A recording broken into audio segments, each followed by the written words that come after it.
where in just a few hours, 2 NASA astronauts, a JAXA astronaut, and 1 cosmonaut will be headed up to the International Space Station.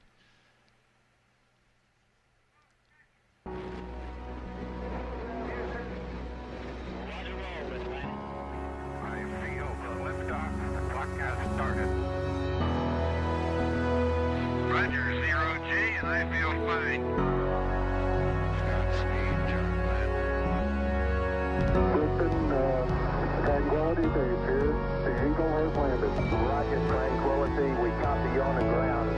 New possibilities are opening up for scientific cooperation between countries. 1-0. Liftoff. American return to space as Discovery clears the tower. Discovery, go and throttle up. Discovery, roger. Go for deploy. And everybody in the shuttle program, the crew is go for launch. Roger. Nice to be in orbit. We have followed in their footsteps to get us where we are today.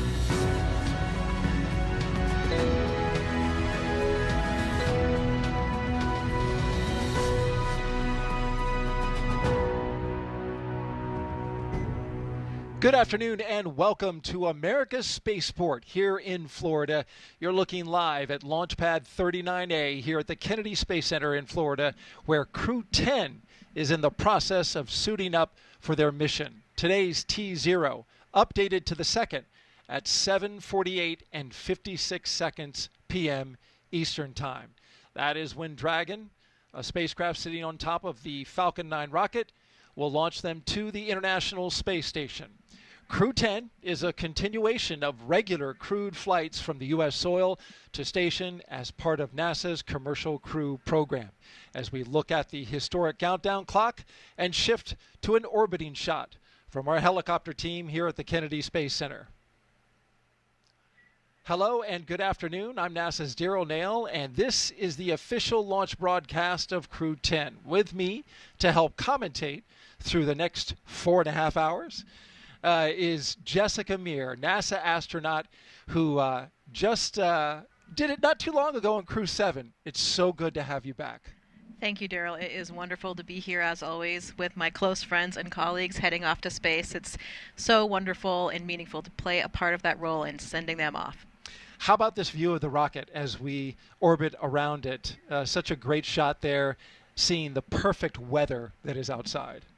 Absolutely. It feels so nice outside, doesn't it? Coming from Houston and Florida, usually we're fighting the heat and humidity, and everything just seems to be lining up perfectly today. We're looking good so far. The mission today, we are flying NASA astronaut Commander Ann McClain, NASA astronaut pilot Nicole Ayers, JAXA astronaut mission specialist Takuya Onishi, and Roscosmos cosmonaut mission specialist Kirill Peskov. Today, the crew's ride to space is the Dragon Endurance spacecraft. Its 4th flight to space, and all 4 carried crews for NASA. It's back in the rotation. It wasn't initially. It was swapped out because a new capsule that SpaceX had built wasn't quite ready yet, so they swapped it out with the capsule that was going to go on Axiom 4. Yeah, that's right. So we had a few late-breaking changes, but as astronauts, we are always ready for that. Flexibility is really the name of the game. So we take it as it goes, knowing things can always change. But this is the fleet leader, right? So this is the first time we've used a capsule 4 times for a crewed mission. So exciting event today for my colleagues. It's reliable, and the Commercial Crew program and NASA knows this spacecraft well, as you mentioned. This is LD on Countdown Net with a T-minus 4-hour situational awareness briefing. We're currently counting down to a T0 of 19:48:57 UTC and 23:48:57 UTC, 19:48:57 local, with a minimum of 2 launch opportunities for Thursday and Friday for backup attempts. The crew are currently getting suited up at ONC. The advanced team is currently on the way to the pad to open the side hatch and prepare for crew arrival. Vehicle gases are me up, FTS checkouts are complete, and Dragon prop tanks are pressed. Falcon 9 is not working issues at this time. However, hydraulics is undergoing final release bleeds to the system for readiness for flight. Weather is looking favorable at the launch site. The launch ascent weather with meteorological input was used to Neptune, the forecast model showing a failure possible risk of 14.6% and grow criteria for flight today. Procedure 52.911 is open in the event of crew contingencies from Ingress through launch. And as a reminder, the launch escape system will be armed prior to propellant load today. Hangar X will go into lockdown in T-minus 45 minutes until after spacecraft separation or the launch escape system is disarmed. All personnel are requested to stay in their state locations until lockdown is complete. All right, that was an update. FC, do you have a report on Falcon 9 health? Falcon is healthy and not tracking any issues. And MD, do you have a report on Dragon health? Dragon is healthy and not tracking any issues. This will conclude the T-minus 4-hour situational awareness briefing unless there are any other questions.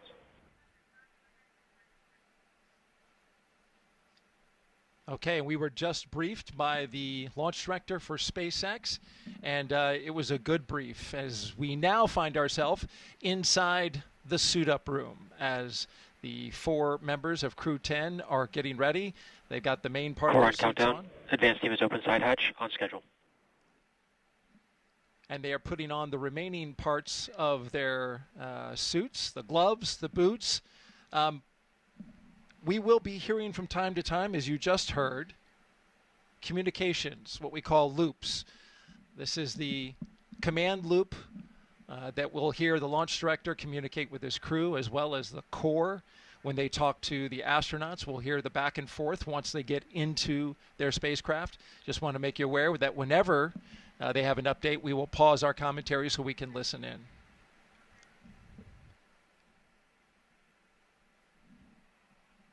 Over the next 4.5 hours, we will walk you through this detailed pre-launch operation and show you all the action live as it's happening from the suit-up room to liftoff. But first, I want to talk a little bit about the background of our co-host today. In 2019, Jessica Meir went out into space for a historic spacewalk.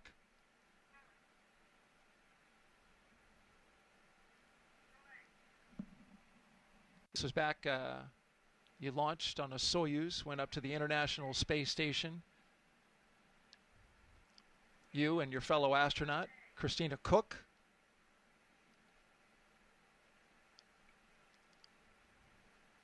We'll have that video for you in a second. In the meantime, we are looking at the commander and the pilot for Crew-10 on the left and McLean on the right, pilot Nicole Ayres. And there's Jessica, working hard on the International Space Station. Jessica Meir was doing this spacewalk conducted entirely by women. She partnered with fellow astronaut Christina Cook to replace a battery charge discharge unit. 2 years later, here she is in the role of astronaut support person. This is a taped replay. There she is snapping photos in jumpsuit number 38. Went all the way out to the launch tower. There she is again, saying goodbye to the Crew-2 at the time, helping them with everything they needed.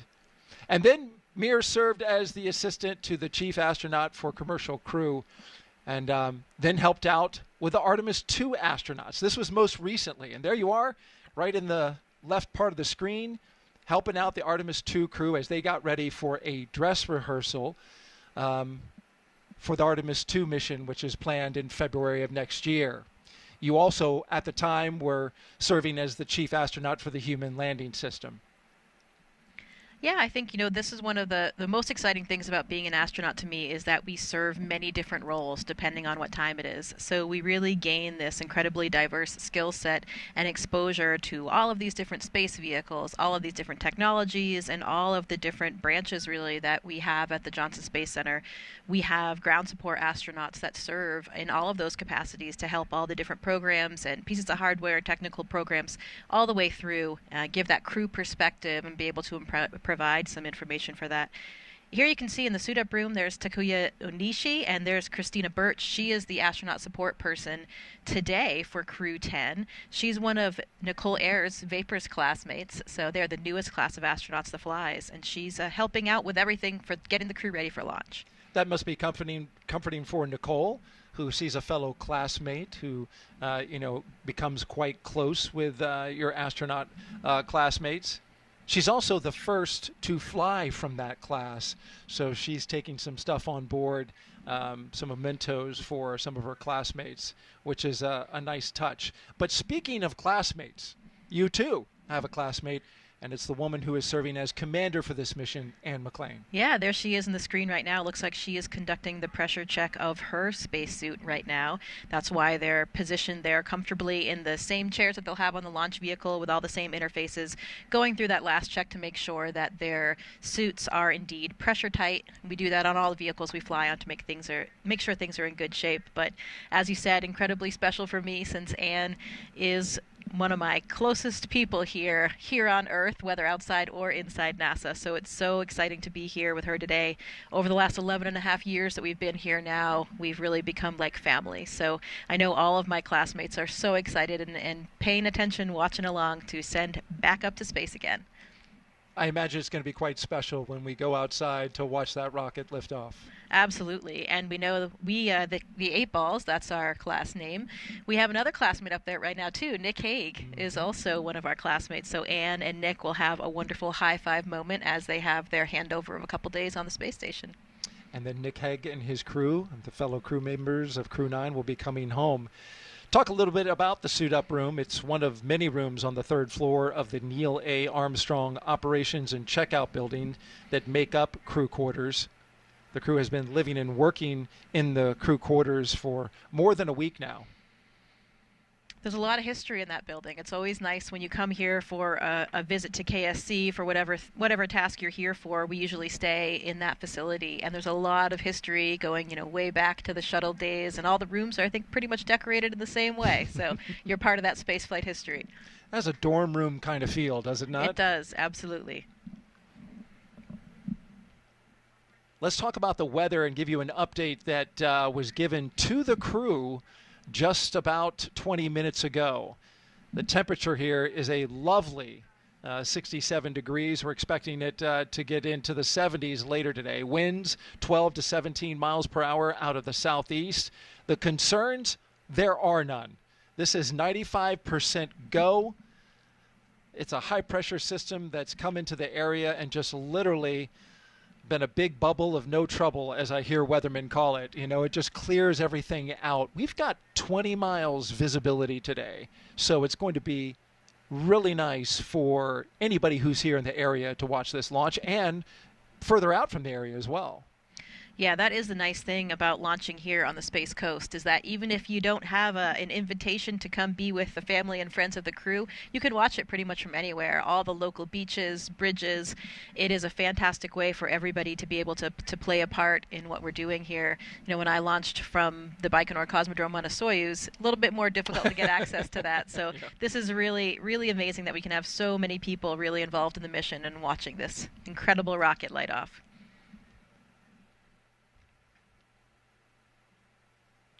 Before the crew came in here, they had their meals. Of course, the crew members get to dial up their ultimate meal and have the chefs here at the Kennedy Space Center cook up their favorite dish before they fly.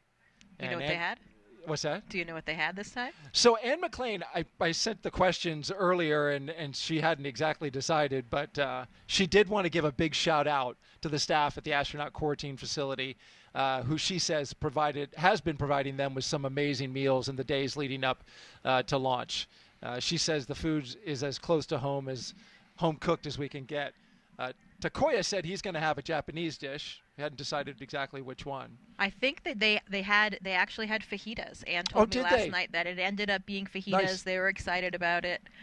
And I know that one of the things that Tak has planned for them on station is that he has a whole bunch of Japanese food that he's going to share with the crew. Core on countdown. Lyo seals removed and installation complete. On schedule.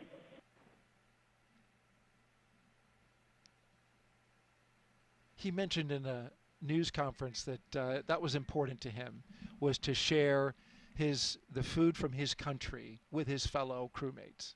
Yeah, absolutely. I mean, I'm a bit of a foodie, so food's always important to me. But even people who don't care so much about food really do pay attention to it in space. And I think that's just, kind of because of the monotony. When you have a lot of variety, it can really make a lot of difference to your morale and your overall psychological state. So having a little bit of personal touch is really awesome. We trade food items with the Russian crew members, and then if we have any international partners like TALK, they'll have some Japanese food to share.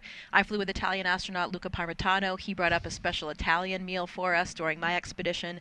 And also Hazza Ali Al Mansouri, the very first astronaut from the UAE, he launched with me to the space station. And so they had some very special foods from the UAE as well that we all had to share and have a group meal. So those kinds of things are really, really special.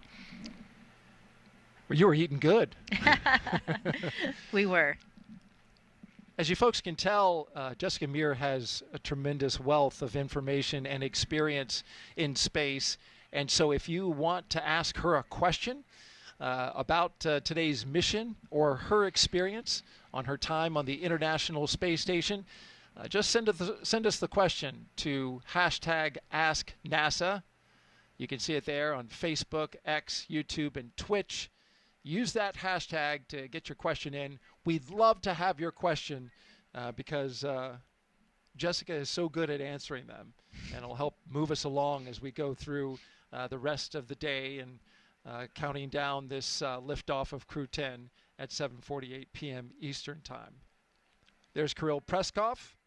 I saw Anne McLean. There she is, the commander on the right, going around, giving each one of her crew members a fist bump. Yeah, absolutely. I mean, that kind of crew morale and camaraderie is really gets stronger and stronger and stronger as we go. And when you're leading up to this ultimate moment before a launch, I know that their crew has had such an incredible time training together. Every time I see photos of them, they're laughing. I think they all have a great sense of humor, and they're having a lot of fun the whole way through. There's our boss, Joe Acaba, current chief of the astronaut office. Let's talk about each one of these crew members. NASA astronaut Anne McLean. She is your Crew-10 commander, as we mentioned. Born and raised in Spokane, Washington, NASA selected Anne as an astronaut candidate in 2013.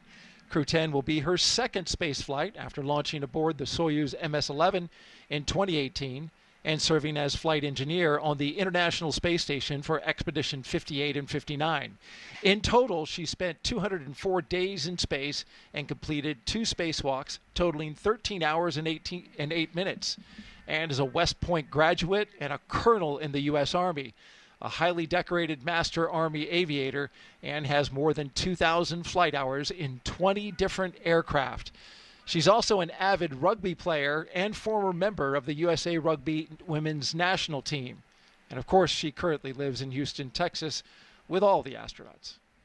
It's really a great thing to see Anne in this leadership role. I think everyone in our office, and particularly our classmates, know that Anne is just one of those natural-born leaders. So this is exactly where she should be today, and I know that her crew is in such incredible hands.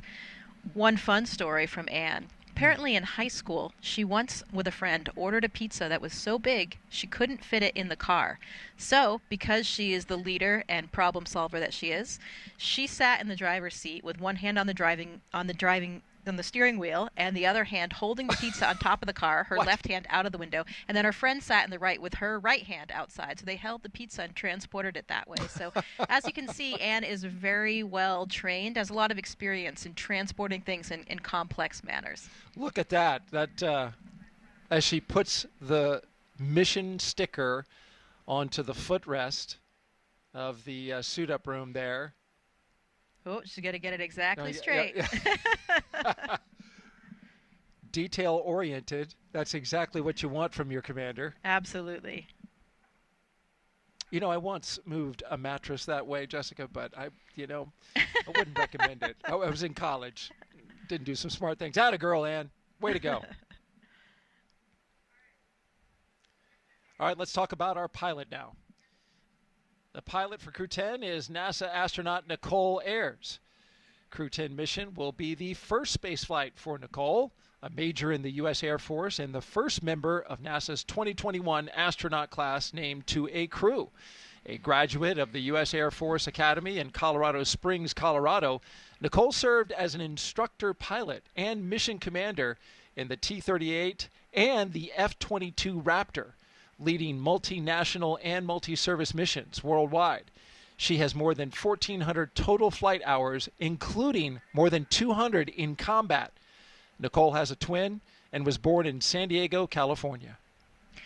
You know, we mentioned earlier about classmates, and we saw Nicole Ayers and her classmate Christina Birch and my classmate Anne. And another thing that Anne and I have in common is that we actually were on the selection board for Nicole and Christina's class. How about that? So that makes us, I think, as individuals, really even more invested in them, in their success, and really just feel responsible. And, you know, especially now that Anne is flying with Nicole, as she said so eloquently, we live with our choices. So, you know, we know that we definitely got it right with this class, but just that level of personal investment is so incredibly satisfying for us to be, you know, working with these astronauts now, that, you know, we kind of trying to mentor them and help shape them into these fine young astronauts on their first mission. So it's really, I would say, one of the most gratifying parts now after being here for 11 and a half years is having that mentorship role. And I know that's so important to Anne, and it's made for a wonderful relationship with her and Nicole.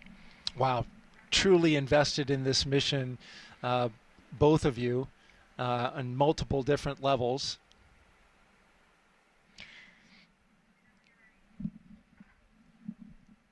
Let's talk now about Takuya Onishi. This will be the second mission for Takuya, going to the space station. He's a JAXA astronaut. He launched aboard the Soyuz MS-01 mission in 2016 and spent 113 days in space as a flight engineer for expeditions 48 and 49.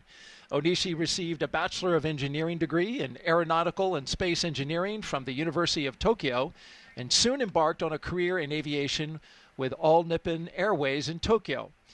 He was selected as an astronaut candidate by JAXA in 2009, and during his stay on the space station, he became the first Japanese astronaut to capture the Cygnus spacecraft in space. When he's not training, Onishi enjoys flying, playing the saxophone, movies, and hiking. Well, another fun fact for you, Daryl. Did you know that Tak actually has an asteroid named after him as well? I did not know that.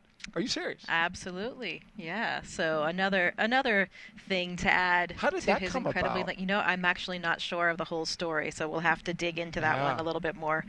And also, I think there are a lot of things that show what a dedicated person he is. You know, before he started his flight training, I think there were some nuances with the schedule, and so he was hired for his role, and he was about to start flight training. So instead, he was actually working as a check-in attendant at the airport while he was waiting for that. So he has seen all different phases and levels of the aviation industry. And that's another thing that's so important to this crew. As you've noticed, there's a trend so far, right? They actually have, all four of them are professional aviators, whether military aviators or in the commercial sector. So really cool part, which I think allows them, and I know the crew has told me, allows them to really have this synchronization of communication. You know, they really do all speak the same language, and I think that's helped them a lot without their training, and I'm sure it will continue throughout the mission. The first time Core we've had... countdown, suit donning and checkouts complete, on schedule.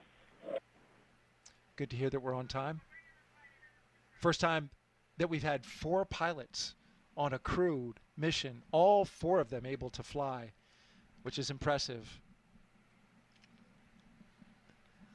Lastly, this is mission specialist and Roscosmos cosmonaut Kirill Peskov.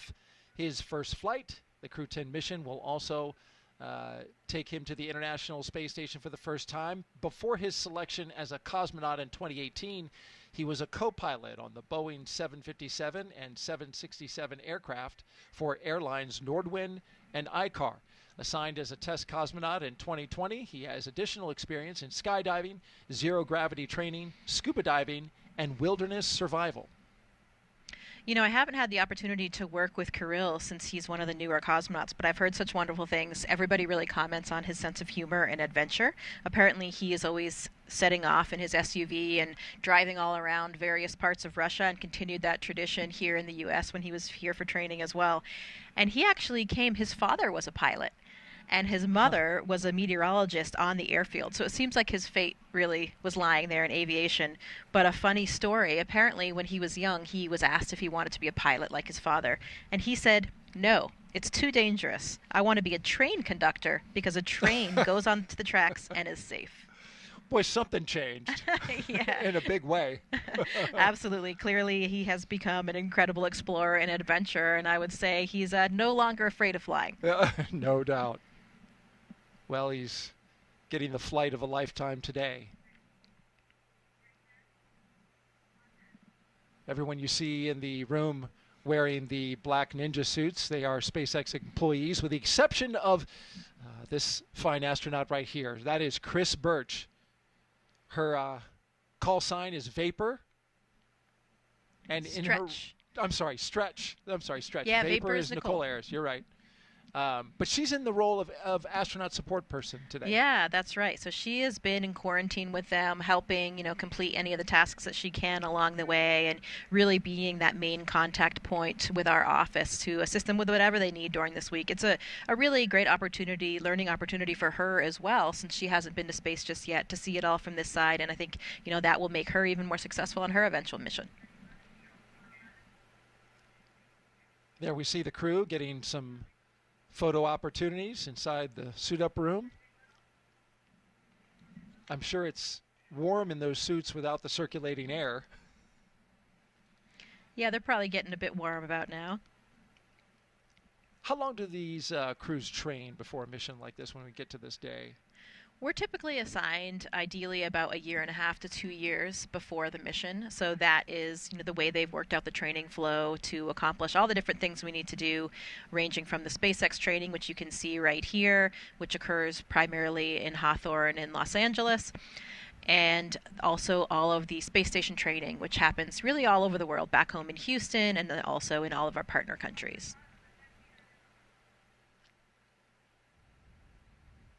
And now they are gathering around the table, as you can see there, for a tradition that goes way back, the playing of the card game.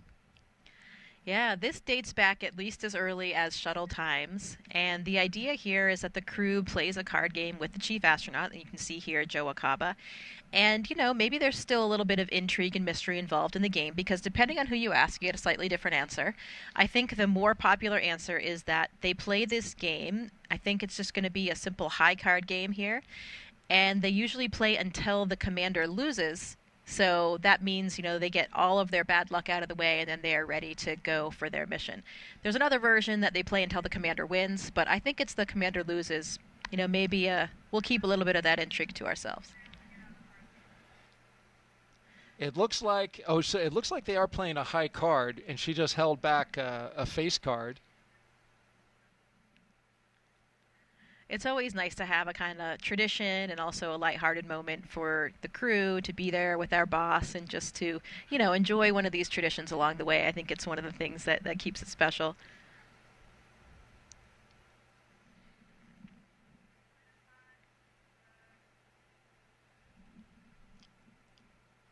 Did you play a game when you went up?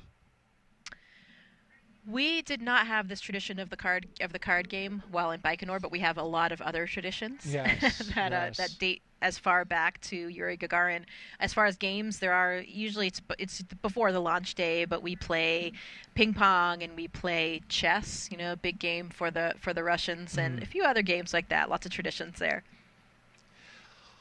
As we look back out at Launchpad 39A and SpaceX's Falcon 9 rocket, with the Dragon spacecraft on top. This is where the astronauts will be heading once they leave astronaut crew quarters.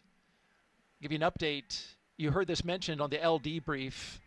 The crew was also updated during their weather brief that SpaceX is looking at a hydraulic issue out at the pad with some ground equipment related to the clamp arm.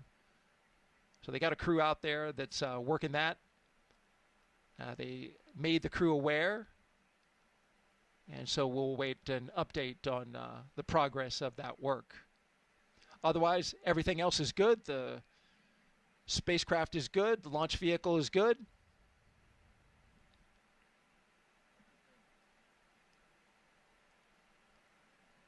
An interesting note now about Crew-10. After the long-duration mission is complete, fast-forwarding to the end of their mission, Crew-10 will be the first NASA commercial crew mission to target a return splashdown in the Pacific Ocean. NASA and SpaceX have been working together towards the certification and readiness for Dragon recoveries on the west coast of the United States. Since 2019, Dragon recoveries have been like this, primarily occurring off the Florida coast. SpaceX is moving Dragon recovery operations to off the coast of California to allow Dragon to complete its deorbit before safely jettisoning the trunk over the Pacific Ocean now, which is comparable to the first 21 Dragon missions. Crew splashdown locations are on your screen now. You see the map. They will be near Los Angeles, Oceanside, and San Diego, California. The crew recovery vessel, Shannon, will be stationed in Long Beach, California to support the new operations. This will establish this capability that improves public safety. NASA and SpaceX worked for months establishing a number of things. So they had to get new sites, obtain regulatory approvals. They performed engine assessments, software changes, tabletop exercises, and flight rule updates. So a lot went into this to move this operation out to California. Crew-9 is still targeted to come home the way that we traditionally do, near Florida, off the coast. But this is a change for Crew-10. Yeah, and that vessel named Shannon, that's after NASA astronaut Shannon Walker. These ships have actually been named after astronauts that have flown on the Dragon vehicles. So another nice touch that we like and that's steeped with tradition.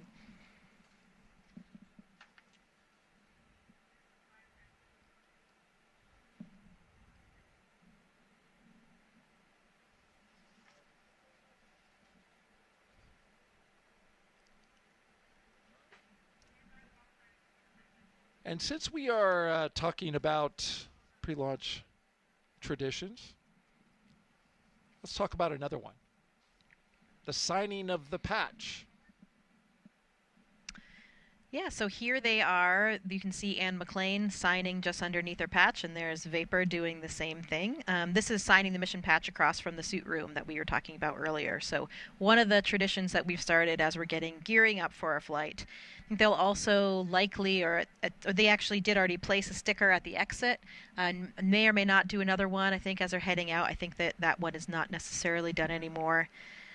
I like the other tradition of the license plates. We'll probably get a view of that one. Maybe we can save that commentary for when they see them come out. Yes, indeed. Now, were you able to go out there and see the signing of the patch? No, I'm not sure exactly when that signing occurred. This was a different one. Okay.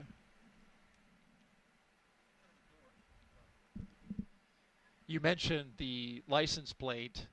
That we will see once they walk out of these doors. We'll see all four of them, of course, do a photo op, and then they'll get into the vehicles. Yeah, and here in this shot, you can see, if you look on the very bottom left, that's the Crew-10 patch that we can see there, just in the bottom. And that was placed there just last night.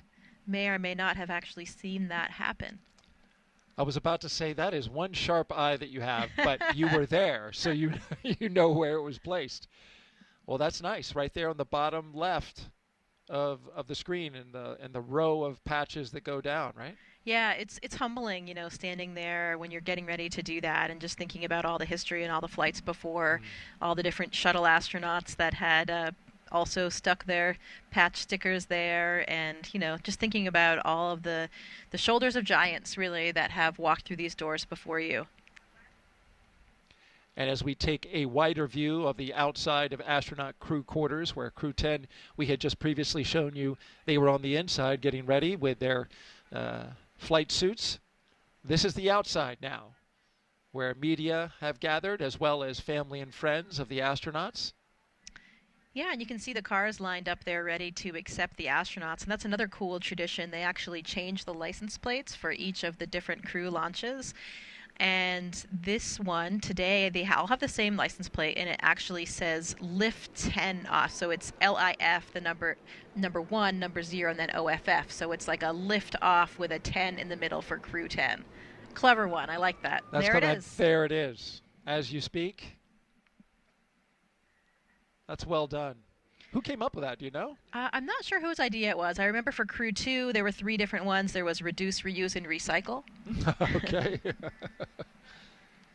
Certainly a nod to the recyclability of the SpaceX booster and spacecraft. And now we take you back inside astronaut crew quarters and the hallway that connects the suit-up room with the elevator that will take them down from the 3rd floor and onto the ground floor.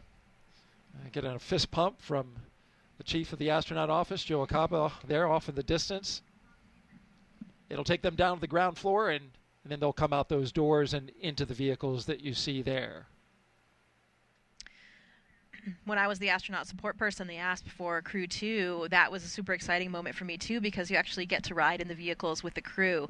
And that ride out to the pad, this one was at night, so I feel like it was even a little bit more dramatic. You know, the lights are off, and it's all dark outside, and you just have a few things lit up. And the crew, I'm sure, I don't know what the selections were, but the crew selects their playlist, so they have some, you know, motivating pump-up type music that they'll play as they make that final ride out to the launch pad.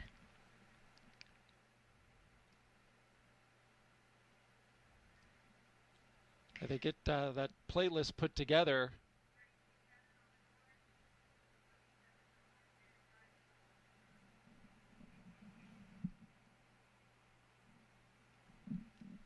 I asked Ann about that, and she said that each person picks 3 songs, and she's guessing that the playlist will be quite diverse. They have, you know, the international crew. She said she's going to contribute some Christian music of some sort. Maybe some King and Country. Mix it up with some Pink, Brandy Carlisle, or Callum Scott. Sounds like Ann. is that pretty classic. Classic Ann McLean right there. Yeah.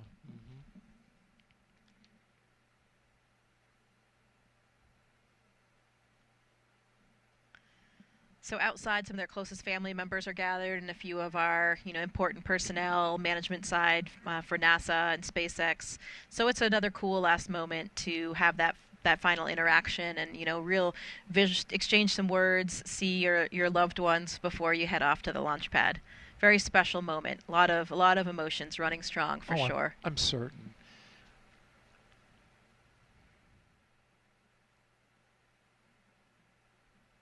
It used to be that they could make a final phone call from the launch tower. I'm not sure if they're still doing that. Yeah, we're not doing those phone calls anymore. That was what, in that previous ASP footage, that was one of the things that I was doing as a support person is there's that old school phone there up in the tower, and you dial the numbers for the crew members, and they make that kind of final call. But it wasn't really something that was as pertinent as it was back in the day, now that, you know, you're kind of in comms with your cell phone up until the very last minute. So, yeah, something that we're not doing any longer. And there's a grand view from up high here at the Kennedy Space Center, the operations and checkout building, where we will document the journey from the ONC to Launchpad 39A. It's about a 20-minute drive, give or take, depending on how fast they go. But the good news is they get a security escort, so there's no need to stop at any stoplights.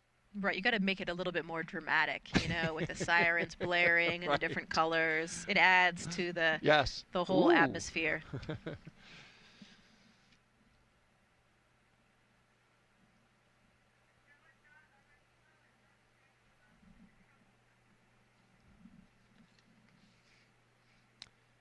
I asked Nicole what she would be playing, and she says, I'm terrible at picking favorites, so she hasn't decided. So she'll probably be listening to whatever Ann McLean is listening to.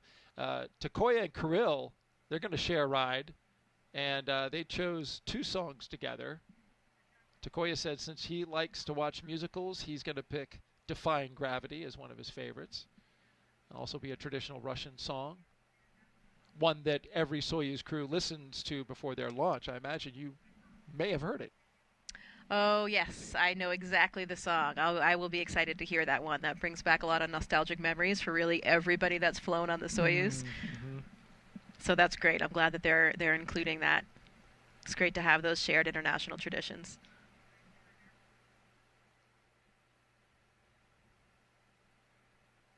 If you're just joining us, we are T-minus 3 hours and 24 minutes until liftoff of Crew-10 from Launchpad 39A here at the Kennedy Space Center in Florida. There is your crew. On the right, countdown stepping into crew walkout and ONC departure on schedule.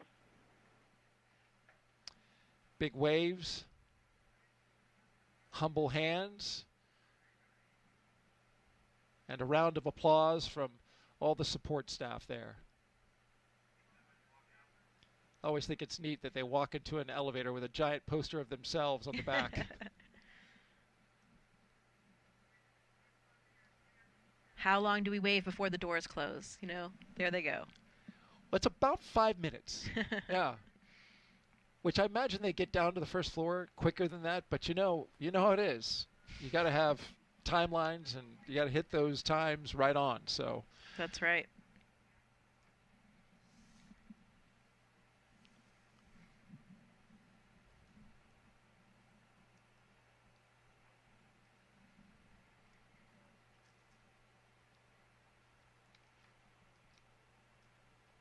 So we await as one astronaut and one cosmonaut will soon walk out of the Neil A. Armstrong Operations and Checkout building. So you see us now focusing on the doors.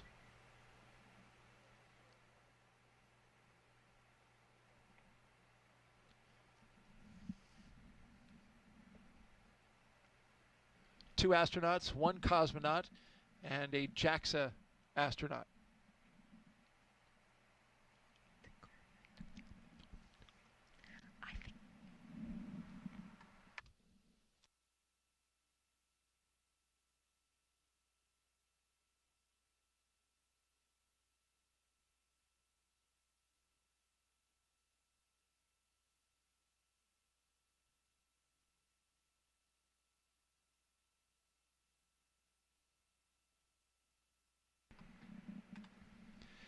One thing I thought was interesting, talking about Takuya Onishi, I thought it was really interesting, he said this in the press conference, that after his first space flight, he trained to become a flight controller because he wanted to see the entire operation from the other side. So for years, he did ground operations, talking to the crews up at the International Space Station, giving them direction.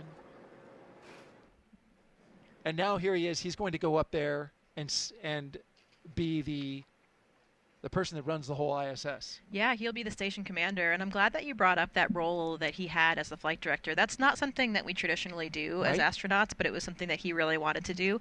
And it's really interesting, you know, it will make him such a better astronaut in space because he has that ground perspective, which if you haven't worked in the control room is sometimes difficult to understand, you know, why the ground is deciding certain things, why they're asking you for certain things, and having that perspective really helps us work more closely and work more efficiently together as a team. He was actually working as a flight director up until his very last training trip to Japan. So pretty recently he was still doing that even while he was in training. So really, really cool story there. Imagine his confidence is soaring. And I think just in that last shot, we saw Haley Esparza and Katie O'Neill come out. They are really our prime points of contact for all astronaut operations with SpaceX. And here they come. Crew-10 taking their first steps outside as they prepare for their journey to the International Space Station. Commander Ann McLean doing some dabbing. Pilot Nicole Ayers, JAXA astronaut and mission specialist Takuya Onishi, and Roscosmos cosmonaut and mission specialist Kirill Peskov. Did you like that dab? Absolutely. I'm not sure of the story on that one.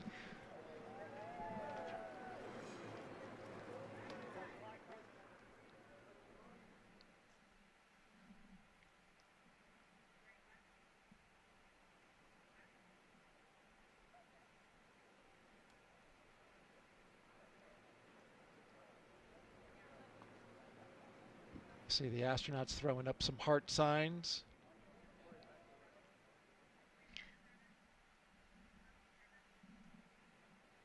And there we are looking from close to the doors out to the rest of the caravan. Kirill Peskov.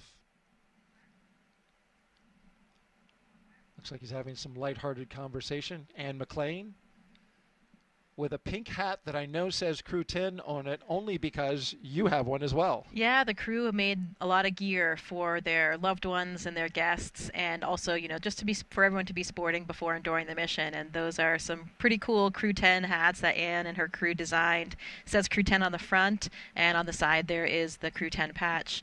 There's JAXA astronaut, Japanese astronaut Aki Hoshide, so he's here as a support person for talk today. Very experienced astronaut, of course, indeed. as well. I see Kjell Lindgren off behind the Tesla there as well. Kjell is there standing with Joe, and he is currently serving a role as the director of the Flight Operations Directorate. So kind of the boss. He's really the boss above the astronaut office right now. Okay.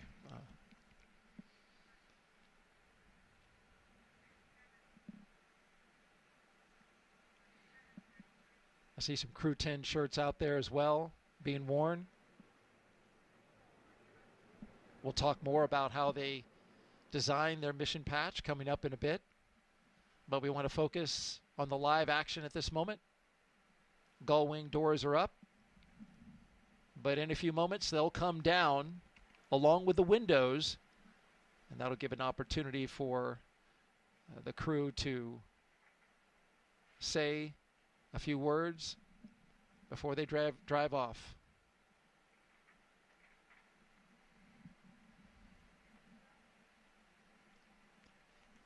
That Go Crew-10 t-shirt that you saw in that shot just previously, the woman with the pink hat, looks similar to, I think, an unofficial team shirt that this crew made, which is kind of funny.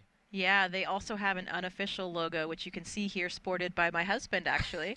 This is a great one, and it's kind of just really shows you the sense of humor of the crew. Anne is certainly not a short woman. She's taller than me. I think she's 5'7" at least, if not 5'8". But her crew is exceptionally tall, if you notice in the suit room and when they were all standing together. So this is kind of their unofficial logo, where they have these 3 giraffes, and then they have Anne, the short little panda. With her call sign, Anne Nemol, below. Yeah.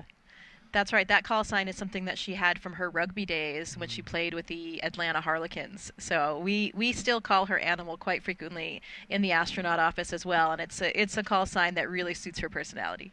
You don't earn a nickname like that unless you can really lay down a hit, I'm guessing, in rugby. You know what I mean? Absolutely.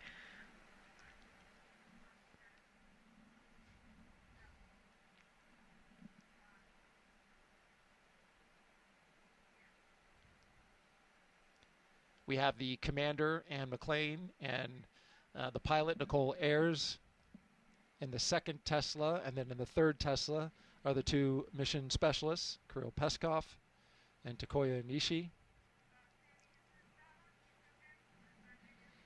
You see there NASA security will be leading the way. And what a beautiful day for all involved to be outside watching the crew drive away. I mean, the weather is spectacular. It's perfect. In that last shot there, we saw Anne's mother by the side of the car and, getting her last goodbye there. And that was Kelly Curtis, who's escorting for our office.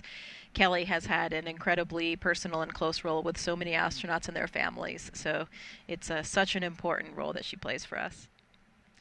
And there are the windows down as Anne says some words out to the folks who have gathered there. They're clearing the way and will be departing momentarily.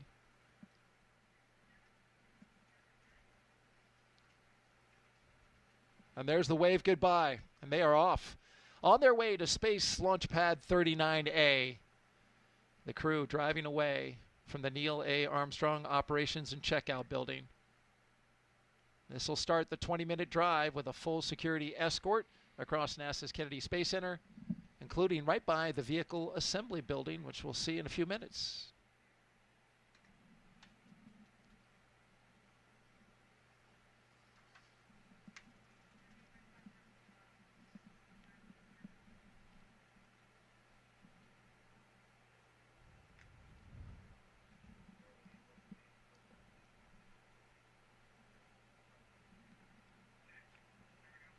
As we watch the crew make their way to their launch pad and waiting rocket and spacecraft, Let's hear from the crew, and we begin with Commander Ann McLean.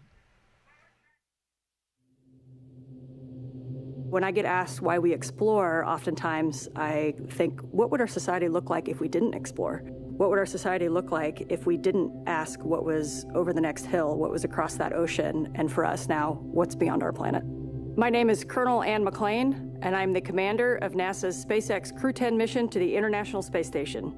I was 3 years old when I first told my family that I wanted to become an astronaut, and I'm fortunate that no one of my family told me that it was impossible to do. They all said, that's going to be a lot of work, and they were right. But they were ready to support me every step of the way. They reminded me of my dreams if I started to get discouraged, because it is a long and challenging road. One thing I knew about becoming an astronaut is that not a lot of people get to do it. It was important to me to choose a career that I was going to love and be fulfilled in, regardless of my selection to becoming an astronaut. So I chose to serve my country as a helicopter pilot and an officer in the United States Army. I still am an active duty officer in the Army. It's something that brings me a lot of meaning to be able to serve the American people in that manner. And it's something that I would be doing still every day if I was not fortunate enough to wear this blue suit. This is my second flight to the International Space Station. I think on your first flight, there's a lot of unknowns, right? You don't know how it's going to feel to go to space. You're very focused on making sure that you know your stuff. On this flight, as the commander, I'm really focused on building a cohesive crew. So over the last year and a half, I've had the pleasure of working with my crewmates on Crew-10, Tak, Nicole, and Kirill. We've shared a lot of meals together, we've traveled together, we've done some tough sims together, and they are three very special people to me. And now we get to go launch to space and do this incredible mission with our good friends. The International Space Station is a proving ground for a lot of technologies for deep space exploration, but it is also a national orbiting laboratory where the U.S. can work with universities, research labs, other countries to develop things that benefit us on Earth, everywhere from cancer research, Parkinson's research, materials research, and at the same time, we're looking at the things that we're going to use on Mars and future moon missions. In my career at NASA, and especially on my first space flight, there were certain moments that I had, like when I came out of the hatch on my first spacewalk, where I realized we are operating at the edge of what humans are capable of. And that is such a special moment. I think it's that intersection of the magical and the technical, where I can look across the amazing beauty of the Earth, but I can see also this amazing creation, the International Space Station. And it doesn't belong to me or to NASA anymore, that it belongs to every single human on Earth. It's our platform to figure out how we got here, where we're going in the future, and the context in which we live. Our goal is to be a beacon of hope for all of humankind, so that people can look and say, this is what we can accomplish when we work together.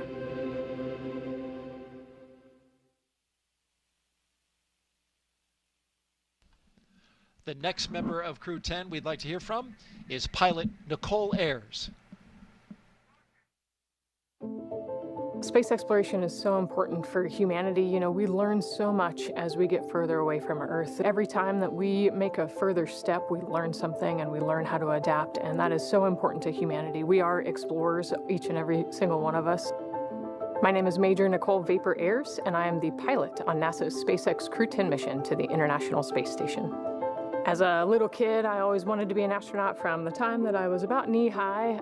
Growing up in Colorado really inspired me to go explore. I loved exploring in the mountains and learning how to camp and hike and live in a weird and exciting environment.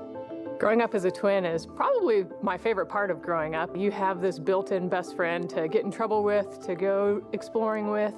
We grew up right there in Colorado Springs. We got to see the Thunderbirds fly over the Air Force Academy every year, which really inspired me to become a pilot in the Air Force. I always had an affinity for the sky and for space. Being next to the Air Force Academy kind of was the natural path for me. So I was a very serious little kid who set my goals really high and worked really hard and never got bumped off that path. I got my wings in August of 2014, and then I flew F-22s in Alaska, got to do some great flying up there in the mountains. I had a no-notice 6.5-month deployment. From there is when I moved down to Houston to start my job as an NASA astronaut. Crew-10 is a group of pilots who are going to space together to execute science and maintenance.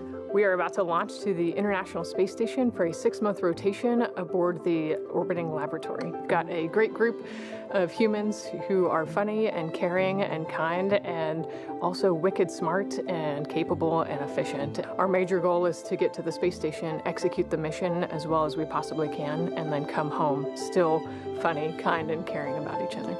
Doing science in space is so important because here on Earth, there's gravity and it's a force that holds things down, and in space we can remove that force. And so we get a glimpse into processes and forces and structures that are too small or too weak and they can't actually flourish here on Earth.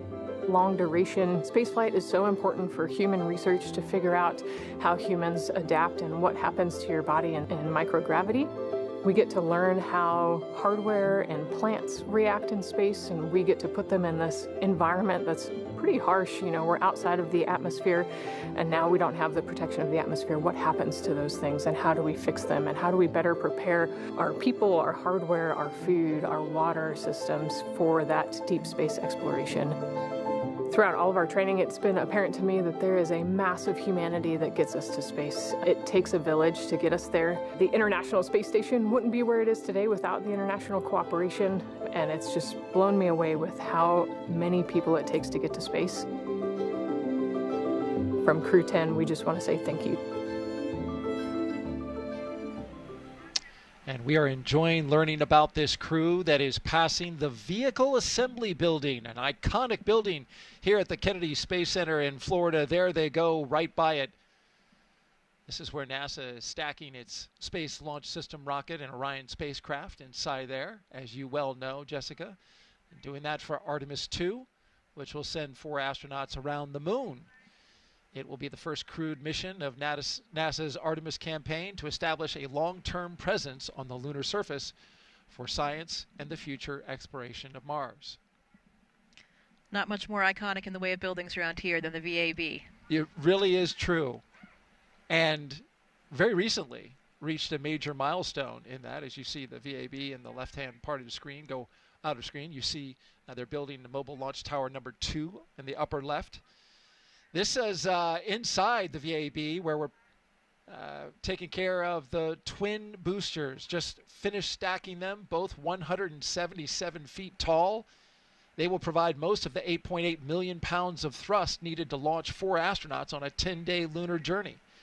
Since November, crews have used a massive crane to lift and assemble, assembled 10 booster segments, each packed with avionics and motors that will safely detach after launch. Now, with the boosters complete, the focus shifts to integrating the SLS core stage, which you just saw, and we'll do that in the coming weeks. And while we're on the topic, Artemis 2 will carry NASA astronauts Reed Wiseman, Victor Glover, and Christina Cook, along with Canadian astronaut Jeremy Hansen, on a mission around the moon. Here's Jeremy now with an update about a recent training mission for him and his fellow Artemis 2 crewmates.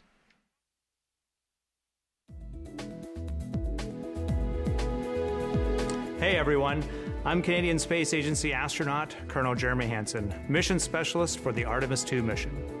I'm here at the Johnson Space Center here in Houston, Texas, where we normally do most of our training. But every once in a while, we like to change it up a bit. Reed, Victor, Christine, and I recently spent several days in Iceland trading in our spacesuits for hiking gear to study its geology and surroundings. Why Iceland? Well, as you can see, it has a similar landscape and terrain to the moon with various volcanic rocks like basalts and breccias, and has limited to no vegetation. The Nordic island has been a lunar training site for NASA astronauts since the days of the Apollo missions. My crewmates and I teamed up with scientists and geology experts to explore the huge boulders, formations, and volcanic craters across the lava fields. During our journey, we stopped at various spots to discuss what we observed. Some of the really fine material is compacting into what's like the glue holding this together. And even tested different types of tools to collect rock samples. Although we won't be landing on the moon during our mission, this field work and navigation practice will allow us to make informed observations when passing the lunar surface and pave the way for future Artemis crew training. And that's your Artemis Moon Minute.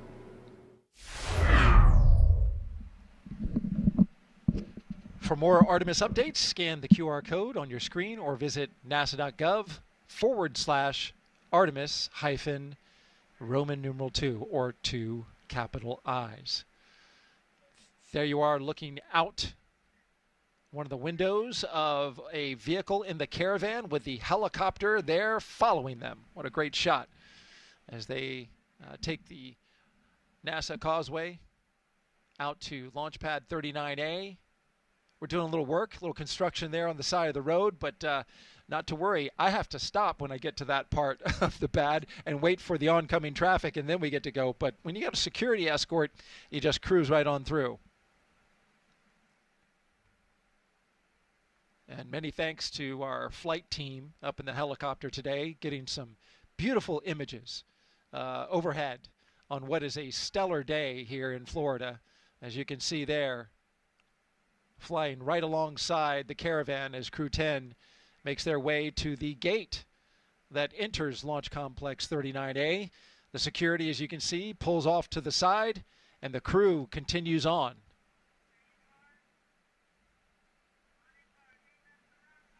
I always love this shot where they drive past the hangar and go up the gradual grade to see their rocket in the front of the windshield. That's pretty cool. Yeah, it's always pretty dramatic when you're coming up to the launch pad for anything that's up there or any event that's going on. You know, to think about what's happening there and what has happened there. It's really humbling. Crew-10, your ride awaits. And it's a bit of a process as the vehicles will park on the pad. The crew will get out. They'll go up the elevators in the launch tower to the left, and then they'll have to climb some stairs to get to the final top level where they'll go across the crew access arm and into their spacecraft. We've got two mission specialists to talk about still.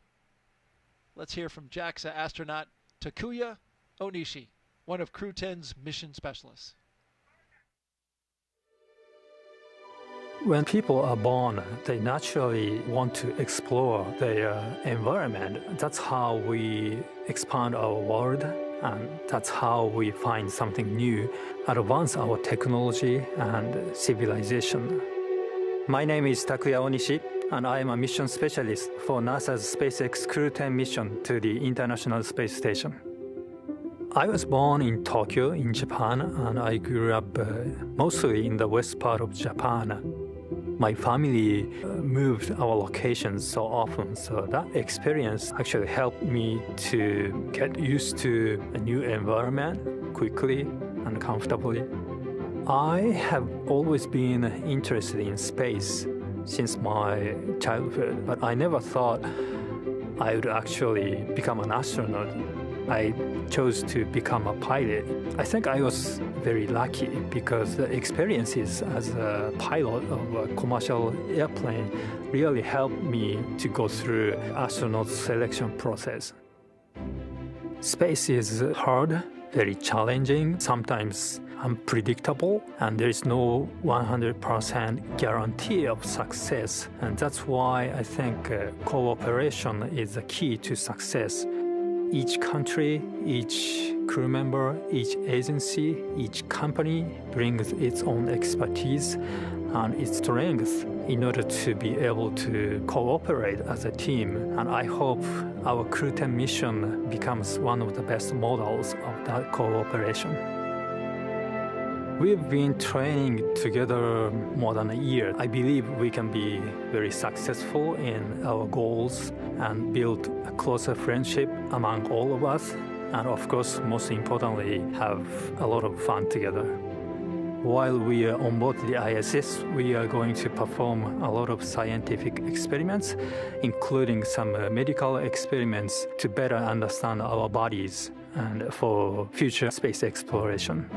Our ultimate goal is to go to Mars, but it's not an easy journey, and when we face a new challenge, we must solve it step by step, continue pushing the boundary of possibility. makes us gain new skills and also enhance our experiences. What I like about the International Station program is each country brings its own strengths. It's like a patchwork quilt. Each country is just one patch. Putting all the patches together creates one beautiful quilt that is ISS. The other mission specialist is Roscosmos cosmonaut Kirill Peskov. Let's hear from him now.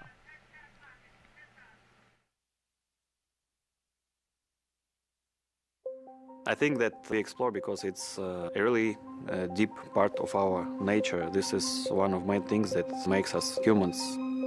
My name is Kirill Peskov. I am a mission specialist for NASA's SpaceX Crew-10 mission to the International Space Station.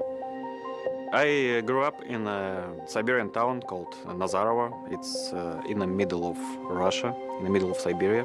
I decided to be a pilot. Actually, this was my dream during my childhood. And after becoming a pilot, I realized that it's not a limit and we can go higher and further. So I started to work towards becoming a cosmonaut, and now I'm standing here.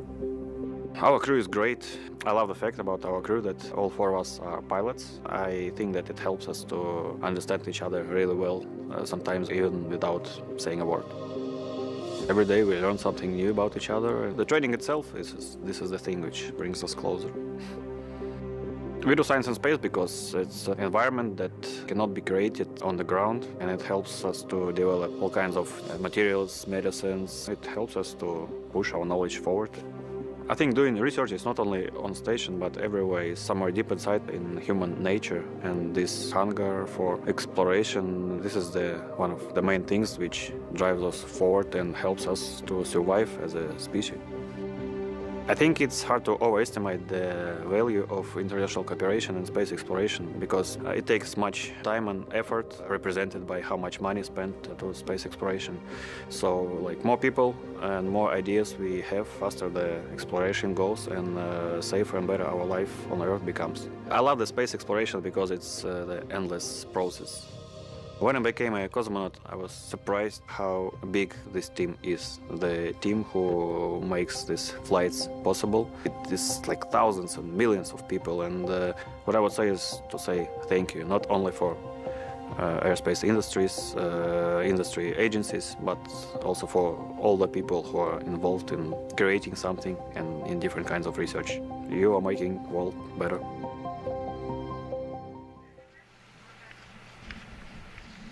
And there you see our commander and pilot making their way out to their ride, pumping fists. I always quite happy. I always love this shot when they lean back and try to get their helmets out of the way to really look up and take in how tall that rocket is. Because once they get into those elevators, you know, they just lose the context and perspective of that view that they have right now. And there they are sharing it together, arm in arm. That's got to be a great moment for them. I imagine Anne is probably taking a moment to pray.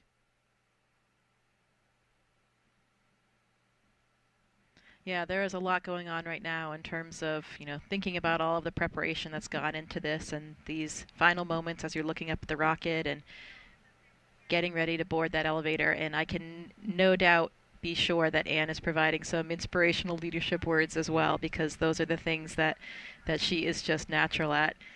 The other thing I love about that elevator is that button that they're going to push to bring them up to the top to get onto the rocket is actually labeled space. There's no floor number, it just says space. So hit that space button and you're ready to go. It's a nice touch once you get in the elevator. But I think it's also kind of funny that when you get out of the elevator, because of the way that Pad 39A was designed initially for not only Apollo missions, but also space shuttle missions, they have to climb one more set of stairs to get up to the level that takes them to space. Space almost. There you go. They'll pop out right there when those doors open up.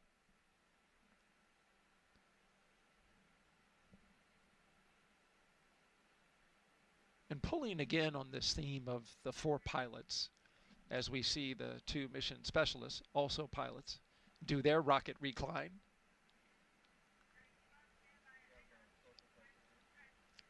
I was struck by what Anne McLean said in a press conference when she said, you know, as pilots, as she ascends the stairs along with Nicole Ayers that we were just talking about, they like to do the pre-flight check, right? Check out the aircraft, look at all the compartments, check the logbooks, maintenance books. But they rely on a very large team to do that when you go to space, because as pilots, they can't do that in this situation. They have to rely on the men and women of NASA and SpaceX to get this equipment ready to go. Yeah, and that's one of the things that for us as astronauts is so important, and it makes these roles that we have on the ground even more meaningful. You know, we talked about Talk's experience as a flight director, we talked about all the various different ground positions that we serve as astronauts, and all of those things are so valuable, mostly because you get to know the people that are working on every system and every aspect of your mission. And we develop this camaraderie and this trust in those people. And that is, I think, you know, the number one thing that puts your mind at ease. You know, people always ask us as astronauts, are you afraid? You know, what are you thinking in those moments? And really the answer is we're not afraid, because we rely on this incredible training that we have and all of these people on the ground. We know that safety is their number one priority, and we trust them implicitly. Because as you mentioned, we don't have the knowledge. Crew's at the right room. On schedule. We don't really have, you know, the time or the know-how to inspect all these things ourselves. And so we do 100% rely on the NASA and the SpaceX teams. And we see some of those team members, the more visible ones there on your screen, as the mission specialists come out of the elevators and make their way up the stairs. We just saw Commander Anne McLean and pilot Nicole Ayers getting into the White Room right on time. And now mission specialists Takuya Onishi and Kirill Peskov will make their way up to the top of the launch tower.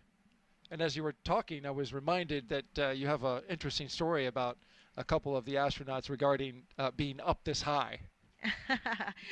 I do. You know, maybe we don't need to mention any names, but there are actually astronauts in our office that have quite a strong fear of heights. May or may not be 75% of this crew actually right now. Something, again, that they really share in common and find strength in together. Once you're in the spacecraft and it's articulated into flight position, they won't have to worry about feeling that. Yeah, it's interesting because they are all pilots, so they're certainly well accustomed to it for sure. And I think that's one of the things that our training does for us. It allows us to just be operators and overcome any of those pre-existing fears. Okay, Anne and Nicole are getting ready to ingress to the spacecraft, and there goes Anne. Countdown. Ingress start. Making sure not to bump the door, which has a very important seal around it that keeps their environment on the inside and space on the outside. Yeah, absolutely. Even just one small hair, you know, can see that's why everybody is so carefully, everything's contained with their hair, their face and everything, not just for the quarantine, but also just that white room environment to make sure that nothing gets in the way that could break that seal. Here come Kirill and Takuya. Big waves, pumping fists. They're ready to go. Into the White Room they go, where they will sign that NASA meatball that you see on the side. Yeah, there it is, another one of the traditions. While we're in this moment, we want to take a social question now. If you have a question, please jump on to our social platforms. Use the hashtag AskNASA. Send us a question. Jessica will be doing the answering. She's the expert. And we have our first question now. JVO 9000 asks, how do astronauts deal with stress or anxiety prior, during, and possibly post-launch?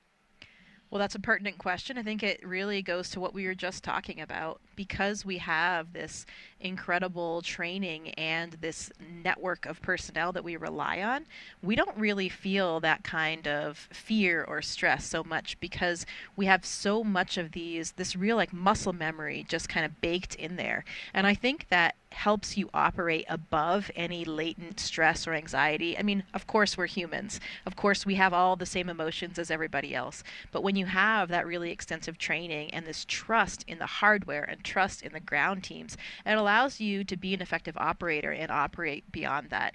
You know, I was actually talking about this with Anne's mother just today. For us, the launch process is really not that stressful. It's really much harder, much more difficult for the loved ones and the families on the ground because they don't have that same level of training. They don't know exactly what to expect the whole way. They don't necessarily have that trust in the hardware like we do. So they're the ones that I think this day is so stressful for, not necessarily us as astronauts. How about that? I've heard other astronauts say that all of that training, just like you mentioned, it is muscle memory. They have done it so many times that it feels like on launch day, just part of the training. Yeah, and it was certainly like that for me on my launch. You know, people always ask like what you felt like, and we had been through that entire sequence so many times in the really high fidelity simulators that we trained in Russia that I almost had to remind myself that the end of the day was going to be different. Mm-hmm. You know, I was actually not going to go home to the cottage for dinner. I would be in space at the end, you know, only after about 8 minutes. And then you hear things, you know, you feel the rocket move a little bit, you hear a groan from the fuel system, and those are the things that are like, wait a minute, this is a little bit different. We've got another social question. This one directly to you, Jessica, about your experience. What was your favorite place on Earth to see, presumably when you were up at the International Space Station? Yeah, that's a tough one to pick just one because this vantage point that we have is so unique and special. I think some of the things that I wasn't really aware of were, for example, all of the different colors and textures of the dunes. So if you look in Africa or in the Middle East especially, all these different colors and textures and crazy intricate shapes that I was really not that prepared for. You know, it's if you zoom in with a 400 millimeter lens, it's like a modern art. It's like you're going to a modern art museum and capturing all of these images. It is it's really just a jaw-dropping. I really also liked seeing all the currents, the way the water swirls, especially in the coastal regions, the different color swaths that you see, the glaciers, coral reefs, around. I had been diving in the Great Barrier Reef a few years before my mission, so it was really cool to see the reefs off of Australia. The Patagonia ice fields, another favorite spot of mine, where these like glacial tongues kind of come down and you see these high altitude turquoise lakes, and it reminds you how beautiful the planet is. And there are so many places that I know now that I need to explore that I weren't even necessarily on my list before my mission. And you saw Antarctica, a place where you did a lot of research. Yeah, given the latitude, given the inclination of the space station, we don't get an incredible view of the Antarctic, unfortunately. I wish that we did, but you can see the Southern Ocean and a little bit in the distance.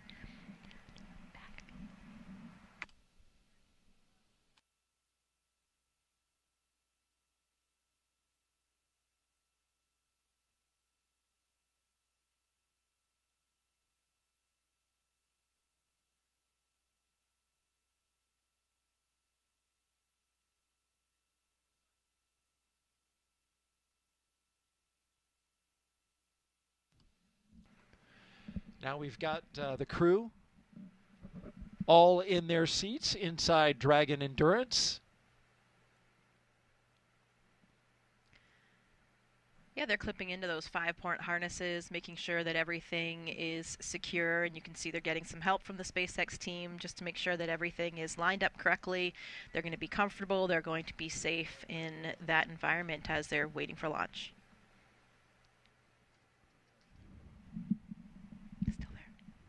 It's softer.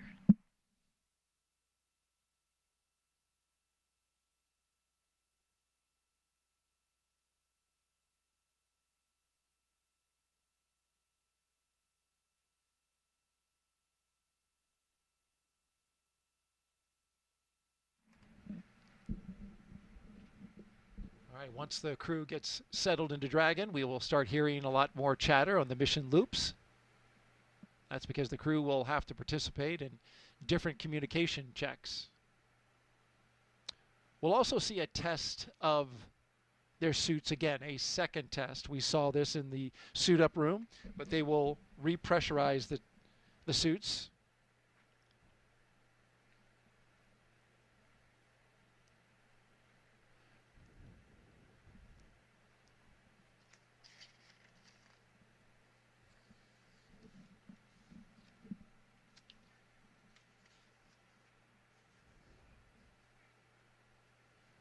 From left to right, we have Kirill Peskov, mission specialist,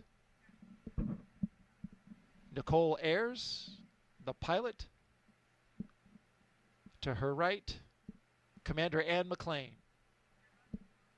And on the far right, Takuya Onishi. Yeah, and you can see that the SpaceX personnel are passing them some cue cards that they can use, for monitoring the different phases after liftoff along the ascent corridor and all the different aspects, all the different stages of the flight profile, so they can really make sure that they have they're monitoring the correct information. Obviously, they've been through this in many, many simulations before, but always good to have those reminders about what you're looking for when.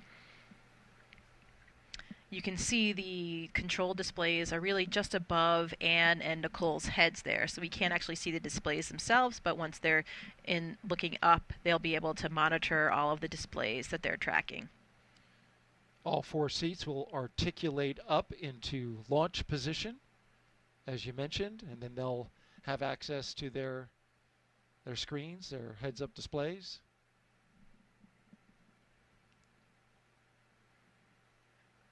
But it's time to suit up right now. They held off putting those gloves on until this moment.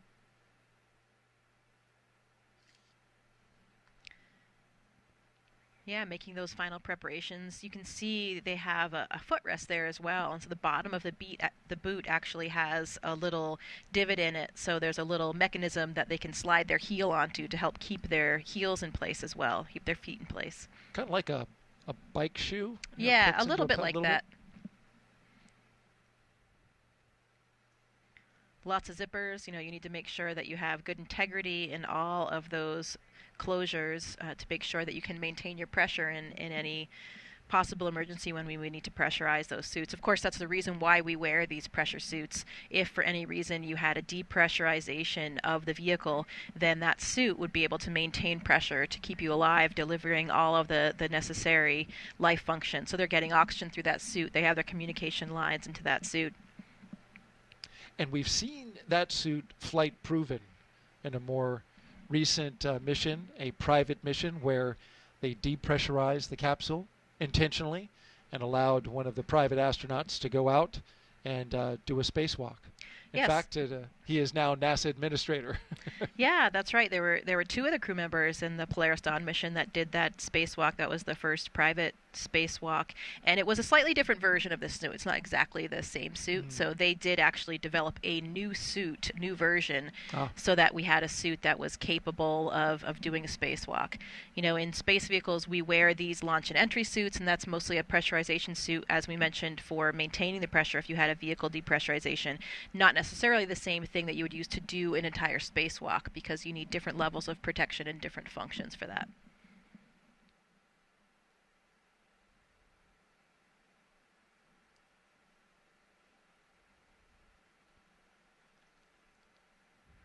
We've got 2 views here. On the right, Crew-10 seated in their capsule Endurance. And on the left, the small box, you can see our flight team here at the Kennedy Space Center orbiting the pad with what has been a spectacular day so far and will continue to be. Just beautiful outside. Temperature in the 70s. Winds are calm. You see a few waves breaking off in the distance. I was out there on the beach this morning. It was beautiful, wonderful sunrise. You can see one of the windows there just by Talk's head as well, and that's one of the cool differences between Dragon and from the Soyuz ride that I experienced. The Soyuz actually has a fairing that covers it until you've lifted off, so you can't see, you don't actually see out the window when you're lifting off. But with the Dragon, you actually have a view as you're clearing the launch pad, so something that's pretty unique, and then starting to see the coast of Florida as you disappear and get kind of further and further up there. Those windows are actually great viewpoints for viewing all things really from space, especially the aurora. You've probably seen some of the amazing photographs that astronauts have taken, particularly Don Pettit, who's up there right now, an incredibly skilled photographer. Oh, he's done a great job, hasn't he? Yeah, his time lapses of the aurora and star trails are really exceptional, and several of them now are taken from these Dragon windows. How about that? He goes into the Dragon to get that shot. Yeah, there are lots of different windows for pictures. We have our cupola. There are some windows in the Russian segment. There's a window called Wharf in the lab that has really good optical quality, and then we have these Dragon windows as well. And folks, if you have any questions for astronaut Jessica Meir, who's been to space, done work on the International Space Station, was part of a historic spacewalk with fellow astronaut Christina Cook back in 2019. Just send your question with the hashtag AskNASA to our social media accounts on Facebook, Twitch, X.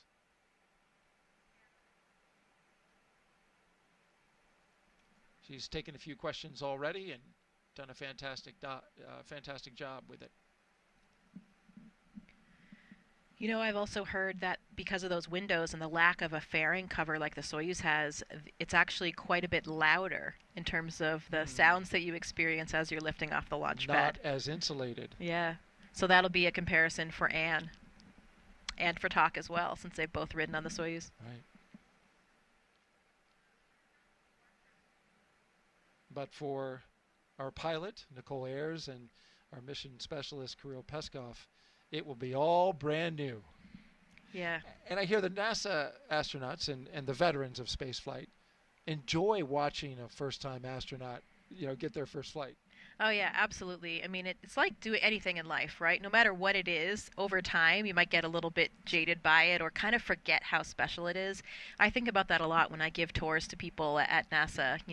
You walk into these buildings, which you're in pretty much every day, and then you bring someone in who sees it for the first time of their eyes, and then you remember how special and cool it is what you're actually doing. And I think that's really important, right? Sometimes you need to really take that step back and have that perspective.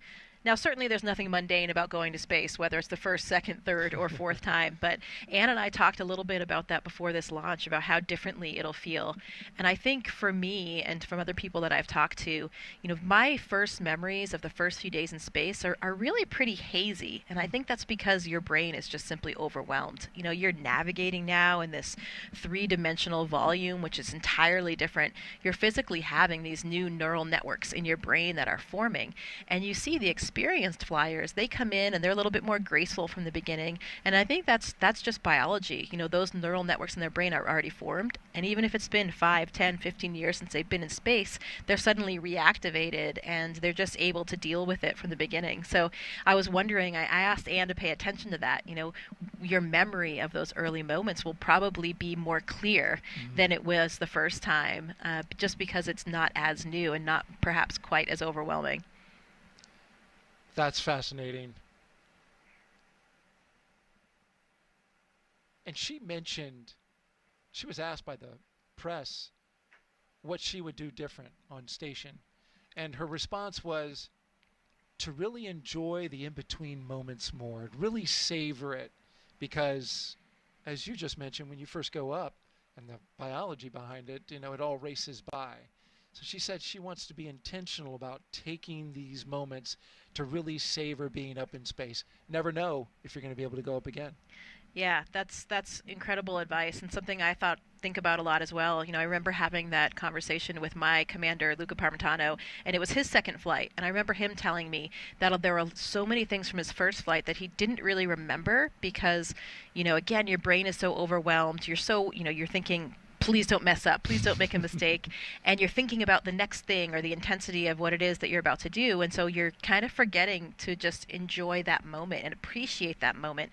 And in doing so, he thought that really affected the way that he remembered the mission, because, if your brain is just spending so much time thinking about those other things, you're not really fully comprehending and appreciating the moment that you're in. And so the memory is not really seared in there in the way that you might want to remember that. So that's definitely some advice that I'll be taking when I go back to space, because you just need to really, as they say, stop and smell the roses, make those moments, because those are the things you want to remember.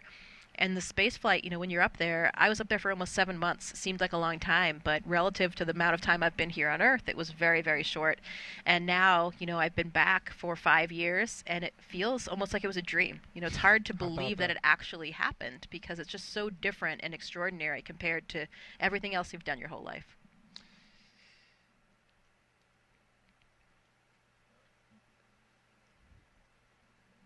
I really enjoy you talking about this, Jessica. It's fascinating to me, and I'm sure to the audience.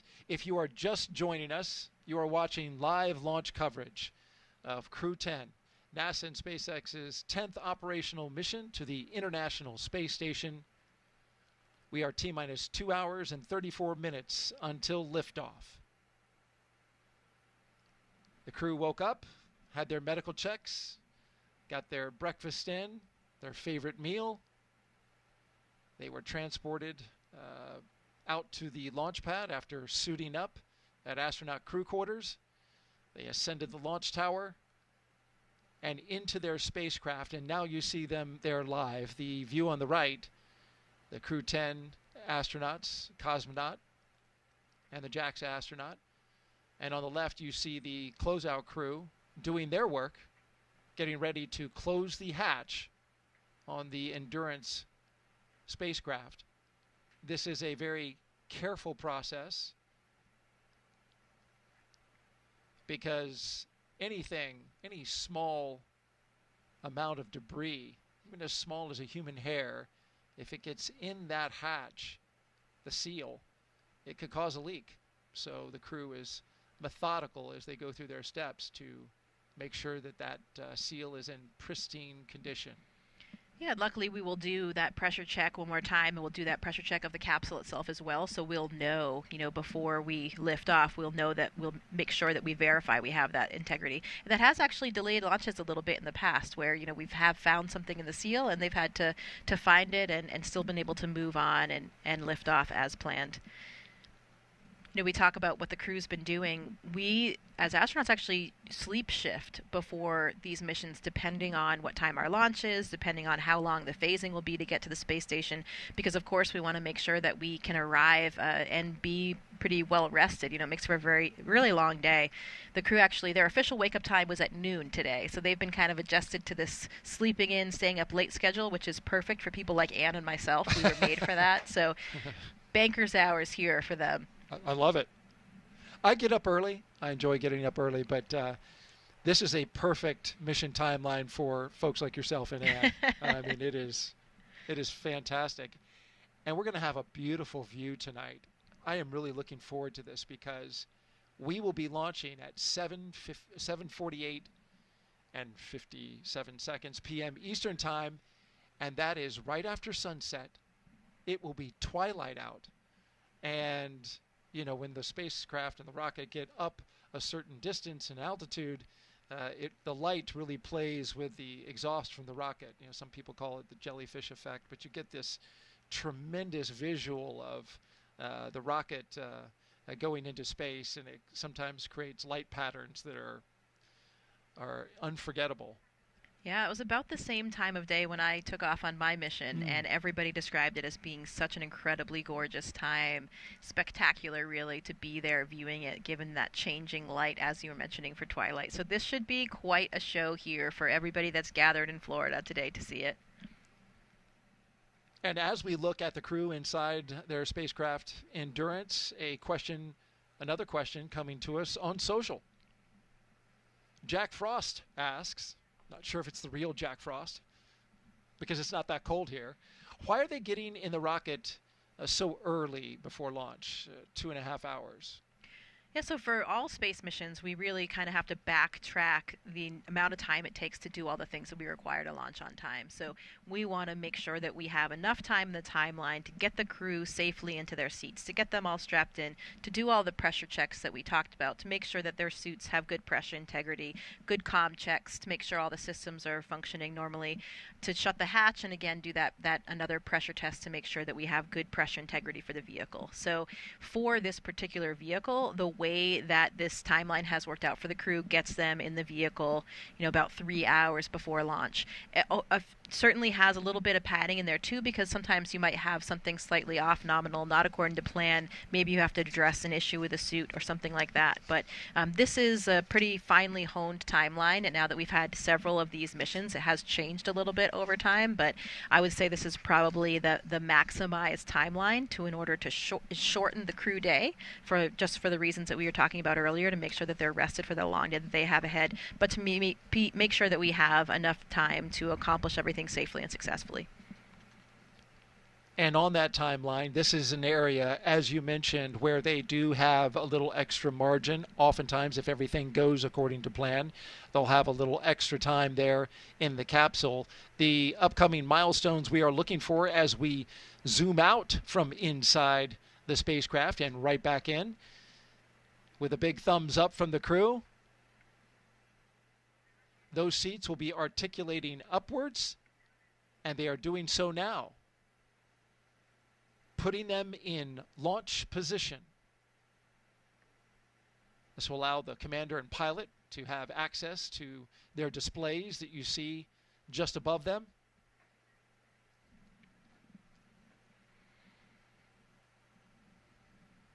This is also helpful to the astronauts who can't spend forever on your back. It's a comfortable position, I'm sure, but there are SpaceX seats are in the launch position. There are concerns that,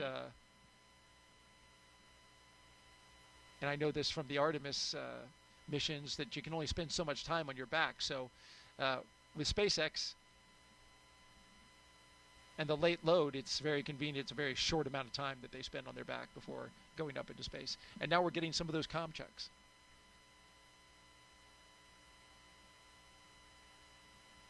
You can see those long giraffe legs with good view right there. There it is. Jessica mentioning something that we saw at the beginning of the launch broadcast. If you want to scroll back and take a look at that, they have unofficial logo on their shirts. I believe they were wearing them in a press conference. They had their flight suits on, so I couldn't see underneath, but it was the same peach color that you showed, but it was basically a graphic of 3 giraffes and 1 panda. And each one of those animals was assigned one of the crew members, and Anne McLean got the panda. The pandas are actually my favorite animal, yes. From the time that I was a very small child, so I kind of like how that worked out. Anne's certainly not short. I think she's 5'7", but there it is. There's the logo. The rest of her crew is exceptionally tall in the astronaut corps, so, when Anne stands with them, she comes off a little bit more panda-like, I would say.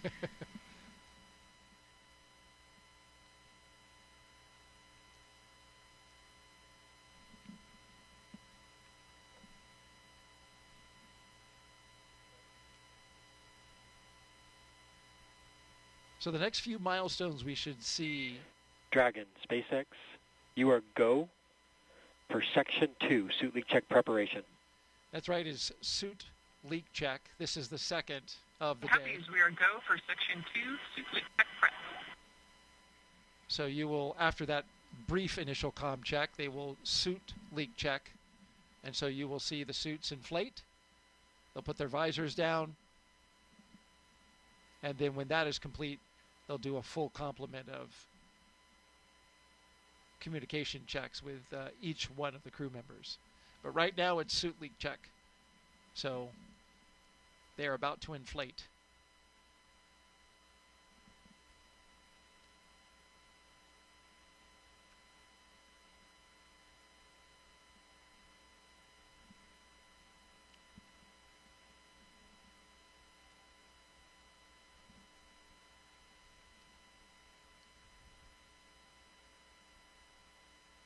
As we await this this next milestone, I want to go back to what you were talking about and the memories of being in space.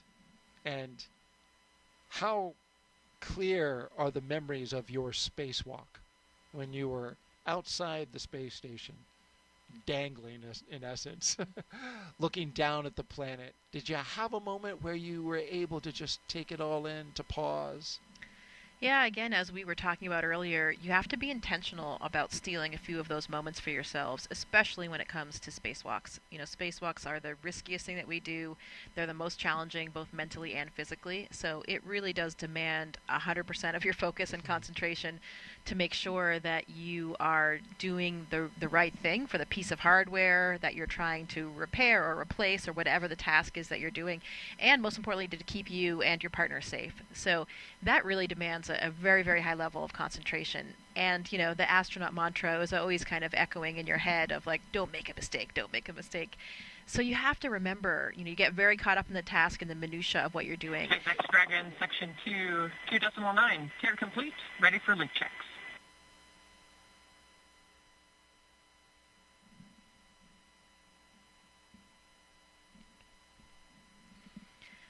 So there were a few moments that I did. I thought, okay, I need to look down. I need to appreciate SpaceX this. copies. You are go for Section 3, suit leak check.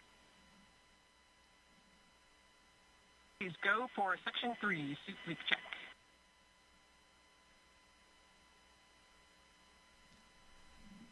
And one of those moments was when I was actually in the foot restraint that we have that you really secures you in one position, and I was working with one of the batteries that we had, and Christina was below me, and as I looked down, I saw the view. We were actually coming over those Patagonia ice fields that I was describing earlier, which is one of my favorite spots, and I remember seeing that and just waiting for a second and thinking, okay, wow, this is pretty extraordinary, you know. That first moment you come out of the hatch as well, when you see your boots below you and then nothing else until Earth. And that's certainly different than the way that we train in the pool, where you see the bottom of the pool always. Right. And that, you know, just, it's really, of course, you're moving around the Earth, but the sense of movement and motion that you have is that the Earth is spinning very quickly below you. And it's really an extraordinary feeling. I remember as well, Christina and I were under the airlock. We had a moment, so had a pause, and we flew right over San Diego, where I went to graduate school. And so we took a moment there to make a shout out to all of my friends and colleagues that live there. But, you know, really easy to pick out those coastal cities because you have those landmarks. When you're looking down at the Earth and you don't have the benefit of the borders drawn on a map, a lot of times geography can be pretty challenging. So those coastal areas are the easy ones to pick out.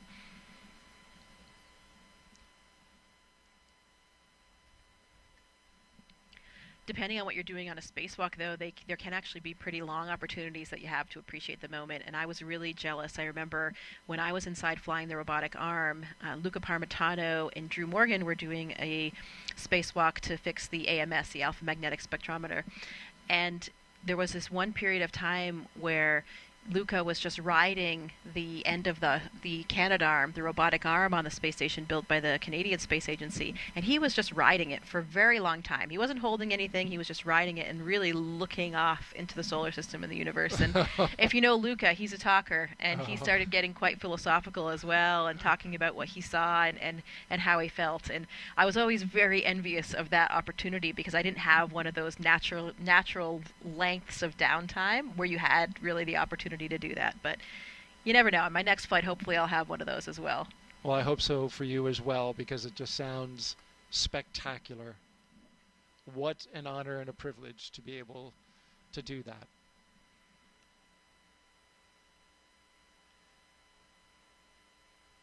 Well, it looks like we're getting some inflation, right? Whenever the helmet starts to ride up the face, means we got some pressure in there. Yep.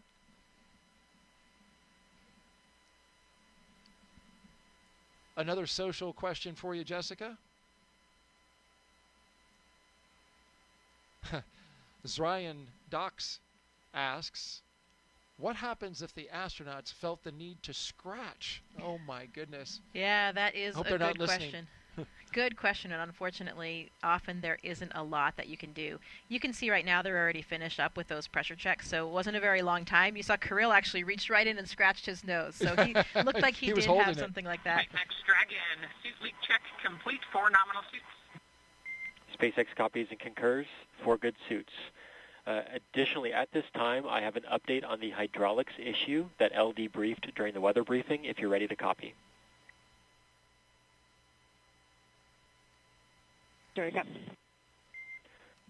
All right. The hardware is healthy, but we are currently still evaluating system performance. We want to provide an update no later than T-minus 1 hour. If additional time is needed, the final call just needs to be made prior to LES arm, but still expect an update from us no later than T-minus 1 hour. How copy? Can we copy the update? We'll expect an update prior to 1 hour and understand the constraint with the LAS Army. Thank you.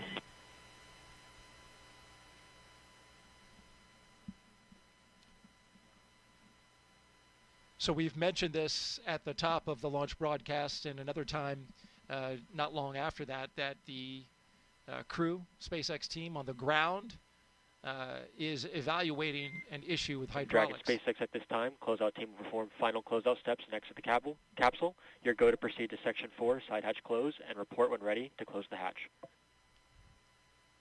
Dragon copies, Section 4 and work. So that applies to the team on the left, to the call out that you just heard, as they ready to close the side hatch for Dragon. But back to the brief that was just given to the Crew-10 crew regarding the hydraulics on the ground, and they are currently looking at an issue that is related to hydraulic lines or a hydraulic issue with the clamp arm that holds the Falcon 9 rocket to the transporter erector. Again, there's an issue with the hydraulics related to the clamp arms, and there you see them, and that holds the rocket to the transporter erector. They're evaluating an issue with the hydraulics in one of those clamp arms. So they're working through the data, evaluating the situation.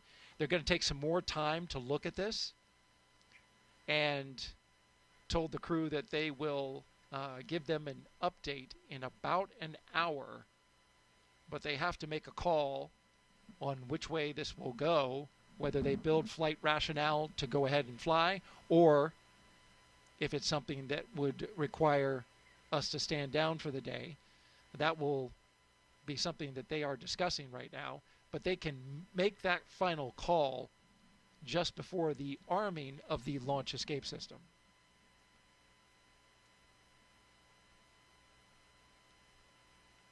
We just completed suit leak checks. Crew-10 is in their seats. Moving forward. Yeah, and to finish off that last question about what happens if you get an itch when you've got your visor closed. Yes. So different spacesuits have, different interiors. If you think about the EMU, the extravehicular mobility unit, that's the spacesuit that we use for our spacewalks on the International Space Station. There are a couple things that you can maybe use to itch a little bit if you have something on your nose or somewhere on your face. There's a Valsalva device that's actually mounted on the visor, and that helps you clear your ears when you're changing pressure. So sometimes if you have an itch, especially on your chin or nose, you can kind of wiggle your face down to clear it that way, to scratch it a little bit with that Valsalva device. You also have a little, the nipple for a camelback water reservoir. It's kind of like that, but it's mounted on the inside of our spacesuit, and you can use that to try to get at us, to scratch that itch if you have one.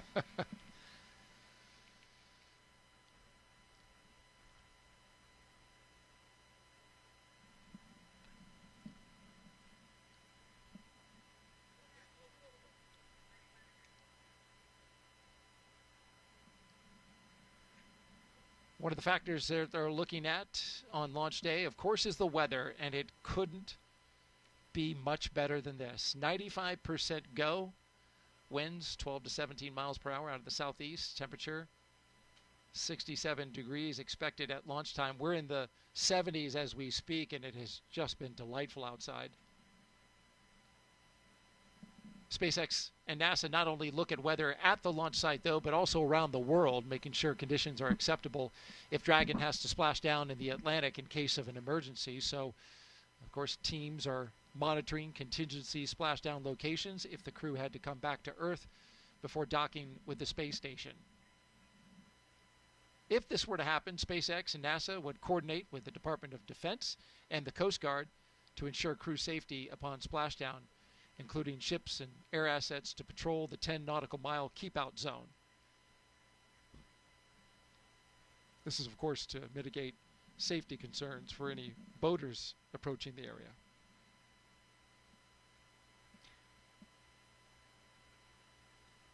The weather brief that they got at the top of the launch broadcast was that conditions along the ascent corridor were good. They did have some winds that were teetering right on the line, but they were expecting them to go down. And how about that? What a beautiful view. A nice sailboat off in the distance, though I'm wondering if that is okay. Yeah. Now that I think about it. Looks like it might be a violation, and I know that, you know, that actually prevented a few or delayed a few shuttle launches in the past, didn't it? Right, boats that were in the area that weren't supposed to be there. It did indeed. I can tell you with a fair amount of certainty that as lovely as a day as it is to be out sailing, they are not supposed to be in that location. Now, the area is cleared by the range, so we'll wait for an update from the range to find out what the situation is there.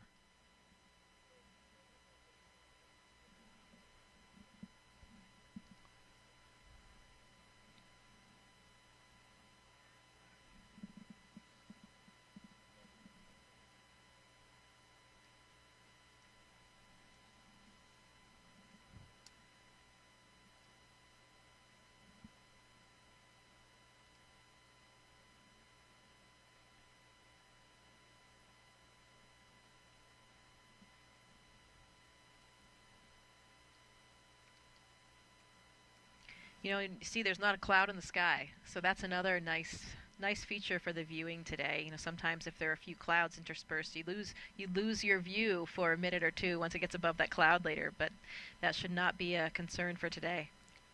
Yeah, the high pressure system that's in the area literally swept out all the moisture and storms that we had earlier in the week. We had a cold front pass through on Tuesday, or Monday rather. Dragon SpaceX for hydraulic checks.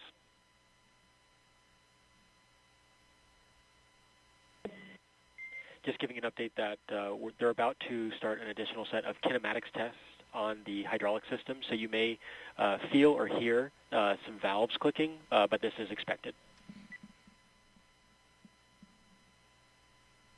Thanks for the heads up.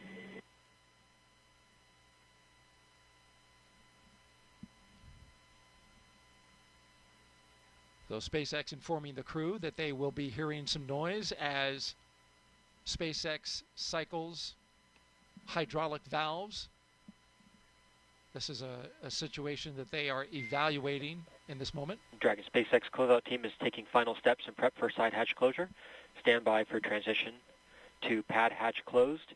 Ensure all items remain secure from now through launch. Copy.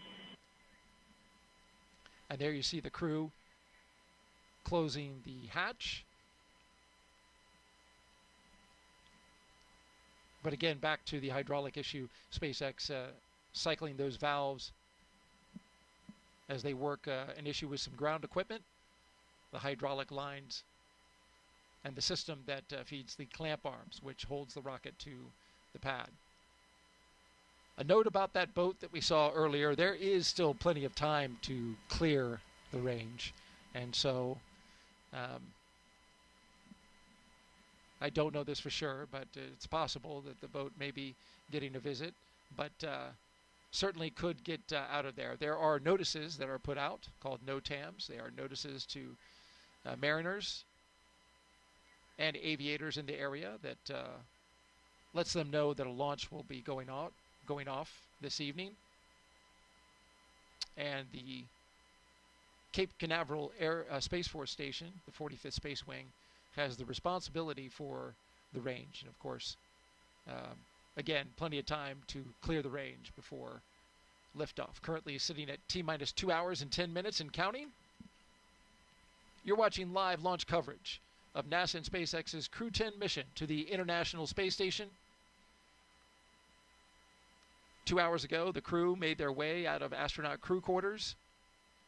After they suited up, they got into their rides, drove out to the launch pad, ascended the launch tower, walked across the crew access arm and into the Dragon Endurance capsule that you see there. The Endurance spacecraft currently on its 4th flight. The flight leader in the fleet currently. The crew is now inside the capsule, and the team there at SpaceX performing some leak checks to make sure the capsule is airtight.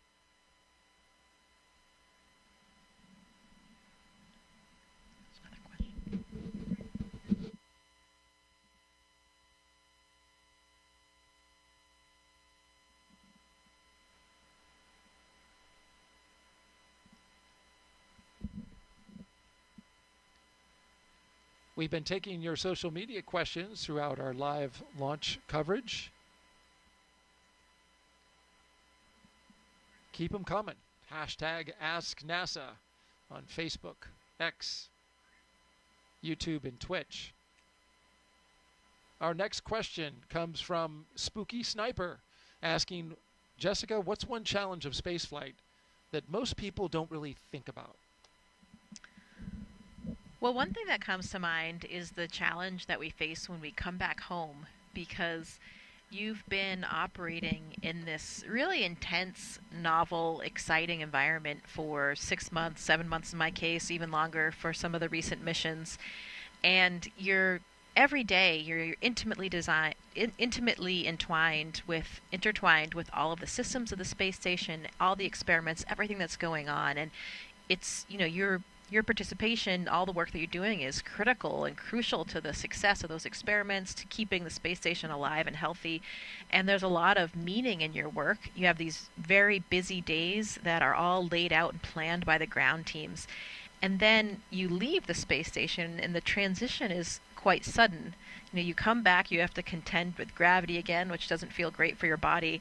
And you think about it, you're thinking, well, wait a minute, I left, and somehow the space station's up there still doing just fine with another crew that's taking care of it, but you're personally no longer connected to it and responsible for those everyday operations. And it's quite a difference from when you come back.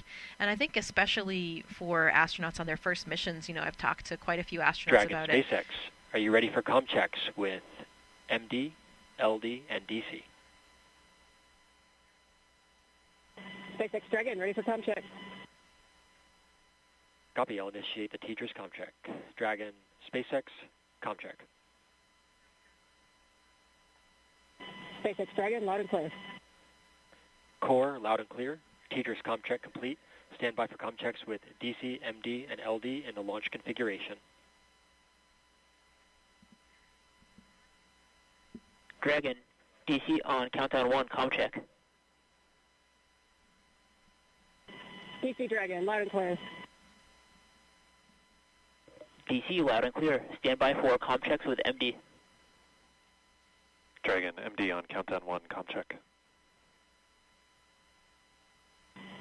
MD Dragon, loud and clear. MD loud and clear. Stand by for comm check over Dragon to ground. Dragon, MD on Dragon to ground, comm check. MD Dragon, loud and clear. MD loud and clear. Stand by for comm checks with LD. Dragon, LD on countdown 1, comm check. LD Dragon, loud and clear. LD loud and clear. Stand by for comm check over Dragon to ground. Dragon, LD on Dragon to ground, comm check. LD Dragon, also loud and clear. LD loud and clear. Dragon, SpaceX, launch configuration comm checks complete. SpaceX Dragon, copy.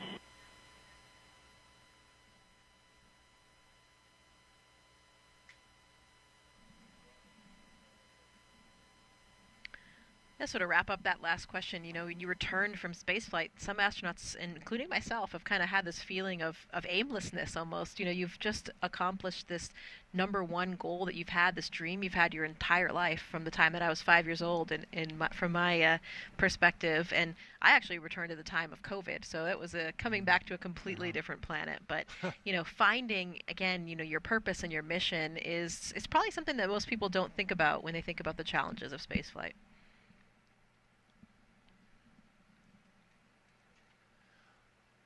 All right, we are T-minus 2 hours and 5 minutes and counting until liftoff of NASA and SpaceX's Crew-10 mission to the International Space Station, an incredible orbiting lab, and, of course, their final destination for Crew-10.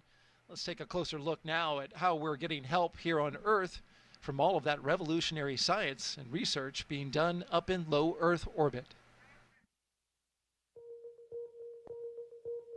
The International Space Station isn't just a symbol. It's a powerhouse of cutting-edge science, constantly revealing secrets that defy Earth's limitations and drive us farther into the cosmos. Our mission is research and science. We have experiments mounted on the outside of the station that are looking at Earth. We study our own bodies and how they react to space, to weightlessness, to radiation, and that helps not only us go on further in future missions, but also helps for medical research back home. And then we study lots of different things as well, like materials, combustion, all sorts of things that help us understand life back on Earth. Yeah! Microgravity doesn't play by the rules. It flips them upside down, transforming how liquids flow, how flames burn, and unraveling biological mysteries before our eyes. I saw some heart tissues beating in space, and it was incredible. Photon, we see that top one beating. Looks like happy heart cells. But we're not just along for the ride. We're explorers, diving headfirst into the challenge and harnessing the power of this unparalleled platform, just as we have been for decades. We're on a relentless quest for answers, seeking to understand the intricate workings of the human body in space and ensuring future crews stay safe on their daring journeys beyond Earth's orbit.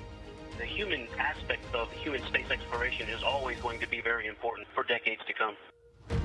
And when it comes to technology, we're not waiting around. We're discovering new ways to grow crops in harsh environments and engineering innovations to tackle Earth's greatest challenges. We have amazing technology that allows us to recycle water and create water for us to drink. It's delicious. Microgravity isn't just a curiosity. It's a game changer in the fight against diseases back on Earth, paving the way for breakthroughs that benefit us all and enabling new economic opportunities in space. Welcome, Axiom 3 on board the International Space Station. From our vantage point more than 200 miles above Earth, we are not just spectators. We're gaining unprecedented insights into the world we call home, and we're sharing our findings openly. We're not just achieving results today. We're sparking inspiration in future generations of explorers and embracing the power of global collaboration as we reach for the stars. What was your favorite experiment on the International Space Station? Toby, great question. My favorite experiment was the one that I got to eat. It was us growing hatch chili peppers in our plant habitat. Station Huntsville on 2, we have video in Node 1. Look at those chili peppers. And as we soar through space at 17,500 miles per hour, each moment is a step closer to unlocking the mysteries of our Earth, our universe, and propelling our pioneering spirit even farther into space. So come along for the ride aboard the International Space Station.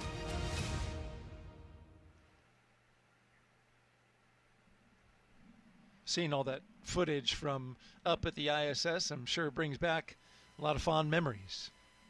Absolutely, especially as a scientist for me, I get very excited about our role as astronauts in conducting these scientific experiments. It's so rewarding to know that you're really helping science progress, and you're the person up there as the operator and or subject to help gather all this valuable data for the teams. I know that for this mission we have a lot of different scientific experiments, just a few that we could mention. There are a few that will be actually performed in Dragon, so in that phase of flight before getting to space station, and a few others on the space station.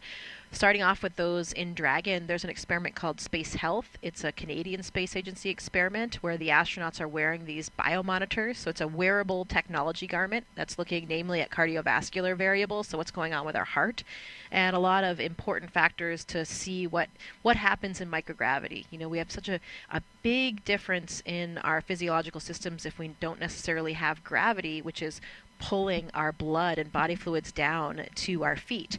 That leads us to the second one, an experiment called Thigh Cuff. This is a relatively new experiment where the astronauts that are participating will be wearing this kind of restrictive band around their thighs, and that it will help reduce the blood flow, so it'll change the way that fluid shift is happening, where once you get in microgravity, you have this upward fluid shift, less blood in your legs, more in your upper torso and in your face. You can kind of see that in some of the astronauts, especially in the beginning when they're up there before you have a kind of compensation for that.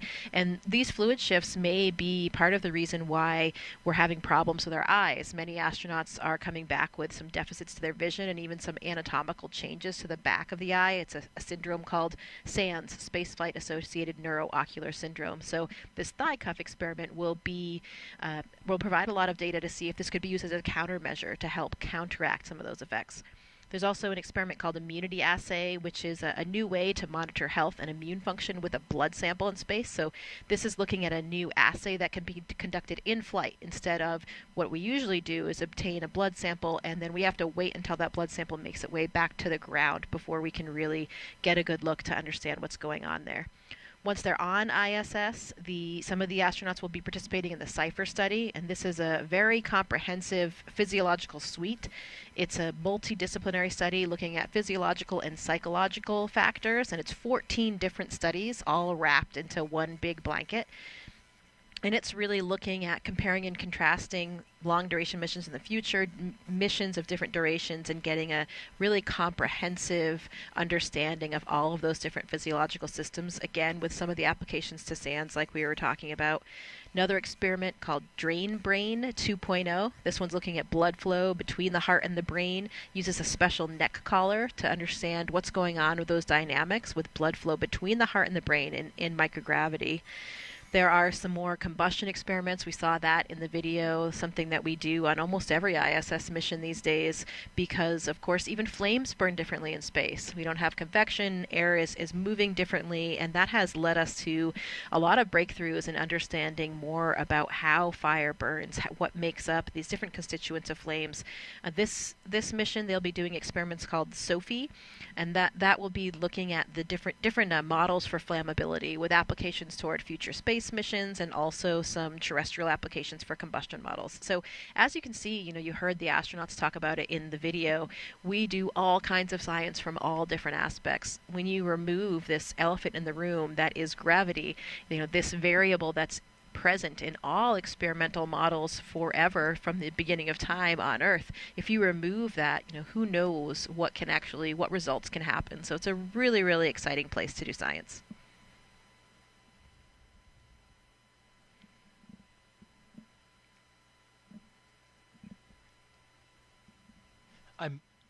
I'm most fascinated by the human aspect, especially what you talked about with how fluid flows inside of the body. Did you notice anything with your vision when you came back? Well, good question. Yeah, I actually did have a pretty extreme case of SANS, and so it was something that when I was on orbit, I did a lot of extra exams and images. So we actually have an OCT machine on board the International Space Station. So this is a machine that we can use to look at the back of our eye, to look at the retina, the choroid, and understand really the anatomy of the eyeball and the surrounding structures. So I actually did have a pretty extreme shift. My only real symptom, and the only thing that has lasted until now, is that I have perfect vision. I actually wore contacts or glasses before You're I went to serious. space. And for me, so one of the hallmarks of SANS is that you can have a flattening of the back of the eyeball. So this changes the refraction. And for me, my prescription was just this magic amount that was completely counteracted by this change that I had in my eyeball. So now I have 20/15 vision.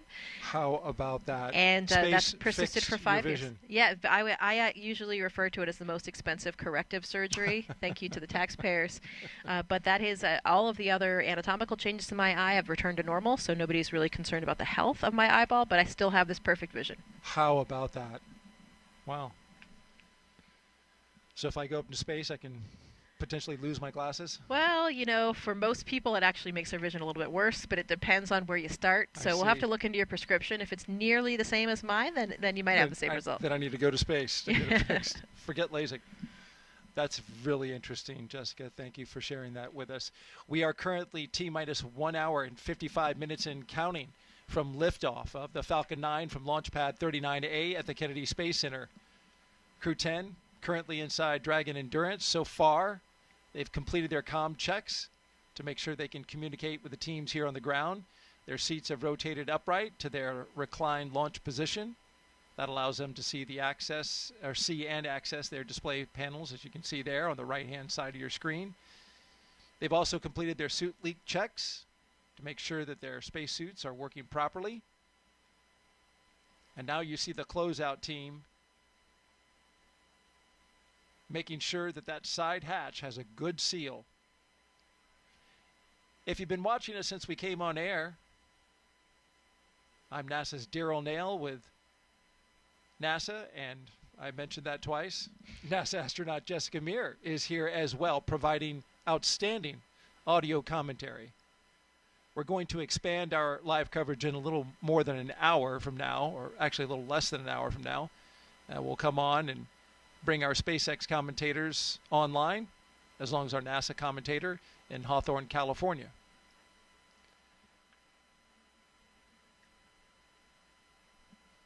Here's another look at the crew going into space today. The Crew-10 commander is NASA astronaut Anne McClain. She's a West Point graduate and U.S. Army colonel who has spent 204 days in space and completed 2 spacewalks. She's a highly decorated Master Army aviator with over 2,000 flight hours, and she even played for the USA Rugby Women's National Team. Yeah, that's right. My classmate Anne, she's a natural leader, and she is exactly where she should be, leading this crew to space today. Your Crew-10 pilot is NASA astronaut Nicole Ayers, a U.S. Air Force major and graduate of the Air Force Academy. Nicole has flown the T-38 and the F-22 Raptor, logging over 1,400 flight hours, including 200 in combat. This will be her first space flight, making history as the first astronaut from NASA's 2021 class to fly. To add another dimension, Nicole also minored in Russian while she was at the Air Force Academy. So lots of, we talked about shared language earlier, and in a literal sense as well here for these crew. Very helpful on this mission and this flight, and better communicating with her mission specialist, cosmonaut Kirill Peskov. Our mission specialist, JAXA astronaut Takuya Onishi. He's returning to space for his second mission. A former commercial pilot, he spent 113 days aboard the space station in 2016 and became the first Japanese astronaut to capture the Cygnus spacecraft. When he's not training, he enjoys flying, hiking, movies, and playing the sax. When they reach the space station, Anne will hand over her commander duties to Tak. Tak will actually become the commander of the space station, and he'll be the third JAXA astronaut to serve in that role after Koichi Wakata and Aki Hoshide. Taking advantage of his experience as a flight controller on the ground that he did right after his first space flight. The second mission specialist is Roscosmos cosmonaut Kirill Peskov, a former airline co-pilot. This will be his first trip to the International Space Station. Trained in skydiving, zero gravity, scuba diving, and wilderness survival, he's ready for the challenges of space. Kirill is always finding adventure on this planet, he has that sort of adventurous spirit, so he's always exploring every environment he's in, and I'm sure that this will be even more special for him, having that natural sense of exploration and adventure in him when he sees the Earth for the first time from above. A fine crew, all 4 of them pilots. 2 military pilots, 2 commercial pilots. They all speak the common language of aviation. We are T-minus 1 hour and 50 minutes until liftoff of NASA's SpaceX Crew-10 mission.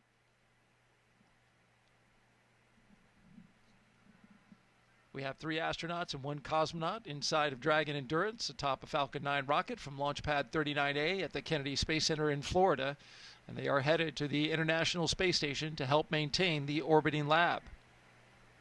Once on board the International Space Station, Crew-10 will become members of Expedition 73.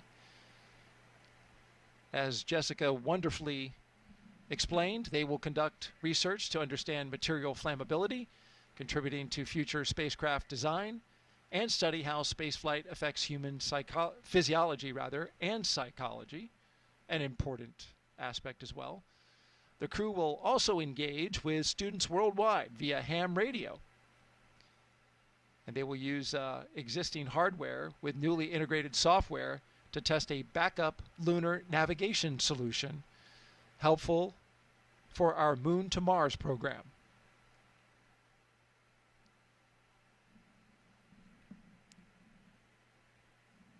Yeah, just want to clarify, they will become part of Expedition 73. 72 is currently on the station, and there you see some of our crew members from Crew-9. Yeah, that's right. The expeditions actually change over with the Soyuz launches. So the next Soyuz launch will actually, Johnny Kim's launch on April 8th with Sergei Ryzhikov and Alexei Zubritsky, that will mark the beginning of Expedition 73. Right.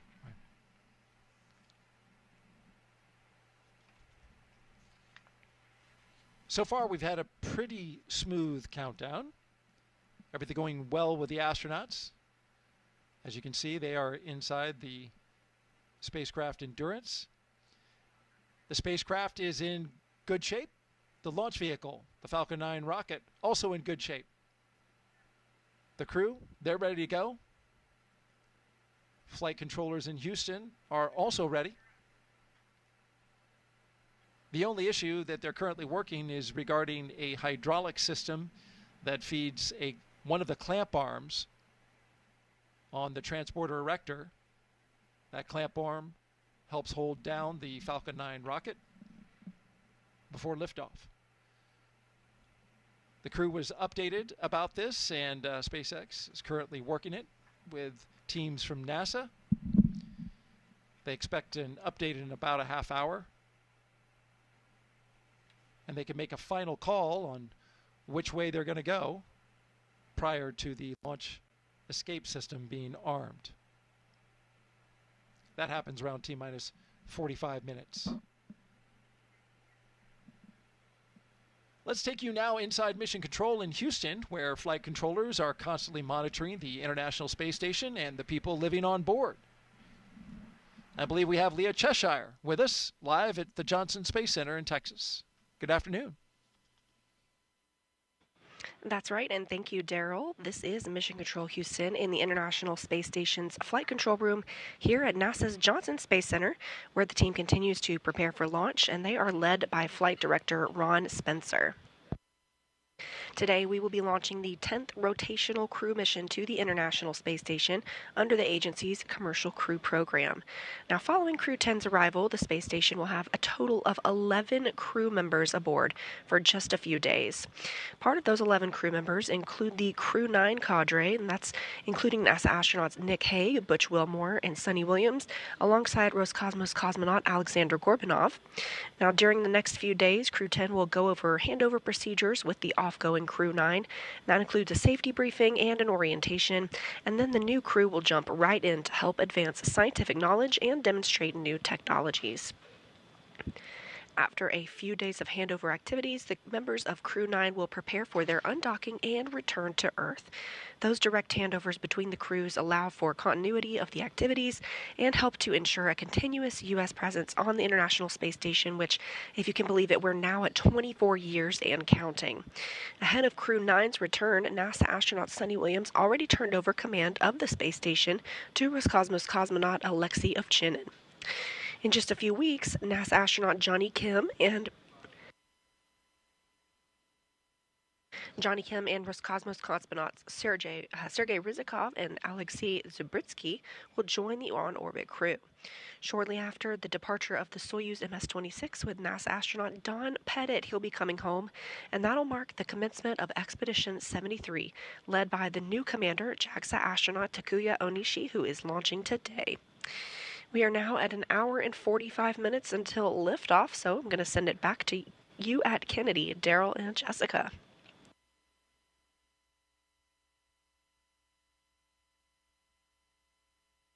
Thank you very much, Leah.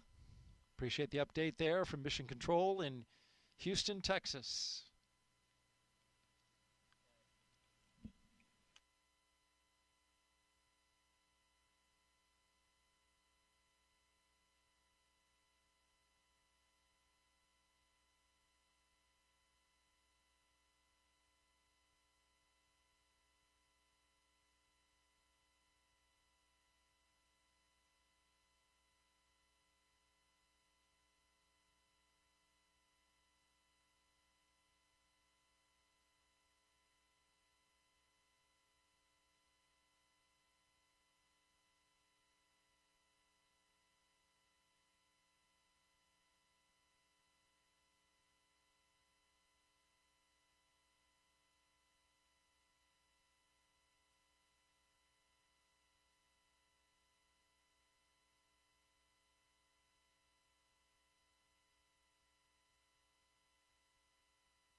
T-minus 1 hour and 43 minutes and counting until liftoff of NASA and SpaceX's Crew-10 mission to the International Space Station. You're looking at the members of Crew-10 on your screen. From left to right, Mission Specialist Kirill Peskov. To his right, Pilot Nicole Ayers. To her right, Commander Anne McClain, just a bit out of screen. And all the way on the right side of Commander Anne McClain, is Takuya Onishi, a JAXA astronaut returning to space for the second time.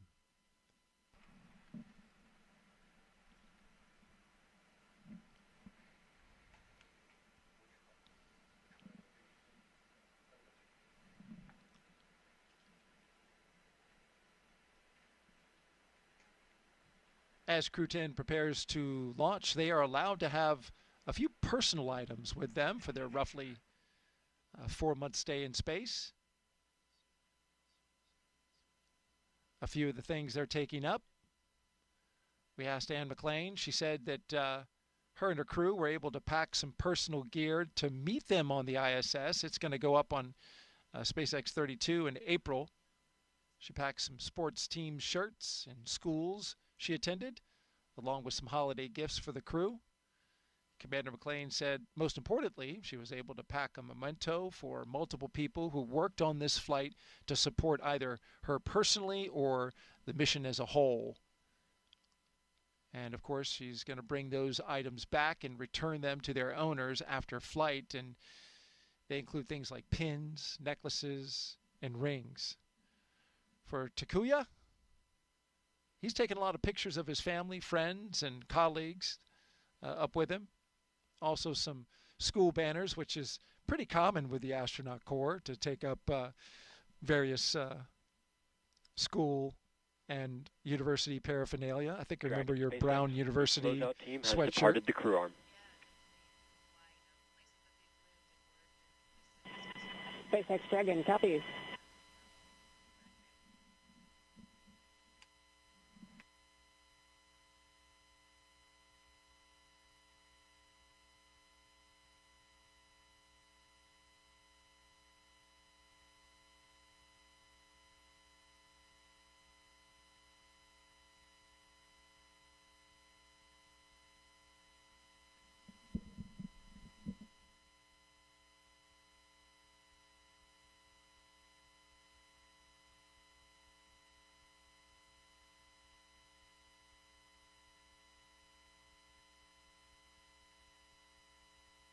There you see the closeout crew, Jessica, making their way off the launch tower, something you remember well from Crew 2. Yeah, absolutely. Now they're going to probably proceed to one of the other towers where SpaceX has a small control center, and they'll be able to watch from there. How's the view out there? It's pretty phenomenal. Yeah, I mean, I don't think there's really any bad view, especially when you're watching a rocket take off around here. I think that is one of the closer viewing areas, though, I would think maybe so. a little bit closer than some of the other viewing sites. The closeout crew, if you missed it earlier, of course, is mostly SpaceX members, but it does include one member of the Astronaut Corps. In this case, it's Chris Birch, a NASA astronaut who is helping out.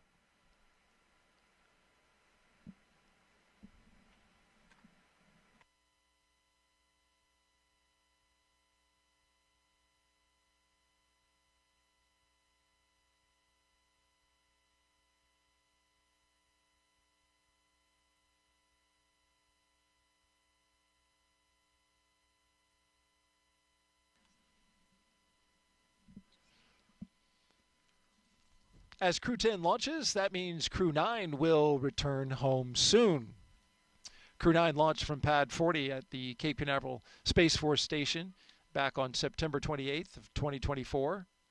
That was a unique flight because it was only 2 crew members in order to make room for Butch Wilmore and Sonny Williams, who flew up on a Boeing Starliner test flight, but are going to be coming down in those 2 open seats with Crew-9. They've been part of Expedition 72, along with Crew-9. Wilmore and Williams have been living and working on the space station now for over 9 months. The other 2 for a little over 5 months. Once Crew-10 arrives, there will be what's called a direct handover for 4 days, or what they call 2+2, which is shorter than usual. And then Crew-9 will undock. Talk to us about that handover period and why it's different this time, Jessica. Yeah, so it depends on who is on board for the handover time. When it's a new astronaut, you have a little bit more of what we call kind of adaptation time. It really is dependent on what's happening on the space station as well, though. In particularly busy times, if there are a lot of repairs or a lot of experiments that have to happen in that specific timeline, the amount of hours that we have for the handover available will vary. But we try to have certain periods of allotted time where you have time to just have some really handover with the existing crew up there so they can show you the ropes. You know, we have such incredible training, really extensive on all the pieces of hardware and some of the experimental pieces of hardware as well, but nothing really prepares you for the nuances of what the actual situation is on board. So it's really important to get those tips and tricks from the experienced astronauts, and even for the second-time flyers like Anne and Tak, the space station is a different place than it is when they were on it previously. There's probably some different pieces of hardware and some different systems. Things may be done a little bit differently than when they were there before. So they'll get a lot of insight into operations up there and just really kind of get used to doing things.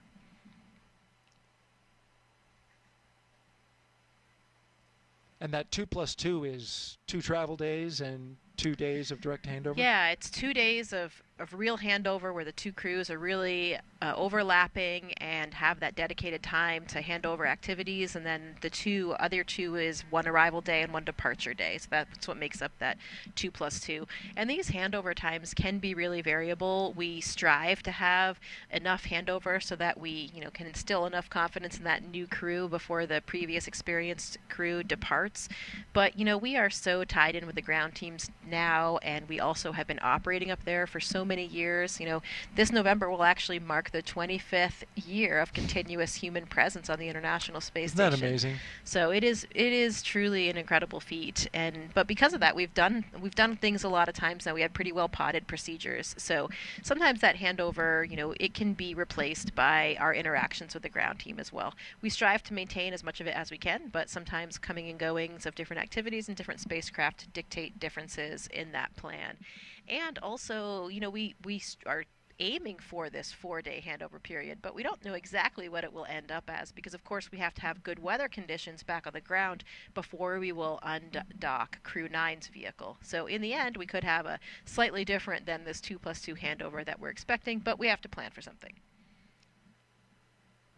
It really can vary, as you mentioned, because splashdown weather is a critical component, as you mentioned, before the crew can come down, and that's pretty unpredictable for where they will be coming down. Though I was talking to one of our meteorologists here at the Kennedy Space Center, and I asked, well, we have such wonderful weather this time of year.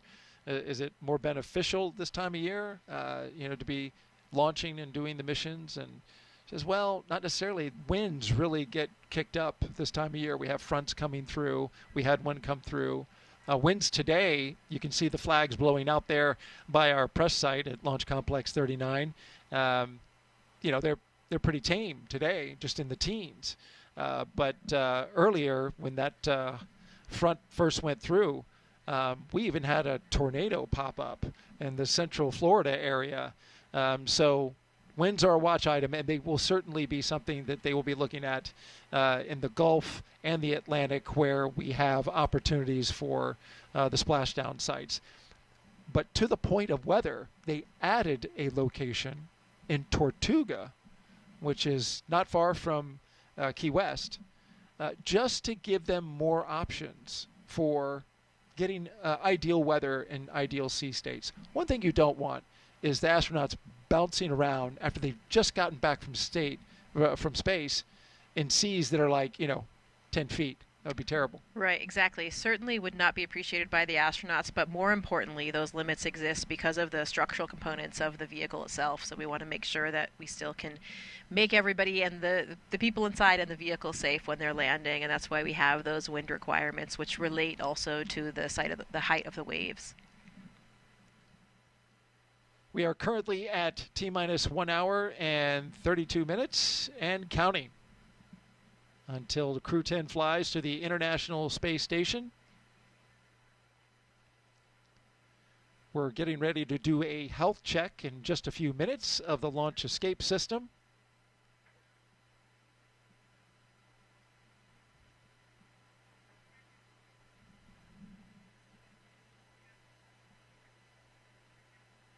Of course, the launch escape system, a critical component of the Endurance spacecraft. You're looking at the crew right there. On the left, Roscosmos cosmonaut and mission specialist Kirill Peskov. Yeah, that launch escape system will be armed 2 minutes before they start loading the propellant, and of course that's for good reason, because we're sitting now on top of this incredibly combustive material, and that will stay armed. The escape system will stay armed through orbital insertion, and either the ground or the crew can send that command. It has 8 Super Draco thrusters that fire in order to bring the crew to safety, and those thrusters are specific to the abort system, so they're only used for that abort system. The crew can actually hear it arm with like very loud thump, and then they can hear the fueling of the valves, and they can hear the flow of the fuel as well. There's a T-handle on board that the crew can activate if they needed to jettison themselves to safety.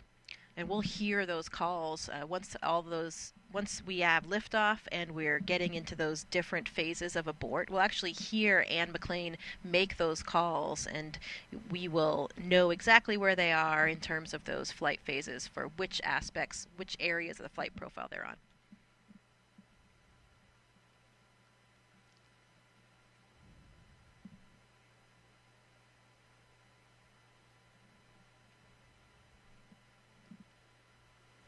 We will hear that health check coming over the loops here in just about a minute, a little less than a minute.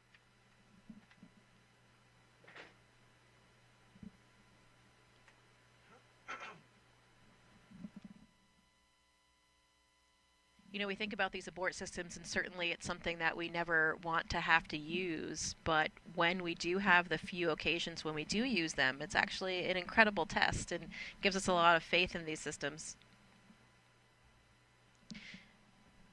Yeah, that escape system I was reading can move Dragon half a mile in only 7.5 seconds, equivalent to a peak velocity of 436 miles per hour. I imagine in training, you've got to be ready for those kind of Gs. Yeah, absolutely. We have some centrifuge training.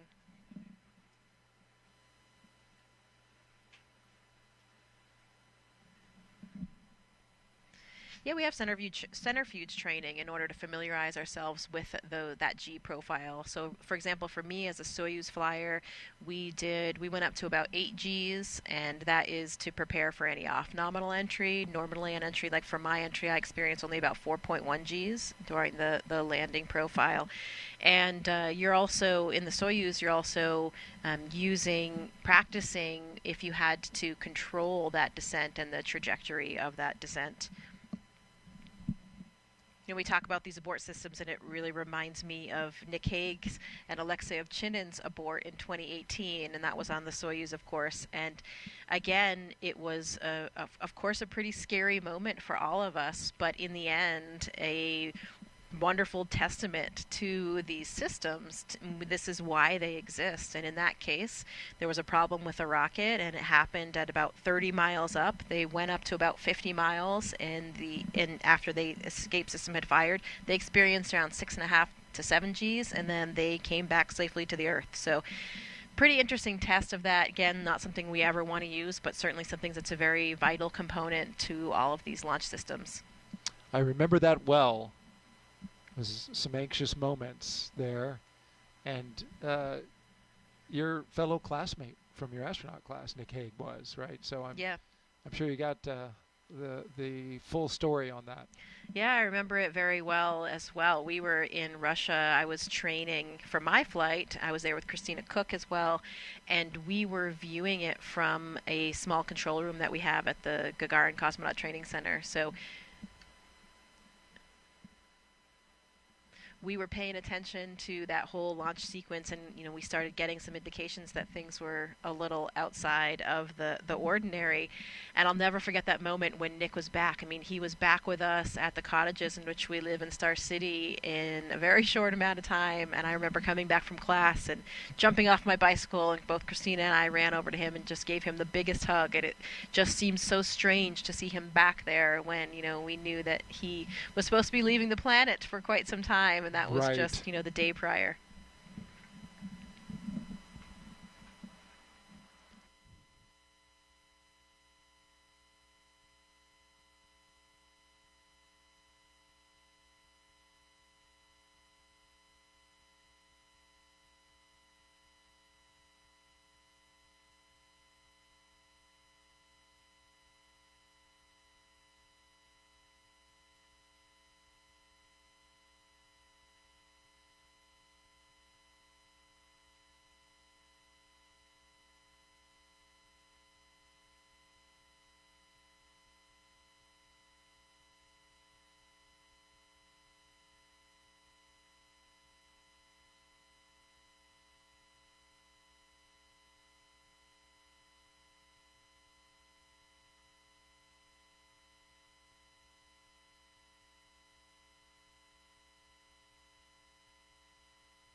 So here's a good shot of the crew members. They have ingressed the vehicle, they have completed the pressure checks of their spacesuits, and the hatch has been closed.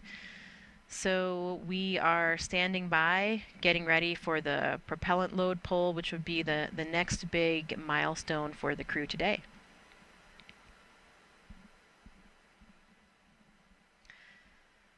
Dragon SpaceX for post-ingress briefing.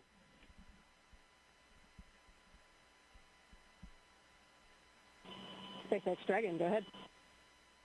Just wanted to give you a quick update. We are still discussing the hydraulic system performance. They did finish those kinematics tests and they look nominal, but we are still in discussions and evaluating the system for flight readiness. But otherwise, F9 and Dragon are tracking no other issues for flight. SpaceX Dragon, crew copies all. Thank you. So you've just heard that update from the SpaceX teams. They are still monitoring the hydraulics for the clamp arm system that's holding the Falcon 9 in place. And so still making some evaluations there. The good news is they're not tracking any other technical issues. So hopefully we will get to a good place with this one and can continue on toward launch today. Speaking of launches, NASA and SpaceX joint launches, there was a very interesting launch just last night from the Vandenberg Air Force Base on a Falcon 9, and that was the Sphere X and Punch missions.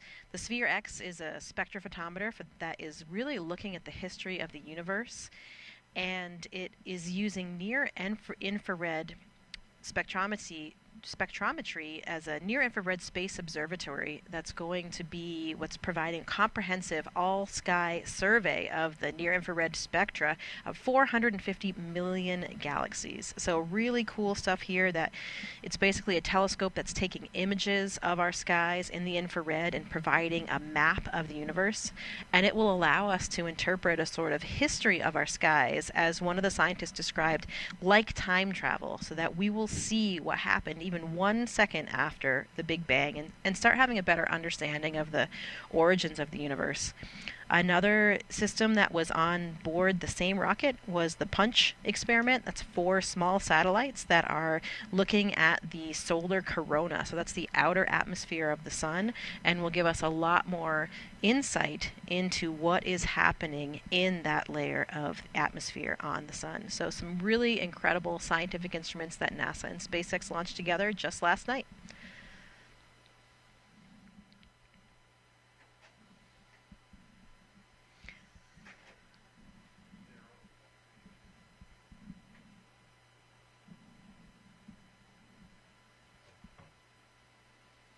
Another view of the crew here waiting patiently for their next update.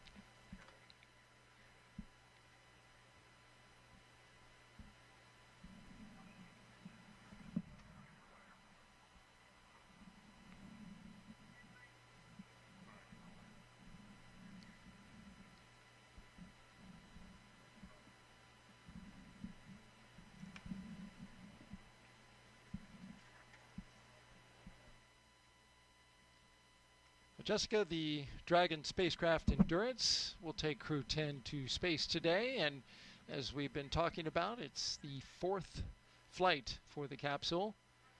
Since its first flight in 2021 for Crew-3, SpaceX's Endurance Dragon has been a workhorse for NASA's Commercial Crew program, flying mission after mission. It has safely carried astronauts to the International Space Station. With Crew-7, Endurance proved its reliability yet again, marking its 3rd journey to orbit. In all, Endurance has flown 10 astronauts and 2 cosmonauts to and from the International Space Station, and it's supported crews from NASA, ESA, JAXA, and Roscosmos.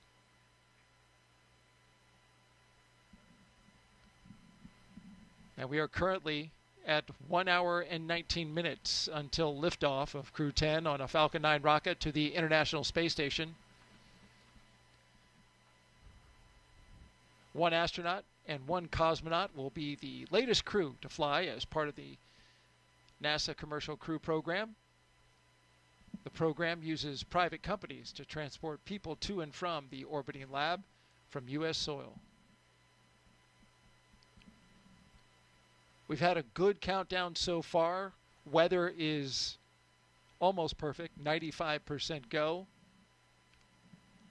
We do have an issue that SpaceX is looking at on the ground side. It has to do with the hydraulic system for the clamp arms, one of the clamp arms.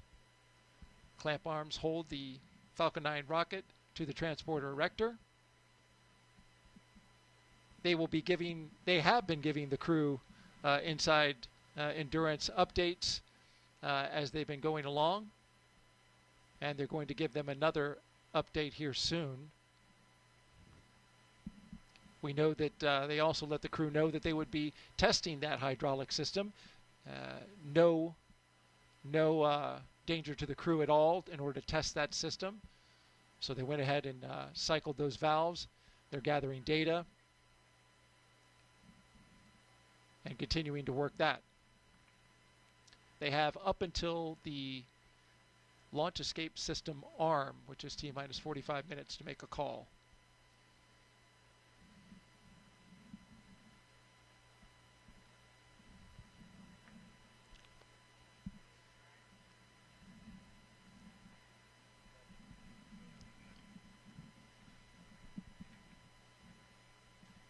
Just get inside the spacecraft.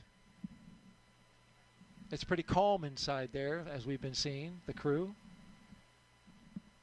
But what are you feeling in a moment like this? You know, I think it's probably different for everybody. You know, maybe as the commander and the pilot are probably kind of rehearsing the big things that they're going to be monitoring on those displays. I know that for me, in the left seat of the Soyuz, there was, you know, quite a choreography and procedures that we're following every step of the way. And so I was paying very close attention to everything that was happening on my screen. And, you know, just preparing to follow along and do all the things that we had done in all the training and all of the simulations. And we are thinking about everything that's going to happen, you know, thinking about what happened earlier today, saying goodbye to our family members. And most likely, though, I would say really just concentrating on the job at hand and the task at hand. You are really intimately connected with everything that's going on board that vehicle through all of these intense simulations that we've done. And so you are waiting for that next big moment and are ready to do what you've been trained to do.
Good afternoon. You're watching live launch coverage of NASA and SpaceX's 10th rotational flight to the International Space Station.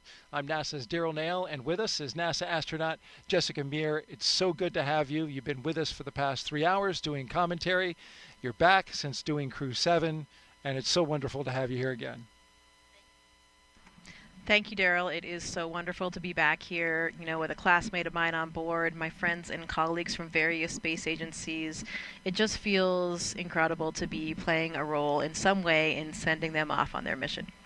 Let's talk a little bit about your missions from the past. In 2019, Jessica Meir and Christina Cook made history with the first all-women spacewalk, the 221st for Space Station Assembly. 2 years later, Jessica served as the astronaut support person for Crew-2, helping the team all the way to the launch tower. There she is, number 38. More recently, she was over at Launchpad 39B, where she rehearsed with the Artemis 2 crew, once again in the role of astronaut support person. But this time, that crew was practicing for their mission around the moon. Looks like you were having a good time, though.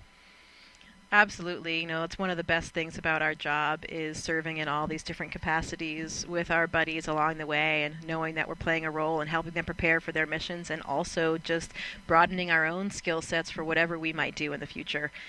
One of the best parts, I think, about being an astronaut, we're just doing different things all the time. A lot of times the roles that we fulfill are very active. We're doing jet training, we're learning how to use and practicing with the spacesuits, we're taking a Russian class, we're learning about onboard systems, we're testing out something for an entirely new vehicle for the Artemis missions. So always fun and exciting. And we've got some beautiful views that we've been looking at of the Launchpad 39A out there, for where our rocket's going to be taking off just after sunset at 7:48 p.m. Eastern Time.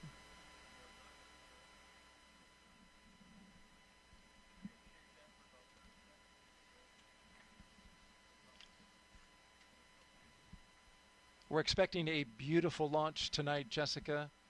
It'll be in twilight, which, as we know around here, for people who watch rocket launches, once that thing gets off the pad, it'll be a little dark on the ground, but very light up high, where the rocket will be doing its separation from the first stage, and see all kinds of rocket exhaust being illuminated by the sun. It will definitely be a gorgeous view. Very special lighting in that twilight period. So it will be quite a show for everybody on the ground here in Florida. Looking forward to watching it with you. Jessica, of course, has been gracious enough to spend the last 3 hours providing her insight analysis about the pre-launch operations and milestones as we count down to launch of Crew-10. Liftoff time still holding for 7:48 p.m. Eastern Time, and 57 seconds for those who like to know it right down to the dot. Crew-10, ready to go. All right, let's check in with our team at SpaceX, who will be providing us commentary, along with our NASA commentator. How are you guys doing this afternoon?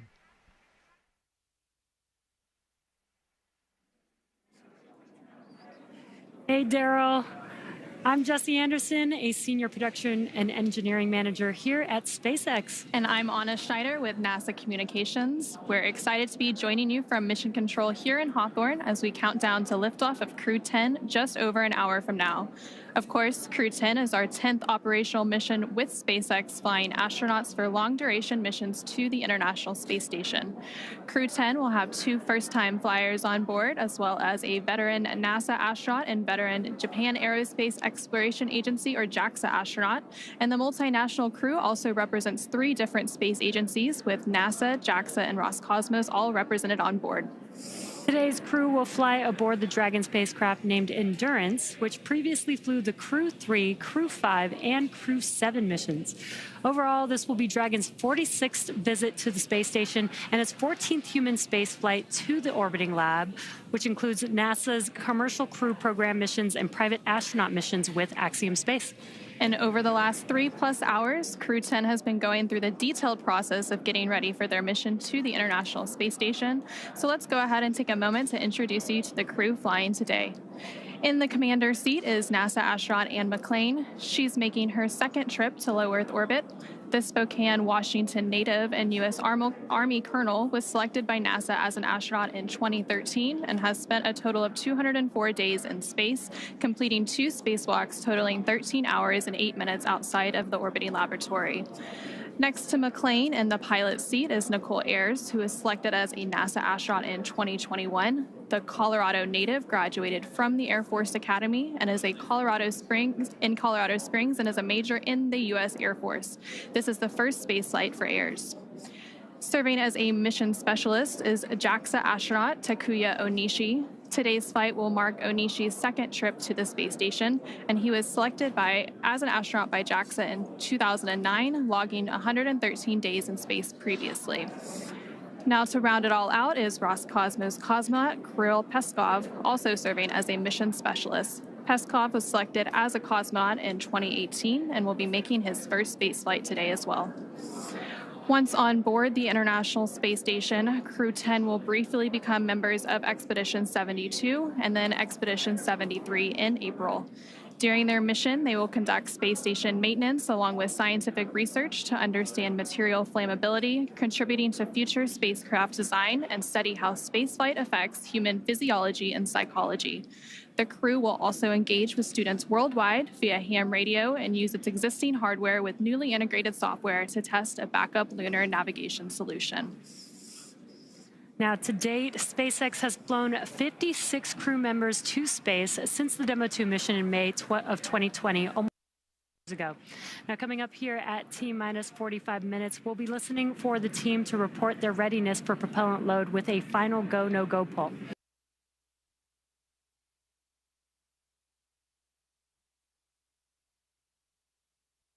It continues to be a smooth countdown so far, and we're looking good for an on-time liftoff at 7:48 p.m. Eastern Time from Launch Complex 39A in Florida. But throughout the entire mission, that's from liftoff to Crew-10's arrival at the space station, all the way through splashdown when the astronauts return back home. And on console or headset in mission control, which you can see there on your screen, there are 6 key positions. The mission director is in charge in the room and tasked with making real-time decisions to ensure mission success. Now, the person that you may hear talking to the astronauts is the Crew Operations and Resources Engineer, which you'll hear us refer to as the core throughout the broadcast. And the 4 additional team members are focused on vehicle systems, including avionics, navigation and control, software, propulsion, life support, and communication with ground support teams. Now, apart from mission control, our Falcon 9 team is currently located in the Launch and Landing Control Center at Hangar X. And with with just over an hour until launch, they are settling in for final checkouts, propellant loading, and launch. And NASA has its very own team members as well at NASA's Mission Control Center in Houston, Texas, who have been preparing the International Space Station for Dragon's arrival. After launch today, Dragon is scheduled to dock to the International Space Station early tomorrow morning on March 13th.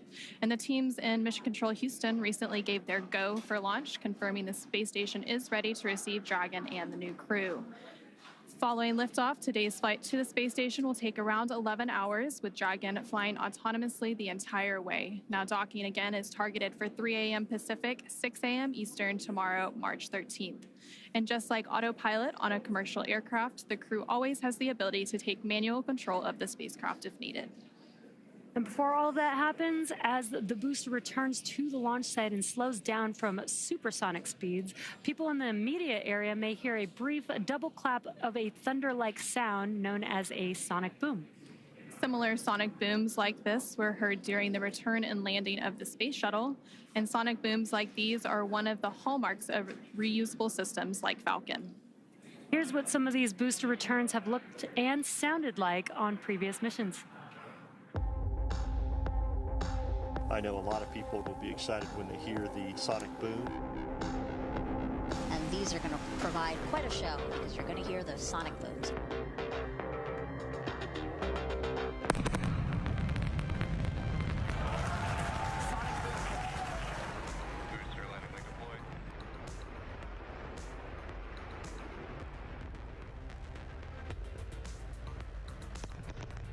That sonic boom is great for us. That thunderclap broke the sound barrier.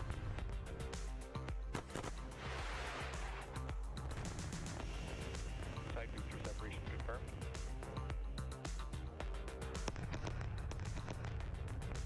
Just heard the 2 sonic booms here in the room. Booster landing confirmed.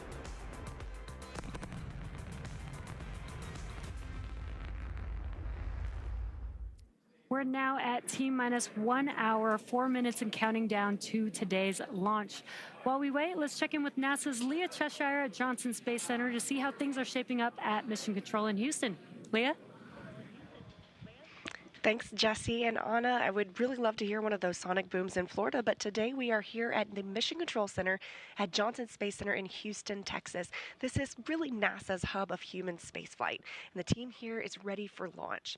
The International Space Station is ready for the crew to lift off as they begin their journey to the orbiting laboratory. Now, in the home stretch of the rendezvous, NASA and SpaceX flight controllers will enter into integrated operations. This means both flight control teams will conduct a series of go-no-go polls for Dragon Endurance's docking to the space station. Rotation missions like Crew-10 help NASA continue to maximize the important research and technology demonstrations made possible only in the International Space Station's unique microgravity environment. The space station is critical for NASA to prepare for future commercial low Earth orbit destinations and to understand and overcome the challenges of long-duration spaceflight necessary for a long-term presence on the moon and crewed missions deeper into the solar system. Yes, I am talking about Mars. Now, here's a closer look at the mission and what Crew-10 will have to look forward to during their stay aboard the International Space Station. The Crew-10 mission is going to be a rotational mission to the International Space Station. So we will launch aboard the SpaceX Dragon capsule and the Falcon 9 rocket. I'm just enjoying the way towards the launch. Of course, I'm looking forward for the day of launch. And we are going to stay there about a half a year. So the first goal of Crew-10 is to continue learning about the Dragon and the Falcon 9 rocket that we're going to be flying on to enable SpaceX to continue their development of rockets and even private astronaut missions in the future. The other mission is to get us safely to the International Space Station so that we can crew this incredible national orbiting laboratory that we have and continue the science experiments that we have ongoing there. One of the unique characteristics of the International Space Station is microgravity. We get to learn how humans and plants and other types of hardware react in the space environment and the microgravity environment. And it helps us to develop all kinds of new materials, medicines, and it helps us to push our knowledge forward. The discoveries that we make on board the International Space Station then inform what we do on Earth, and it allows us to further both humankind here on Earth and get to further places in the universe. So I've often been asked why we explore, and I think it's different for everybody. When people are born, they naturally want to explore their environment, first as babies, and then as kids, and finally as adults. That's how we expand our world, and that's how we find something new. Every time that we make a further step, we learn something and we learn how to adapt, and that is so important to humanity. This is probably the main things which drives us forward and helps us to survive as a species. There are so many unknowns in space, and as explorers and as humans, we want to find out what's in that unknown. For me, it's the fact that I get to be a small piece of figuring out what the unknown is and taking that next step to get to the moon and to Mars and the Artemis program. Our ultimate goal is to go to Mars, but it's not an easy journey, and when we face a new challenge, we must solve it step by step. I think that's one of the biggest benefits of the International Space Station. We're outside of the atmosphere, and now we don't have the protection of the atmosphere. What happens, and how do we better prepare our people, our hardware, our food, our water systems for that deep space exploration? It's really important on the space station that we learn those lessons now when we're in low Earth orbit. That way we know what we need to bring with us when we go onto the moon with the Artemis program. One of the things that we do on the International Space Station is work with our international partners all across the world. I think it's hard to overestimate the value of international cooperation in space exploration because we all know that it takes much time and effort. Space is hard, it's very challenging, it's sometimes unpredictable, and that's why I think cooperation is the key to success. The International Space Station wouldn't be international without all of our partners. And our goal is to be a beacon of hope for all of humankind so that people can look and say, this is what we can accomplish when we work together. I asked Anne what she's most looking forward to, as well as Nicole, and she says it's really satisfying for her to work on hardware with her hands, then get it into the Japanese airlock, and then go see it working outside in space, which I thought was pretty cool. Yeah, that is one of the perks for sure. All the different things that we're doing every day, whether or not you're just being an operator or a subject for an experiment, loading up the Japanese airlock. That was one thing that we did several times during my mission, where we were deploying some small satellites via that airlock. So we did all the work of configuring them and putting them through, and then we watched them shoot out and be in orbit around Earth. So really That's cool. pretty cool. That's neat. And Nicole said that she's looking forward to anything that has to do with fluid dynamics, because that's what she got her master's in. So looking forward to that. We got some social questions for you. You've been doing a great job for the past 4 hours answering them. Let's take a listen at this question, or rather I will read it and you can listen as we get your expertise while looking at a beautiful shot outside at Launch Complex 39A. The question from Oxidized 93 is, how do you brush your teeth in space? Well, the short answer is just like you do on Earth, but a few nuances. You know, water behaves so differently when it's not falling down, so the surface tension is much more important. It keeps those water droplets together, so you can just get a small water droplet on your toothbrush, either before or after your toothpaste. Brush your teeth just like you do on Earth, and then no sink, unfortunately. So you got to figure out what to do with anything else that's in there. Some people might swallow it. I usually would spit mine out into a small wipe or a towel, and we have go through a few towels per week. I favor the latter, like you. We have another question. Let's pop it up real quick. Peter Stefronic asks, do astronauts get any music played in the capsule before launch? Hold music. Yeah, in the Soyuz we did for sure. While we had a long wait period, we had actually curated our own lists. We each contributed a few songs. So 4.100. SpaceX Dragon, go ahead. We are continuing to track the hydraulics issue, and we'll provide an update as we get closer to LES arm. However, at this time, you are go for Section 5. When ready, report go for launch. SpaceX Dragon, copy 4.100, Section 5 in work. All right, you heard SpaceX update the crew there that they are still working on the hydraulic issue for the clamp arm, building their flight rationale. They'll have an update for them. We'll find out how they're going to proceed forward. But in the meantime, they're moving with the next milestone, getting ready to arm the launch escape system. Let's get out now to Megan Cruz, who is with a special guest at a nearby launch viewing location. Megan? Hey, Daryl and Jessica. Yeah, you might be able to hear the crowd, but I promise you there is a big crowd here just off the camera over here, and they're here on the 5th floor of a nearby building that really gives an incredible view of the launch pad just to the left of me. But yeah, let's introduce you to somebody that we have with us today. You know, there are people across Florida as well as Texas, California, all working the launch, and one of those folks is Mike Ravenscroft. He's with NASA's Commercial Crew program, and he just stepped off console a few minutes ago to be able to chat with us. It's really great to have you here, Mike. Hello, Megan. I'm glad to be here. Thanks. Appreciate everything. Crew is go for launch. All right, Mike, I know. Copy. Crew is go. Mike, it says crew is go for launch. You know, why don't you talk to us about the issue with the clamp arms that we've been tracking? I think we just heard the decision about that issue with the clamp arms. Yeah, so the team's been really hard at it. The SpaceX and NASA team's working hard on a ground hydraulics issue on the vehicle release system. So they've been actively working this. I think we just heard them talk to the crew and give them a heads up of the issue, and they're still actively working that. This is a concern basically of just how the vehicle is held in place and during release when the vehicle is at liftoff. So teams are actively working that, and hopefully we get resolution soon and can continue on with countdown. And Mike, you know, we just said that you stepped off console. What does that mean to be on console? And yeah, what is your team listening for, especially particularly with this issue that is currently being worked? Yeah, so the team's looking for any issues with respect of how the performance is. They compare it to previous history.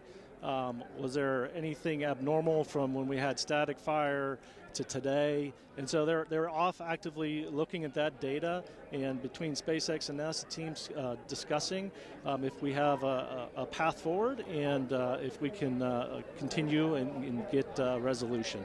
Okay. Well, Mike, why don't we let you get back on console? We know that, again, we are actively working an issue with your teammates there, so we really appreciate you being here. Thank you so much. Thanks, Megan. All right, guys, let us get another update with our SpaceX counterparts and our NASA counterparts over at Hawthorne.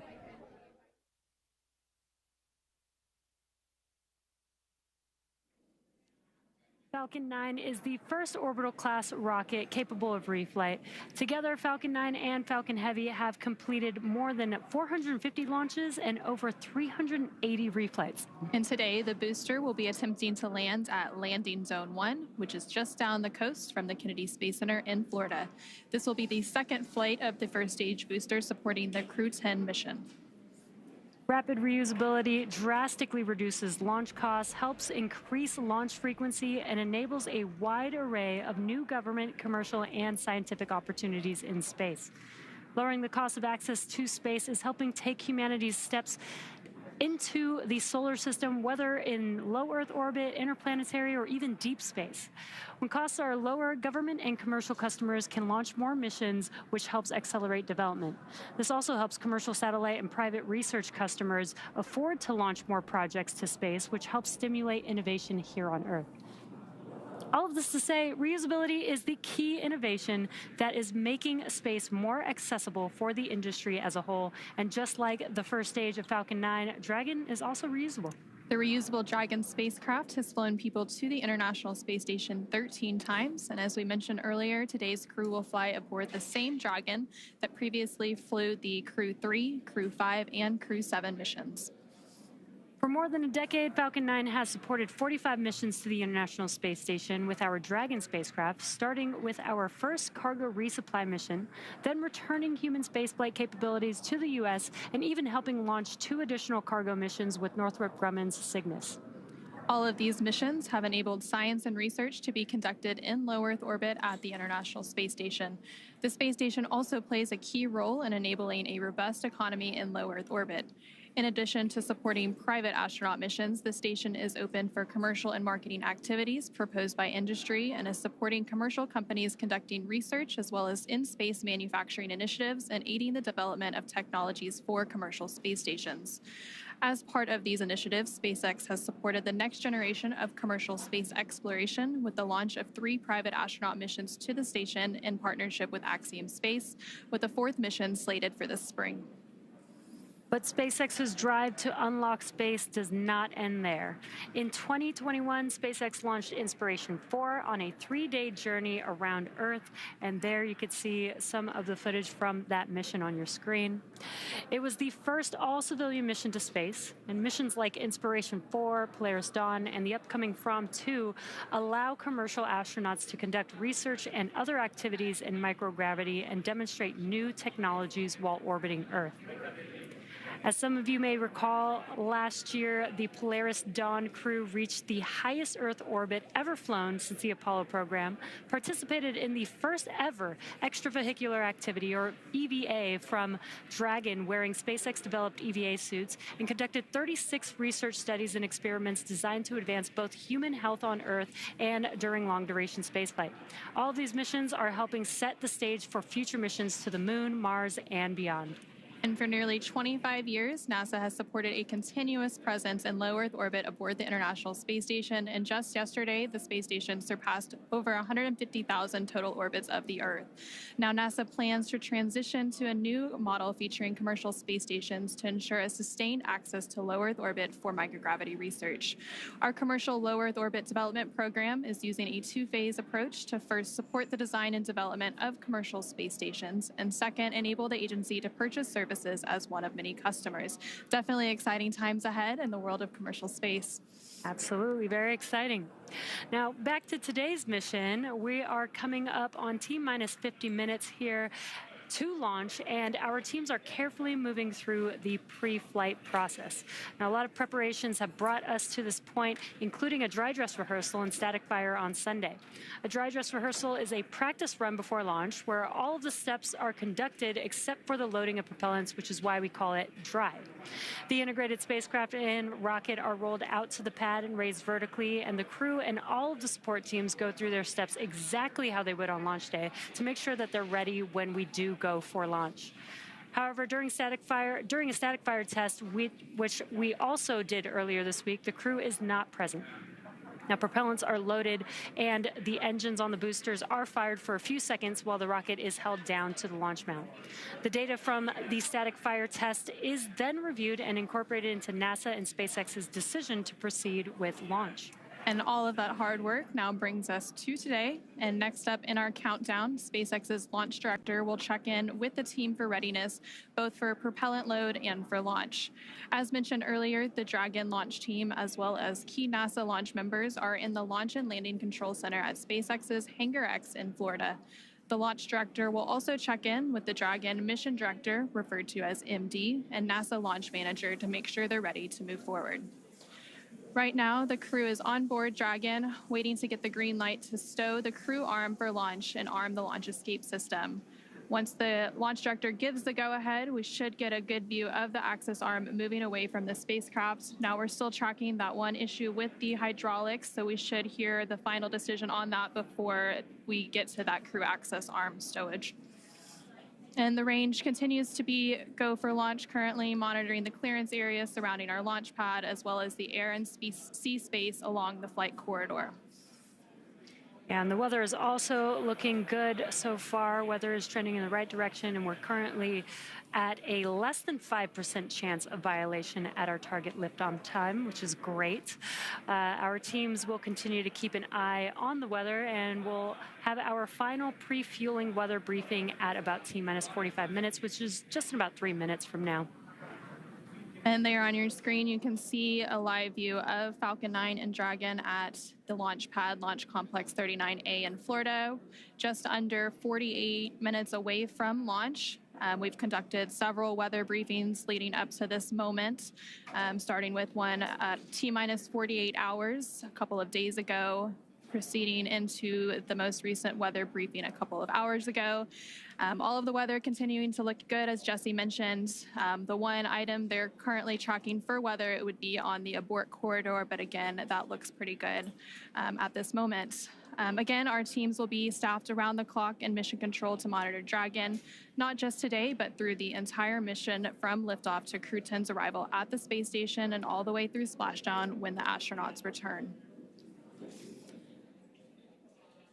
Coming up in about 2 minutes, we should hear that launch director briefing around the T-minus 45-minute mark. And then after that, we should hopefully have a decision on the hydraulic system, whether we are go or not, and if that's been resolved. And then after that, we will see that crew access arm stow to begin around the T-minus 43-minute mark.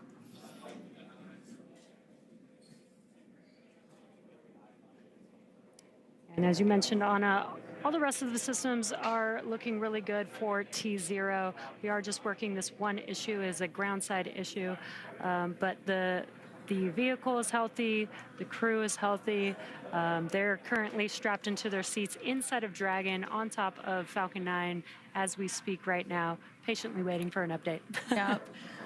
And once Crew-10 does get to the International Space Station, they will, of course, have a brief handover period with Crew-9. And then after that handover, once weather looks good for a splashdown, Crew-9 will return home shortly, bringing the end to their mission. So it's a busy time as we complete these crew rotation transitions at the International Space Station. Now at just under T-minus 46 minutes, so we should be coming up on that launch director briefing here shortly.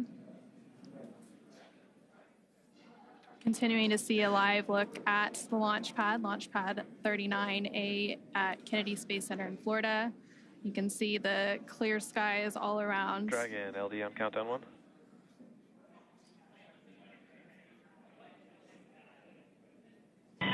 LD Dragon, go ahead.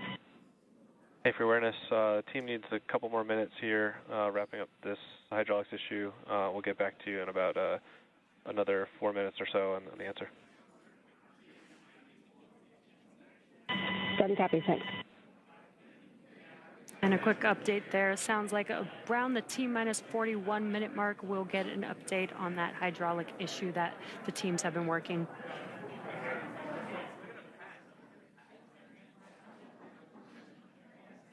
These views are great. Like Daryl said, we might have a nice twilight launch over there in Florida. So if anybody is in Florida and able to go outside during T0 for liftoff, you might get a really cool view of the launch tonight.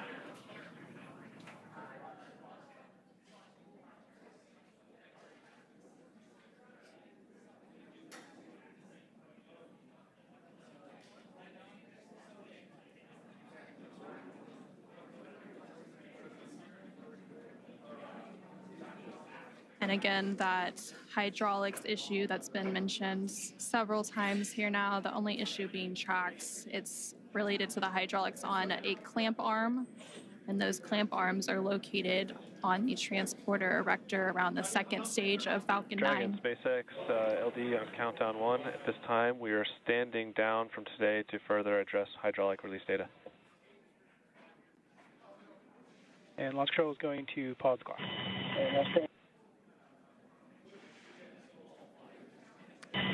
SpaceX Dragon, we copy all. Spaceflight is tough. Humans are tougher. We'll be ready when the equipment is. Yeah, sorry about the unfortunate result today, but we'll get you back up here in the air soon.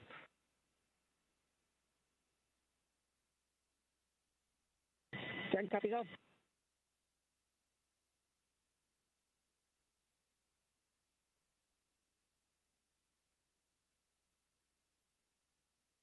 Dragon SpaceX, you are go to start 5.100 launch scrub. SpaceX Dragon, 5.100 launch scrub and work.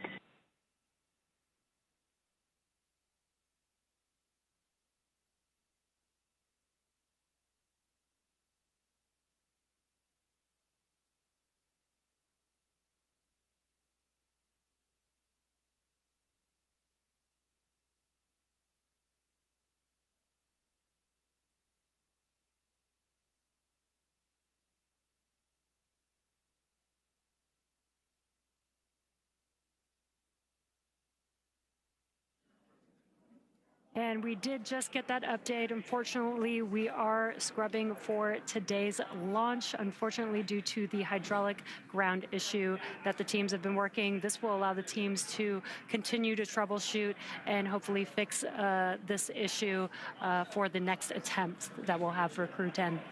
Yeah, and there's several other attempts this week. We'll see where we end up, but there's another opportunity about 24 hours from now that they could potentially take if that issue is addressed. So from here, the crew and the team will have to begin egress steps to get the crew out of Dragon and off the launch pad and back to their quarantine facility in Florida, where they'll just get a little bit more time with their families. Yeah, and the good part is we have not started loading propellants, so we don't need to offload any propellants. The vehicle is Dragon safe. SpaceX will be in section 3 of 5.100. We'll be there. I expect that you should be standing by in step 3.2. And SpaceX Dragon, copy. We are complete through 3.2, and we can give you 3.3 that we are ready for seat rotation. SpaceX copies. Crew report ready for seat rotation, and 3.3 we'll report when we step into those ops.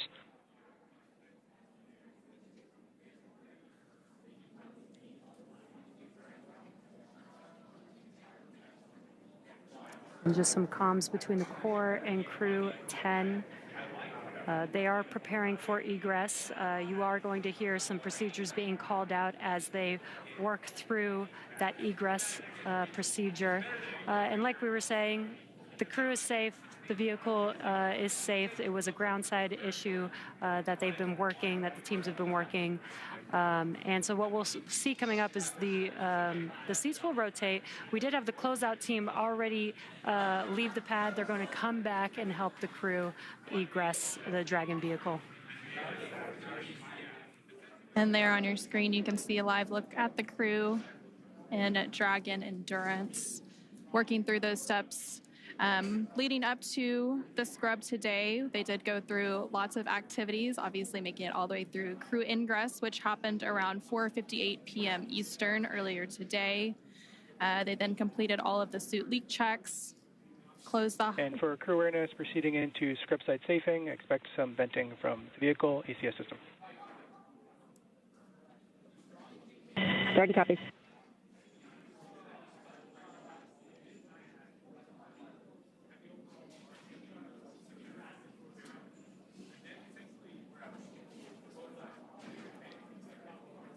And continuing to hear that comm between the crew operations research engineer from SpaceX and Crew-10 aboard the Dragon Endurance. With that, we'll go ahead and turn it back over to Daryl at NASA's Kennedy Space Center for some additional information. All right, thank you very much, Jessica and Anna, back here at the Kennedy Space Center in Florida. Unfortunately, we're not going today, Jessica. There was an issue with the hydraulic system on the ground side out at Launch Complex 39A. This was an issue that involved one of the clamp arms on the transporter erector. This is a ground issue. Everything was fine with the rocket and the spacecraft itself. This was an issue that SpaceX first made the crew aware of at T-minus 4 hours. They were working it, gathering data, but continuing with the countdown in hopes that they were able to have enough data to resolve the issue or get comfortable with some flight rationale. They were unable to get to that point, but I was listening in on the nets, and they were definitely working this issue as thoroughly as you would expect from the teams at SpaceX and NASA, talking about all the information, previous launches, taking into factors data from even the test fire. But in the end, they were unable to get to that point where they were comfortable launching. So we stand down for today and we look for another opportunity. Though at this point, we know that there are 2 opportunities coming up on Thursday and Friday, but it has yet to be seen whether or not the teams will take that opportunity. They first must resolve the issue or get enough data in order to understand it. And then at that point, they can proceed with an opportunity. But just to make the audience aware of the opportunities that remain, on Thursday, we have a launch opportunity at 7:26 p.m. Eastern Time. 7:26 p.m. Eastern Time, there is another launch opportunity for a 24-hour turnaround. And then on Friday, as you know, Jessica, we move generally about 20 or so minutes back each day in order to rendezvous with the International Space Station. We have a launch opportunity on Friday as well at 7:03 p.m. Eastern Time. As you can see on your screen, the Crew-10, is getting ready to egress the spacecraft Endurance. This is where they will go ahead and get out of the spacecraft. They're in fact talking about that now as they are motioning which crew members will be going through. From here, as you heard mentioned by the commentators in Hawthorne, they will make their way down the launch tower into their vehicles, which are waiting them, along with the closeout crew, which will help them go back to astronaut crew quarters. For astronauts, though, Jessica, this is certainly something that is really part of the business. Yeah, absolutely. We talked about it earlier, and flexibility is really the key to everything that we do as astronauts. We know that the plan is always changing, and launch scrubs are definitely a reality that we have seen happen over and over again here in the Space Coast. Way back in the shuttle era, of course, happened frequently too, given maybe a technical issue, maybe a violation of the range, as we talked about with a random boat being in the area. Maybe it was a weather violation, or even any of the contingency sites along the corridor as well. So lots of different reasons to abort. It does, we're ready for this. This is what we trained for. We know that at the end of the day, you may be lifting off, you may not be. Definitely a bummer for everyone involved, but we will just, again, do as we're trained and get ready for that next opportunity. It reminds me a little bit of an interview that Anne gave fairly recently about the mission, and she was talking about the extensive experience that her crew has in regard to aviation. We talked about that several times in this broadcast. They have 4 professional pilots, 2 military pilots, 2 commercial pilots. And one of the things that Anne often talks about is how important it is as an operator, as a test pilot, to be humble, because your equipment will always fail in ways that you don't predict. predict. And I think that's something that we saw here today. You know, there were other issues, technical issues that were being worked and tracked before this mission, as there are all before every mission. We're always wondering what's going to happen with the weather here, which can be pretty interesting and unpredictable here on the Florida coast. But this was something I don't think that anyone was tracking at all. And Ann and I even spoke last night. It just seems like everything's going too smoothly. I think we mentioned that this morning as well. Yeah. And maybe we shouldn't have said that out loud, because sure enough, there's always something that you don't expect. So I'm sure Ann's reminding her crew right now, hey, be humble. We know that today we weren't ready to launch. And the answer is that we will launch when we know we're ready and safe. And that's, of course, the only solution when you're launching humans into space. And a hint that the crew is taking it well, as you said, that we just saw moments ago. Kirill Preskov appeared to use his tablet to take a selfie with the crew.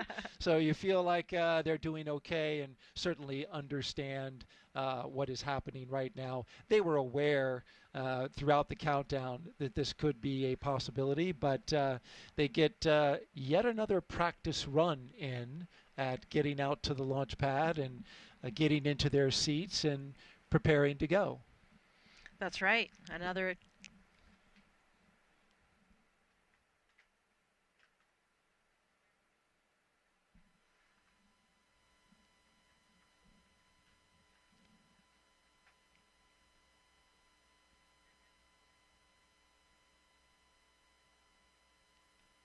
We're listening in as SpaceX continues to go through their scrub procedures. Again, another highly detailed list of procedures to properly go about the scrub of a spacecraft launch. Coming up next is our crew egress. The crew has loosened up their seat belts. For crew awareness, there will be some additional tank venting here as we get back down to nominal tank pressures.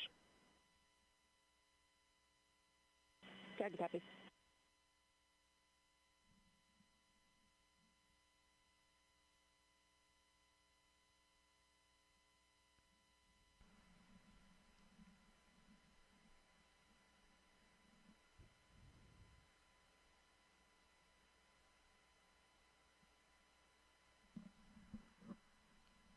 From your time in the astronaut corps, what are some stories that you've heard from astronauts that have, spent time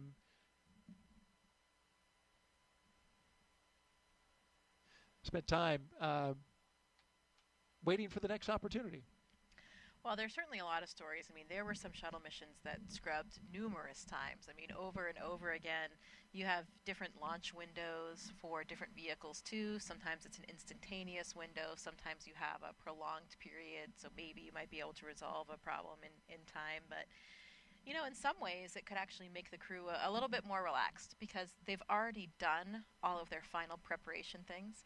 All of those, all that last-minute work, the last-minute email, the last-minute message that you wanted to send a friend, they have all of that out of the way, and hopefully that will give them a chance tomorrow to really just be able to relax and appreciate it, and maybe just think a little bit more, philosophize a little bit more, be ready for that next attempt without all of those little annoying must-do task list type things. So we'll try to put a positive light on it and think about how maybe for their psychological state and getting ready for the next opportunity, it would actually make things a little bit more relaxing and a little bit more routine. Like you said, they've gone through it all. Of course, they had gone through most of those, pretty much all of those steps except for the propellant loading in the dry dress previously. So they'd been through it at least once. But when you're not training for the real deal, it always feels a little bit different. So I think they'll be even more psychologically, mentally prepared for the next opportunity that they'll have, whether that's tomorrow or subsequent day.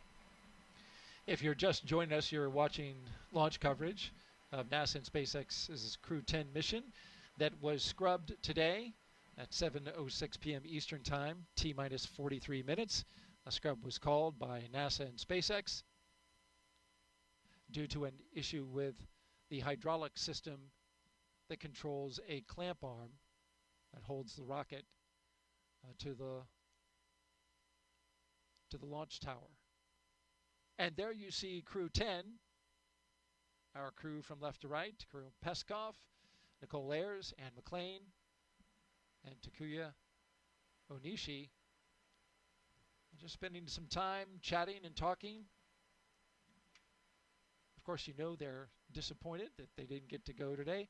The weather was perfect. It certainly did its part. I had just heard an update prior to the scrub being called where the launch weather officer came over the net and said, "We're clear, blue, and 22."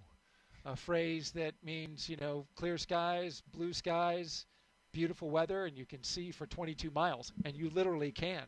That is the visibility today. It was setting up to be a perfect not only launch opportunity, but also a launch viewing opportunity.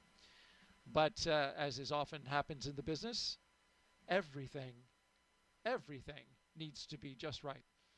And so the launch was scrubbed for today, and they will look for an opportunity in the future after they discuss the issue that they had with the hydraulics on the ground system. The rocket was good to go. The spacecraft was good to go, but something with the ground equipment and the hydraulic system is what's keeping us on the ground for today. As we look around, just having passed through sunset, I believe we had a sunset. Are we there yet? No, we're close. Almost sunset as we orbit the launch tower there. In the foreground, a future Starship launch tower that you can see there, marked by its chopstick arms at the bottom. In the background, you can see Launch Complex 39A and the tower where the Falcon 9 rocket and spacecraft with our crew are still sitting inside awaiting to be egressed from the capsule. And way off in the distance, the vehicle assembly building. You know, it's good food for thought here as I contemplate what I would do in this situation and think about a potential future space flight. I think it's probably a good idea to have some contingency plans, personal ones, right, about what's going to be different and what you're going to do over those next 24 hours or however long it will be. I didn't actually speak to Anne about that. I wonder if she and her crew had anything in mind, you know, anything planned, because the way things usually work, if you have a plan, then you won't need to use it. But if you don't have a plan, then we may be in the case that we're in today. So I'll have to talk to her and find out if they had anything planned and what they decided to do to make use of that interim. I could see some astronauts possibly thinking that might be bad luck if you make a plan for a scrub. You never know. I mean, if you have a plan, then you won't have to use it. There you go. It's good to plan. It's also good for the astronauts to have a little downtime as well. The launch and then the work that happens on the International Space Station, as I've heard it told, is very intense at times. Yeah, the training period, especially in the few months before launch, is pretty intense. There's a lot of international travel as well, so you're pretty much always jet lagged. And it's pretty intense. You know, I think for a lot of the training that we do as astronauts, we talked about for these space station missions, we're typically training 1.5 to 2 years in advance. In the beginning, it's usually not as engaging, not as time consuming, not as much travel, but really things get progressively busier, unfortunately, even though you'd personally want it the other way around. You know, if you think about it, everybody wants to have their training and their exposure as close to the flight as possible. So those final months do get quite busy. For Anne's crew, there was sort of an interesting lead up. You know, they had their very, very busy time period since, of course, originally they were supposed to launch in February, and they were really pretty exhausted. You know, they had a lot of travel, a lot of things going on, but then suddenly they had this delay and they were waiting, and then they had this kind of built-in rest period, kind of similar that we're talking about with a scrub, where I think it actually was good for their crew because they had enough downtime to really recover. I mean, we always, as astronauts, want to be launching a well-rested crew, a well-mentally prepared crew to get to the very busy lifestyle that we have on board the space station, and just all the psychology that's involved with leaving your family and friends back home, too. So I think it was nice Anne's crew had that. And again, maybe they'll have that now with the scrub, a little bit of extra time together to kind of contemplate and prepare for their mission.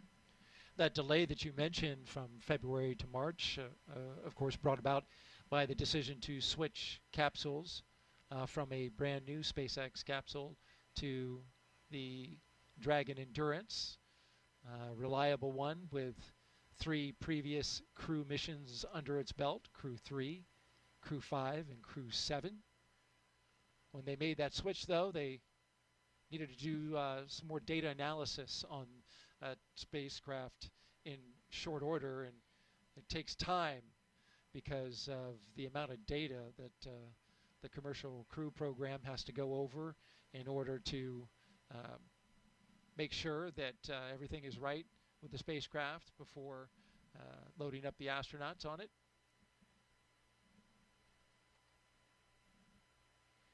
Oh, it's a nice view of the moon you can see behind the launch towers there as well.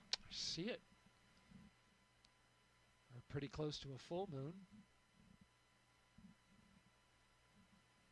We've got sunset in just a few minutes.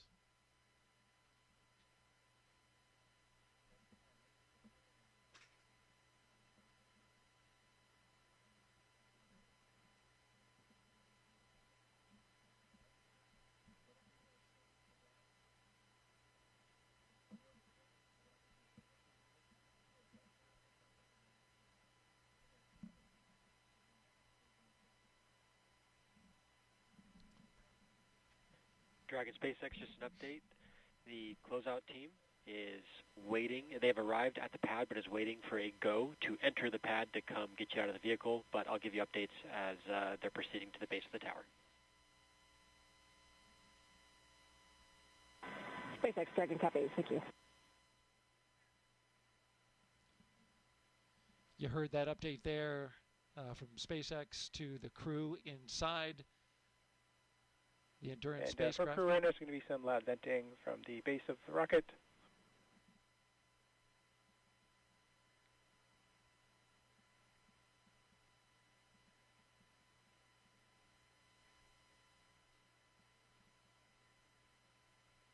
Of course, they have to wait before the closeout crew can ascend the launch tower there, because everything needs to be safed first before you allow people to go into the launch area. So these are standard precautions that are taken before the closeout crew goes in.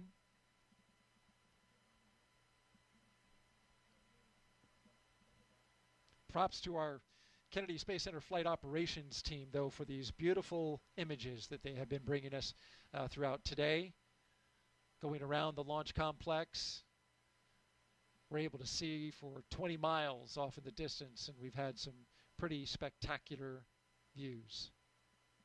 All right, we're going to send it out now to Hawthorne, California, and our commentators there, and with an update on the scrub.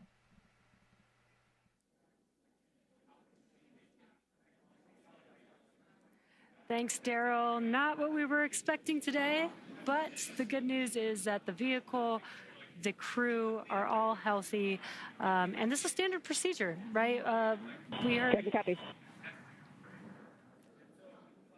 We're hearing some comms. We heard the comms that the closeout team is going to make their way back to on the crew access arm to the White Room and help the crew egress the vehicle.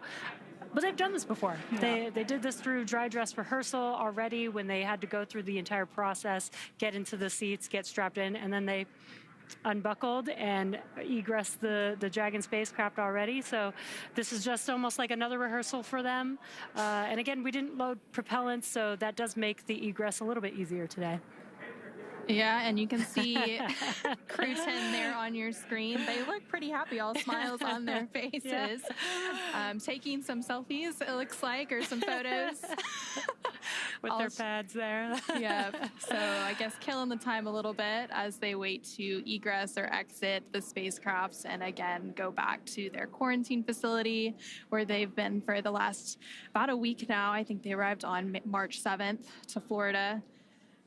So the process is, it takes a little bit. There's lots of people and moving parts involved to get the crew out of the capsule, get everything safed, and then drive back and get back to their location. Again, we'll continue to stand by and wait and see when we might be able to have our next launch opportunity. There's several opportunities available this week. Again, we had that scrub due to a hydraulic ground issue with the clamp arm on the transporter erector. So the teams will continue to look into that, do some more data and analysis, and see if they can figure out exactly what was going on with that issue. We'll continue to share more about those next launch opportunities once they're available. We'll, on the NASA side, provide updates about the launch on our mission blog on nasa.gov, as well as on our social media accounts. On the commercial crew program side. Again, this mission, and there on your screen, you can see the cars that will transport the crew back after the egress have arrived to the pad. And teams are standing by there. And we do have the closeout team waiting for the elevator that will take them all the way up to that crew access arm. Again, that's the same team that helped them ingress into the vehicle. It will be the same team to help them egress. And there you can see them making their way up. And they did call the scrub right before that crew access arm normally would have swung out of the way. So we didn't have to wait for that to swing back. So it does speed up the process a little bit. And that was, I think, very intentional to make a decision at that point. Yeah, exactly. We have a lot of checkpoints through the countdown. All purposefully to make sure that we are making sure that every step of the process we are good before we proceed. And again, just like Anna was saying, this is exactly why we do that. We were able to make this call prior to propellant loading, prior to removing the crew access arm, making the steps to almost go backwards a little bit easier and a little bit safer. We are doing, you can see on your screen, just making sure that we are good to open that hatch for Dragon. And again, Crew-10 is the 10th rotational mission for SpaceX carrying crew to the International Space Station. Their crew currently inside Dragon that will egress soon is comprised of 2 NASA astronauts, so NASA astronaut Ian McLean and Nicole Ayers, as well as a JAXA astronaut, Takuya Onishi, and a Roscosmos cosmonaut, Kirill Peskov. And then once we do have a new launch date and a launch time and we get the crew off the pad and into orbit, they will have a long duration mission at the International Space Station conducting science and research activities. It's really great to see the crew in good spirits. They train for this and, spend a lot of hours working through each one of these procedures, and you can see the closeout team making their way across the crew access arm there over to the White Room. But yeah, this is all part of procedure, and it's really great to see the crew just in good spirits despite, unfortunately not being able to launch today, but we will have some other opportunities. And again, we will not launch unless we know that we can launch safely and reliably. And this is exactly why we do all of these checks throughout the countdown.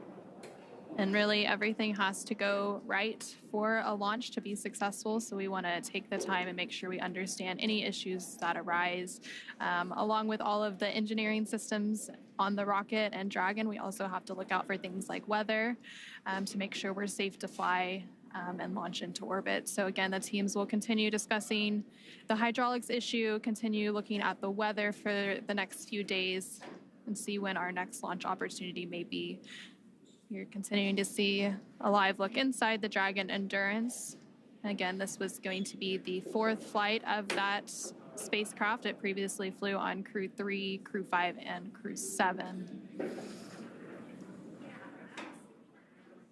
Live look there at the Launchpad, Launch Complex 39A at the Kennedy Space Center in Florida, as the sun looks like it's pretty much fully set at this point.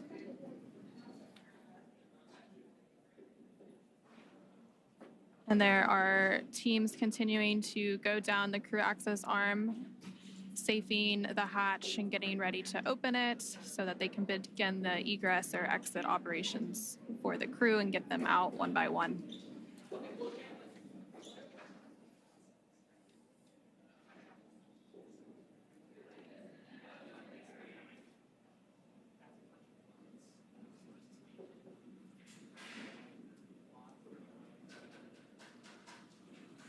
Crew-10 again there on your screen, patiently waiting for that hatch to open.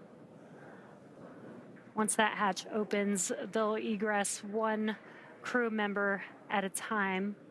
And again, they still need to follow, ensuring that we are not bringing any FOD in or into the Dragon spacecraft and the crew arm itself.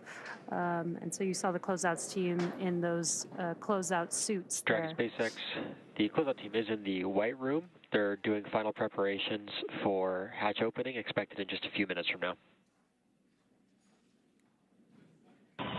SpaceX Dragon copy.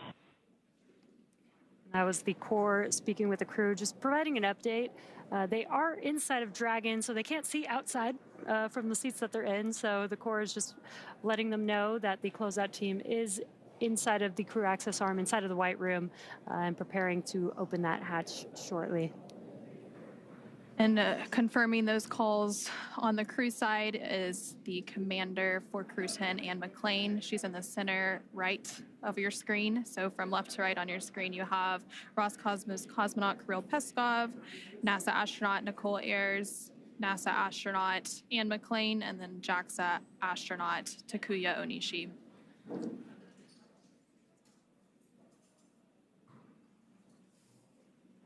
And that scrub was called about 45 minutes ago now, continuing to work through those procedures to get the crew egressed from the spacecraft.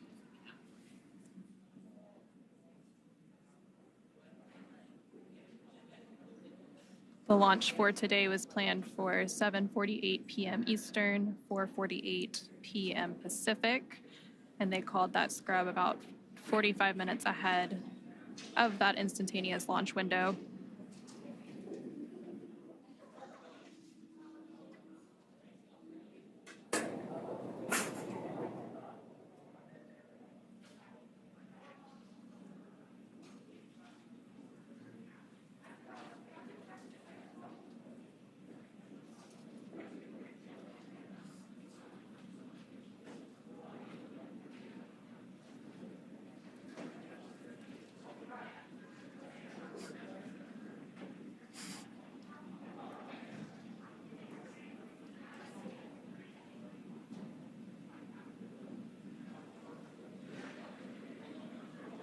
Again, if you're just now joining us, we did have a scrub for the Crew-10 launch today. Once again, the vehicle and the crew are safe and healthy. The scrub was called for a ground side issue with the hydraulic system that opens the access arm around the vehicle which is attached to the, I'm sorry, not the access arm, the clamp arm on the transporter erector. And the countdown is exactly what we use. This is the framework that the launch team uses to make sure that all final checks are made in the right order to make sure that we have a safe flight and a safe launch. And what's happening during these countdowns is the rocket computers, the ground computers, the launch teams are all monitoring the checks along the way, making sure that every step of the way, all the way to T0, as well as all the way through launch, that everything is healthy and operating nominally. And so we were going through those procedures today. And as we were working through each one of those checks, we did notice that there was an issue with the hydraulic system on the clamp arm. And teams began to work through that, trying to see if we could resolve it in time for the expected T0 today. Unfortunately, around, I believe, T minus 45 minutes is when they made the official call. Again, that was about 8 minutes before, or 10 minutes before we load propellants onto the vehicle. And again, this is why all these checks are there. This is what terminal count is for, is to make sure that the vehicle is safe, and that we can make a call in time to prevent going through unnecessary procedures as well. So again, we didn't load propellants on the vehicle. That does make this egress a little bit easier, a little bit faster for the crew.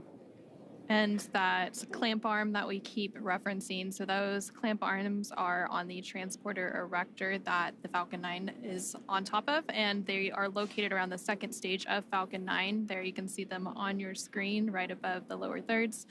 And they stay around the second stage of the Falcon 9 until we have the strong back retract, which takes place in the final minutes of the countdown around the T-minus 4.5 minute mark.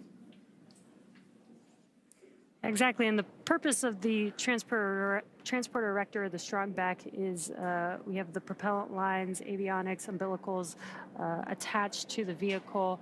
It also provides support and brings the vehicle vertical for launch. And just about 4.5, 5 minutes before T0 is when we open up those clamp arms, move the TE just a couple degrees away from the vehicle to prepare for liftoff, and then at T0, the TE moves even further away to clear the way for the vehicle as it lifts off.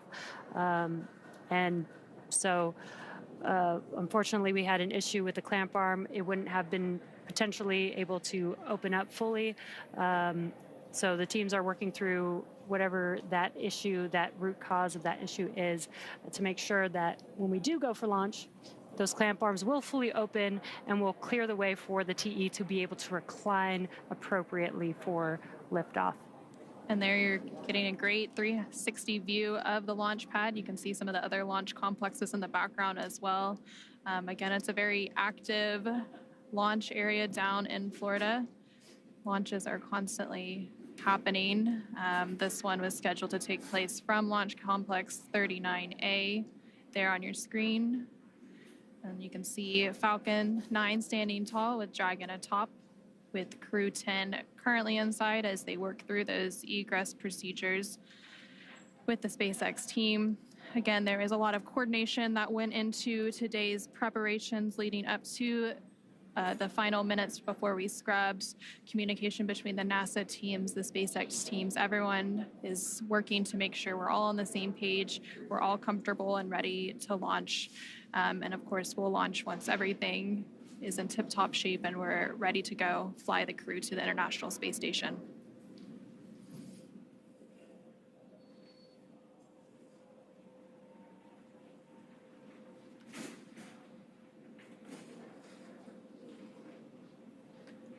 And again, the crew has gone through these procedures many, many times. There's a lot of rehearsals. There's a lot of review of all the vehicle systems prior to flight, testing, simulations that the crew works through in preparation for a launch to the International Space Station. So all of these, the crew did go through several of these before. We did a dry dress rehearsal. This is almost just like a second dry dress rehearsal for them. And when the vehicle is ready, I'm sure the crew will be ready to go and excited to go to the International Space Station. Practice makes perfect, so the more practice, the better, really. Exactly. And the crew, there you can see on the right hand of your screen, they've been training for their mission to the International Space Station for well over a year now, getting ready for all of the different science and maintenance activities that they will do on board once they make it to the International Space Station. Once on board the International Space Station, they will complete a brief handover period with the Crew-9 crew that is currently orbiting on the International Space Station. Once that handover period is complete and the weather looks good, Crew-9 will return home, splashing down off the coast of Florida, bringing it into their mission. And again, this is part of the rotational crew missions that we do to the International Space Station about every 6 months or so as part of NASA's Commercial Crew Program. Anna, you mentioned the science that they do. So preparing for a launch is just only a very small portion of what they're training for. They're preparing to do a lot of science experiments, and 6 months is a very long time for them to get a lot of work done on the orbiting laboratory. Yep, and the International Space Station will actually celebrate its 25th year of continuous human presence this year. And in that time, there have been thousands of experiments conducted in microgravity. And that microgravity environment in low Earth orbit really provides a unique environment for science and research technology demonstrations that just can't be done here on Earth. And some of those science and research activities that the crew is planning to conduct includes a thermally assisted material flammability test to understand fire growth and reaction in microgravity. And this research could contribute to future spacecraft and facility designs. They'll also engage with students worldwide via ham radio. And researchers from that investigation recently launched related science to the moon aboard Firefly's Blue Ghost, aiming to bridge current navigation systems with emerging lunar-specific technologies. And then the astronauts there on your screen themselves also serve as test subjects. So we have NASA's Human Research Program that does a multitude of different human studies on the crew themselves. And one of those studies that began a couple of years ago is known as CIPHER. So one of the crew members is part of that human research study to provide valuable insights for future deep space missions. But again, that's just a sampling of the more than 200 different investigations that they will participate in and help researchers on Earth conduct while they complete their mission at the International Space Station in low Earth orbit. Again, the launch of Crew-10, which you can see that crew on the right-hand side of your screen, comprised of NASA astronauts Anne McClain, Nicole Ayers, JAXA astronaut Takuya Onishi, and Roscosmos cosmonaut Kirill Peskov. That launch for today that was originally planned for 7:48 p.m. Eastern, 4:48 p.m. Pacific was scrubbed with about 45 minutes left in the countdown, right before the crew access arm was planned to retract. It was scrubbed due to a hydraulics ground issue related to the clamp arm, which is holding, there are two clamp arms holding the Falcon 9 rocket in place on the launch pad aboard the transporter erector. Those clamp arms are located around the second stage of the Falcon 9, which you can see there now on your screen. After that launch scrub was called, the teams immediately began working through processes to egress the crew from the spacecraft, but the pad team had already left the pad, so they had to drive back out. They have since arrived to the launch pad, and they are up in that crew access arm that you can see on your screen that is connected to the Dragon spacecraft at the top of the Falcon 9 rocket. And so they are working to safe the hatch around the Dragon Endurance spacecraft. Once all that safing is complete, they will open the hatch and begin to get the crew out one by one before they take them back to the crew quarters at NASA's Kennedy Space Center in Florida.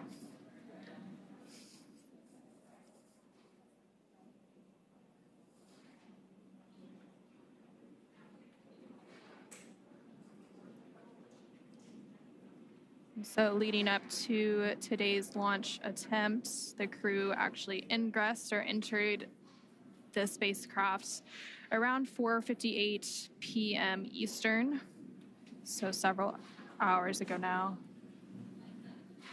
There you can see the ground crew team currently working on those hatch safing and opening operations.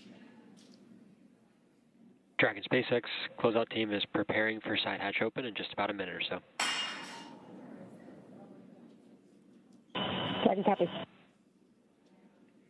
And again, some comms from the core here in Mission Control at SpaceX in Hawthorne, California, communicating with the crew, just letting them know that the closeout team is there outside, just right outside of the hatch, working on opening that hatch for them. Again, they're still inside of the Dragon spacecraft, and there you can see them in their seats. So they can't see what's going on outside of the vehicle, which is why the core is there to help communicate. They might be hearing some noises from the closeout team working on opening that hatch. This allows them to just know and understand what to expect, that those noises that they're hearing is expected, and that they can anticipate that hatch opening here shortly.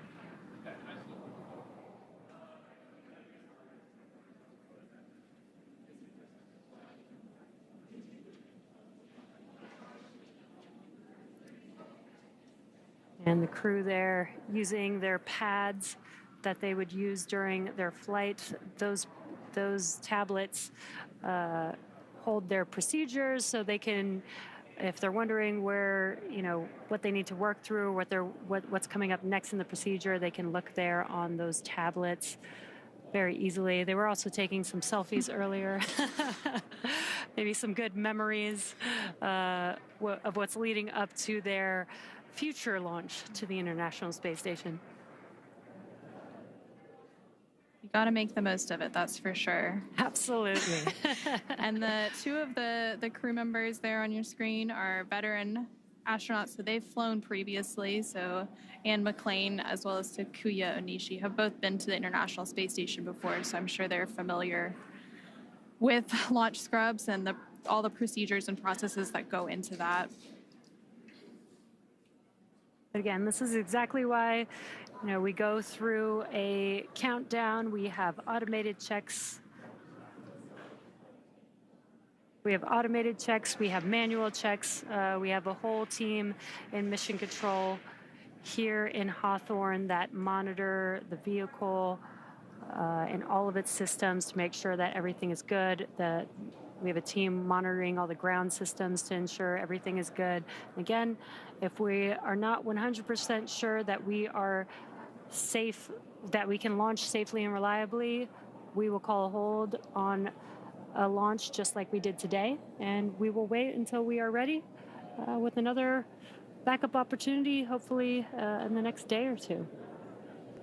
And again, there are several other opportunities this week. The earliest is tomorrow, about 24 hours from now. But again, waiting for confirmation from the NASA and SpaceX teams on when they will schedule that next opportunity, whether it's tomorrow or sometime later this week or even next. And there on your screen, you can see the closeout team. It looks like they're beginning to work to open the hatch. And then once the hatch is open, the crew will begin exiting one by one with some assistance from those ground teams.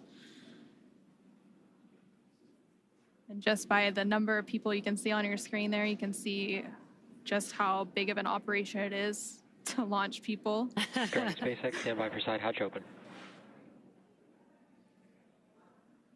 SpaceX Dragon, copy.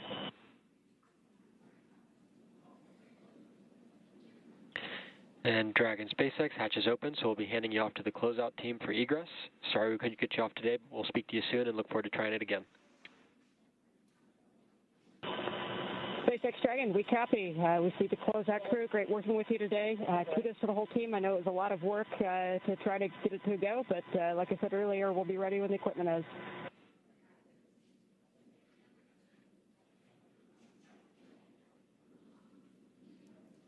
And there you heard some nice words from NASA astronaut, the commander of Crew-10, Anne McLean, talking about the scrub, but also talking about how grateful they are for all of the teams and the work that they've put into today's opportunity, even though it didn't go as they planned. But again, there are additional opportunities that will be available once the teams work through those ground issues on the hydraulic system for the clamp arms.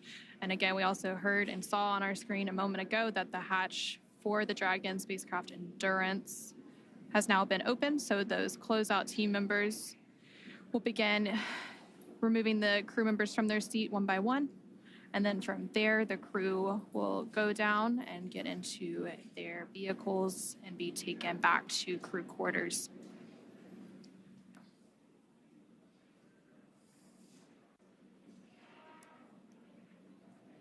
When that hatch opened, they waved to the closeout team. This is a team that they've been working with for many, many months, so they're very familiar with each other. And as Anna, you were mentioning, there's a lot of teams involved with a launch like this. Several teams helping to make a crew launch like this happen. The closeout team working with the crew side by side, obviously the crew itself, the operations team that helps train the crew for launch. Then there's a lot of training with NASA for the science. So there's several teams that are involved with a mission like today's, and it's okay that we're not going today. We will go when every single one of those teams is ready to go. Yep, and we also have the SpaceX Mission Control here in Hawthorne, as well as NASA's Mission Control team for the International Space Station in Houston, Texas, as well as the launch control teams in Florida. So really a huge undertaking to launch humans to space successfully. And we've been launching people now to the International Space Station for almost 25 years, with that 25th anniversary of continuous human presence coming up later this year.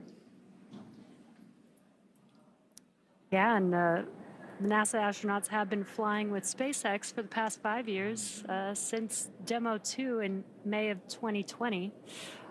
And this will be the 10th rotational crew mission, making the 11th with NASA and SpaceX. Yep. And those crew rotations, they're also intricately timed. So the crews typically spend around 6 months aboard the International Space Station once they get up there. So the current crew rotation that's up there is Crew-9, which was the 9th rotational crew mission for SpaceX flying NASA astronauts to the International Space Station. And once Crew-10 launches and gets to dock to the International Space Station, they'll complete that handover period with Crew-9 before Crew-9 makes their way back to Earth. And then there on your screen, you can see the Crew-10 crew members working to get their hands free out of their launch and entry suits. Yeah, these suits are intravehicular suits. They are designed for being inside of the spacecraft only. They help keep the astronauts cool. It's almost like they have a mini self AC system, but it also helps protect the crew in case of a cabin depressurization during a launch. So they're not going to egress those, or egress. I mean, the suits are kind of like a miniature spacecraft, but they won't be getting out of their suits now, but they are just getting their hands free so that they can help safely climb out of their seats and out of the spacecraft. And typically, once we launch and the crew is safely inserted into orbit, the crew will often get out of those suits for the phasing ride as they catch up to the International Space Station to get a little bit more comfortable, since that can be sometimes a lengthy ride. If we had launched today, it was actually on the shorter end for phasing. It would have been about 10 hours to get to the International Space Station.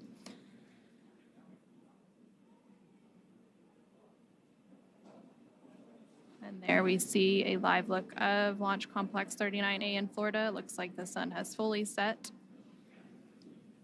And we now have one of the crew members of Crew-10 out of the Dragon Endurance spacecraft, another following right behind. And it looks like those are the two mission specialists for Crew-10, so JAXA astronaut Takuya Onishi and Roscosmos cosmonaut Kirill Peskov. They are now safely out of the Dragon spacecraft, followed there by NASA astronaut Nicole Ayers. And then last but not least, making her way out of the Dragon spacecraft is NASA astronaut Anne McClain. Must be nice for them to be able to stretch their legs after the last few hours sitting in the Dragon spacecraft. They are now currently in the White Room, but they'll be making their way down this crew access arm here in a moment.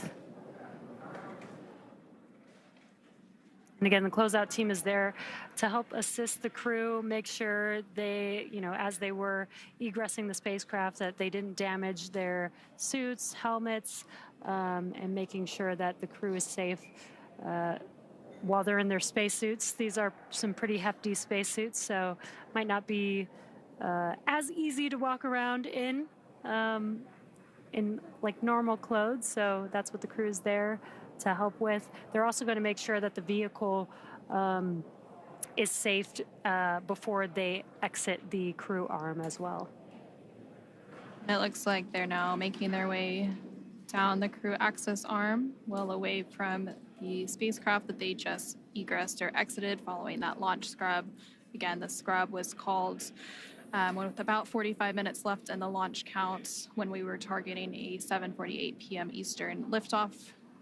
That scrub was due to a ground hydraulics issue with the clamp arm on the transporter erector that the Falcon 9 sits atop. And those clamp arms hold the Falcon 9 in place and typically retract in terminal count.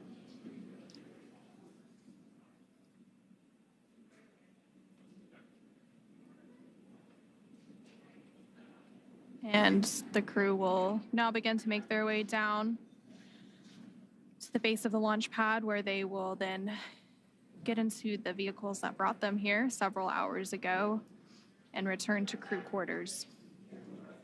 Once they're back at crew quarters, they'll likely have some meetings with some of the SpaceX and NASA teams to talk future opportunities for their launch.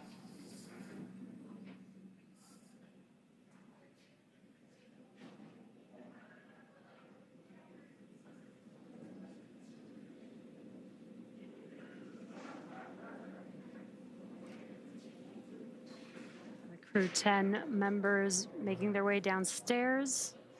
This is where they will get access to the elevator that will take them down the tower to the base of the tower to their Teslas that will take them back to their crew quarters.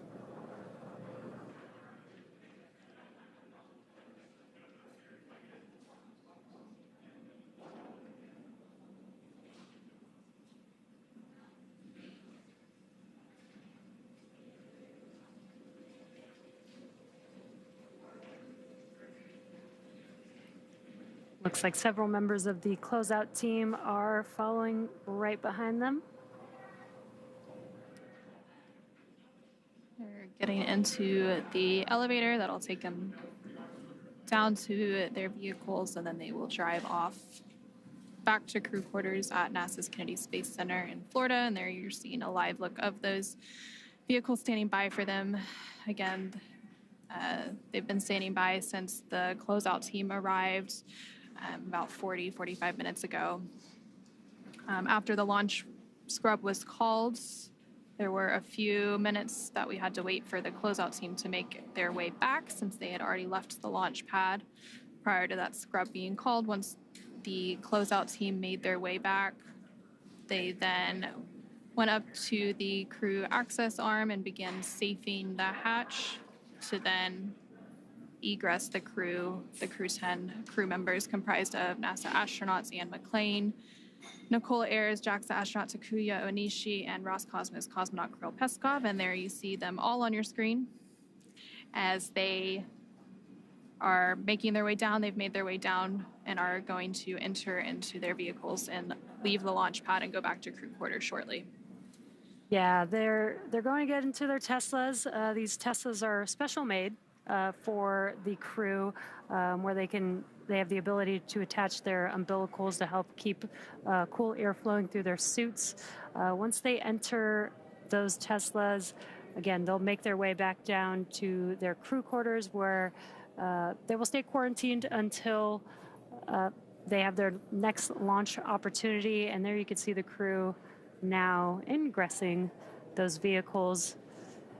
And that's going to wrap it up for us here in Hawthorne, California at SpaceX here at, next to Mission Control. We're going to send it back over to Daryl at KSC to follow the crew the rest of the way. Again, it's unfortunate that we did not launch today, but again, always better to be safe and make sure that we launch when we're ready. Yep, and we'll continue to provide updates on NASA's blog for the Commercial Crew program, as well as our social media accounts once we have that new launch time ready to share with the world. But for now, we'll go ahead and wrap it up here in Hawthorne, and we'll see you again soon once we have our next launch attempt for the Crew-10 mission. And with that, we'll hand it back over to Daryl at NASA's Kennedy Space Center in Florida.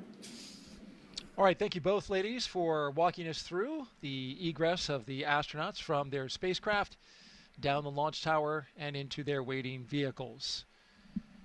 For those of you just now tuning in or happen to be catching up on what's happening, we are live at the Kennedy Space Center in Florida, watching Crew-10 make their way back from a launch attempt at Complex 39A. They were scheduled to launch with a T0 of 7:48 and 57 seconds p.m. Eastern Time. However, the launch was scrubbed less than an hour before that due to an apparent hydraulic problem with the Launchpad 39A Falcon 9 hold-down clamp arm system, the system that holds the rocket to the strong back. And so NASA and SpaceX teams made the decision to call off the launch for today. And there you see the crew, along with the closeout crew, our crew of 3 astronauts and 1 cosmonaut, leaving their rocket for another day.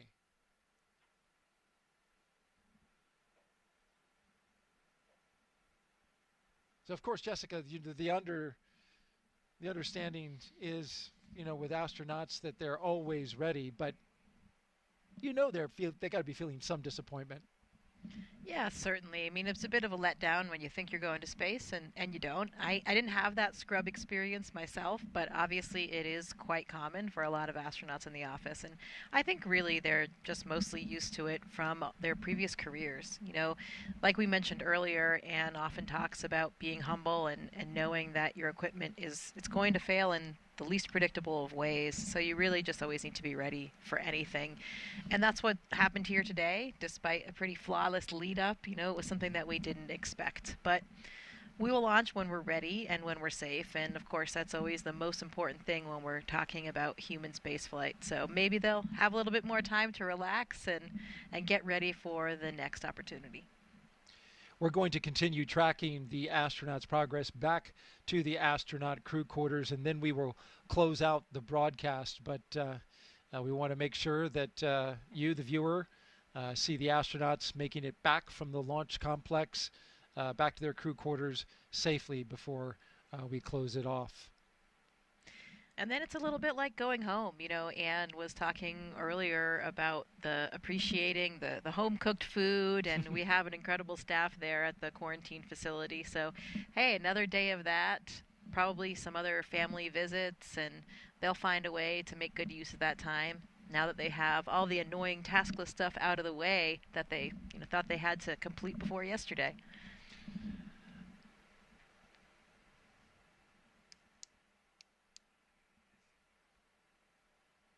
From what I've heard, things do stay pretty busy right up until the last minute here. So, it is probably still a little bit stressful. You're trying to reply to those last emails and send those last text messages and keep people up to date and close out different questions that people are coming to you with. So this could be a nice relaxing day for them tomorrow.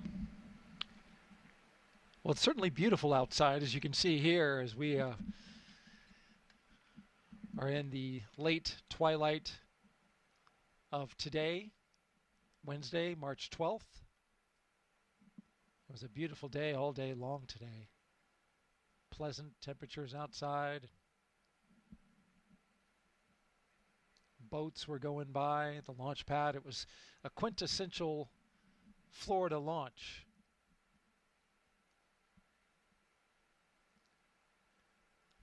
This is that kind of scene that I was talking about earlier when the cars were going in the other direction, and now at night it's even more dramatic with all of the lights and the entourage leading them back. I wonder if they're playing their theme music again.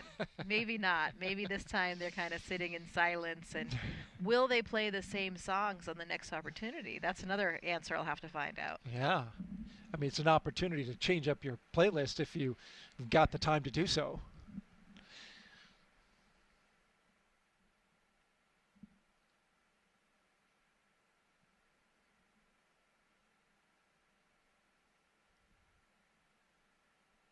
Historically speaking, when crews back in shuttle days were faced with delays that they knew were going to be long, they had use of the astronaut beach house, and there were opportunities to spend a little more time out there, and families were on hand. So yeah, and there could be. We still do use the beach house in this pre-launch quarantine period where the astronauts will go out there with their families, and it's a really nice, iconic, idyllic, gorgeous setting if you've ever seen it. Nice access to the beach and to the ocean, and it just has that real beach house vibe that's pretty relaxing. So I'm not sure whether or not they'll get another opportunity to do that, but always a good option. Maybe a final run down the beach. What I love the most about that beach house location is the solitude. It's the house and the way Florida looked before anything, came around. It's so natural. The only really significant thing that you see is towering launch pads off in the distance. But we like that. Yeah, but that's right. Around here, we like that. But it's so pristine, and because obviously this is a national wildlife refuge, and it's a secure area, there's so much solitude out there. It's so isolated, and it's so natural. Those sea oats waving in the breeze between the beach and the beach house. My parents had a place just a little bit further up the coast here, so same kind of familiar coastline, and my mom was always commenting on the sea oats and how beautiful they were, and it's so nice to keep all those natural elements. So if they don't get a chance to go out there and relax, and maybe they can use those images that they had when they were out there earlier this week and get into a relaxing kind of state of mind. That's the one thing about the ocean, right? There's always just something so relaxing about looking at the water. It is so true. Peace and tranquility. It's hard to not have that wash over you when you're out there gazing over the ocean. And that is just what the doctor ordered when crews are tired from a long day of launch operations and preparations. But we don't know if that's where they're headed at this time. We should caveat, because the decision has yet to be made about when the next opportunity will be, whether or not there will be some work that's required, or whether or not they have enough data to move forward with flight rationale. Of course, we'll have updates for you. Stay tuned to our social media channels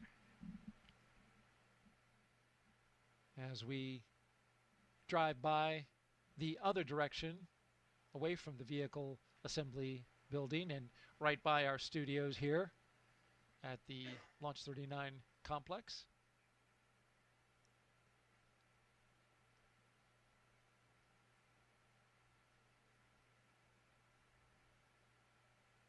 If you were commander of this crew, what would you do?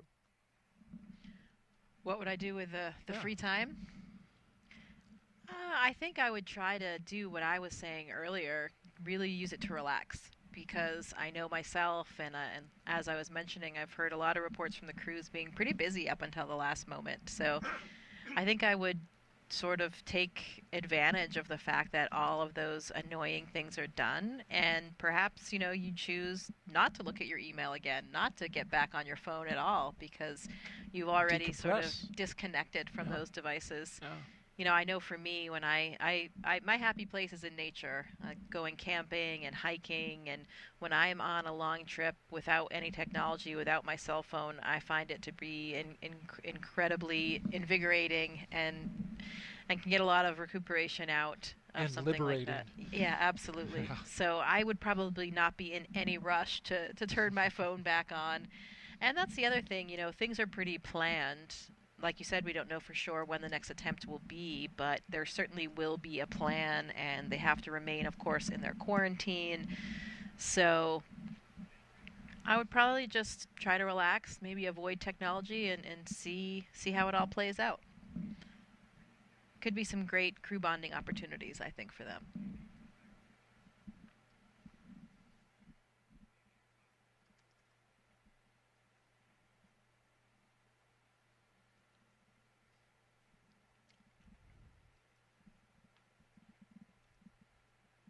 You're watching the crew from NASA SpaceX's Crew-10 making their way back to astronaut crew quarters at the ONC.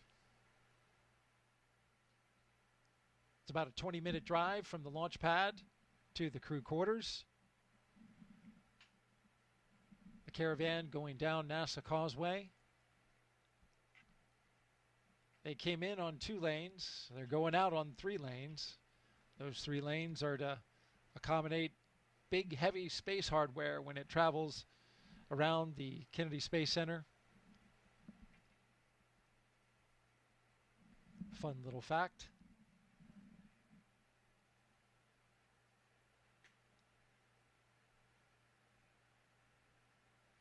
Certainly a great time of year to be launching, though. This weather has been phenomenal, and it's so pleasant to just be outside, which is not always the case here in Florida.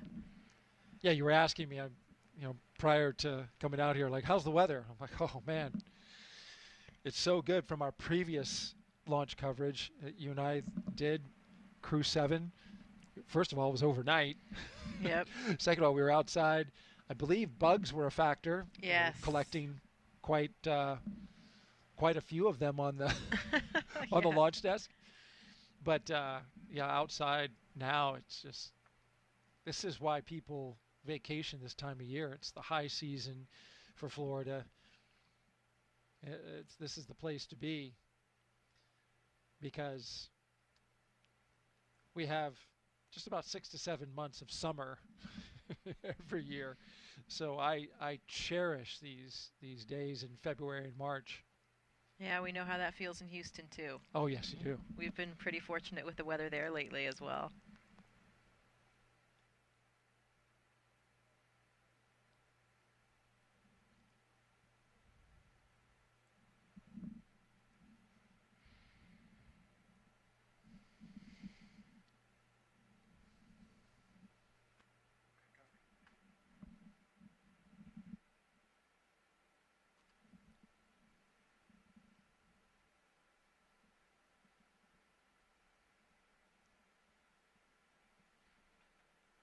Hopefully the friends and family that are here as well will be able to stick around for a little while and see what's going to happen. That's always something, when we have these constant changes that can kind of become a stressor for us, is that it's difficult for people to change their schedules and their time off work to be here. So we always feel for that. And I know that happened once already with the change that they had moving off of the February plan. So see how it all works, but we will be here supporting them, and our colleagues at NASA are in it until the end for sure. So we're here to support them all the way and send them off eventually to space. 100%.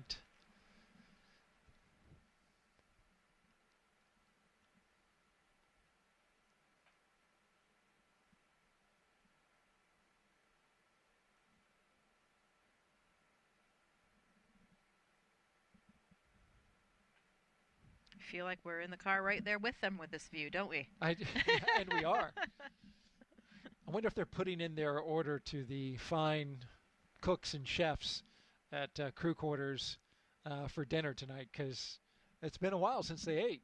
Yeah, absolutely, and probably that will be definitely a bright spot on the horizon, because their meals in Dragon, there's no way to heat up the food, so it has to be something you do get some choice in what you can bring along.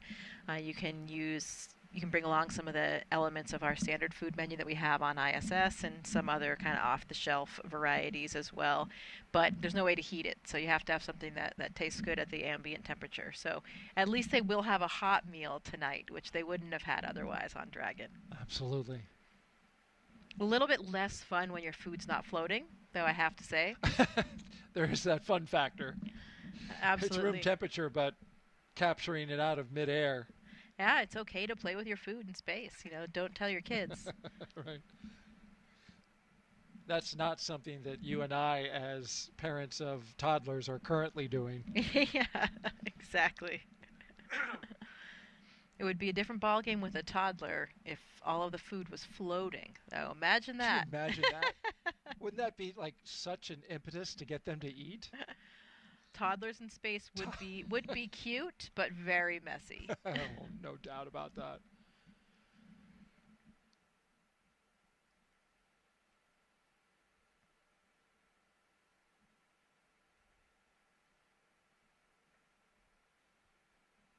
Well, I know that would be top on my list when you asked what I would be doing if I were the commander and had a scrub. And that would be definitely some squeezing and cuddling of my toddler. No doubt. You've got a young one at a precious age, as do I. Enjoying every moment of that. I assume it would get a little confusing for them, though. Yeah, I know, right. Especially at that age where, it's difficult to completely understand what your mom or dad is saying. Well, we have arrived back where we started, at Astronaut Crew Quarters, as the gull-wing doors open up. And there you see our Crew-10 crew members waving to somebody who's out there. Yep.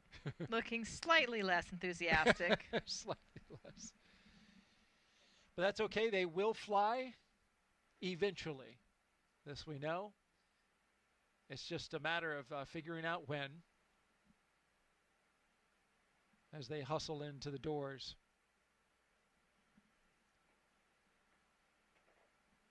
Well, folks, that's going to do it for us today.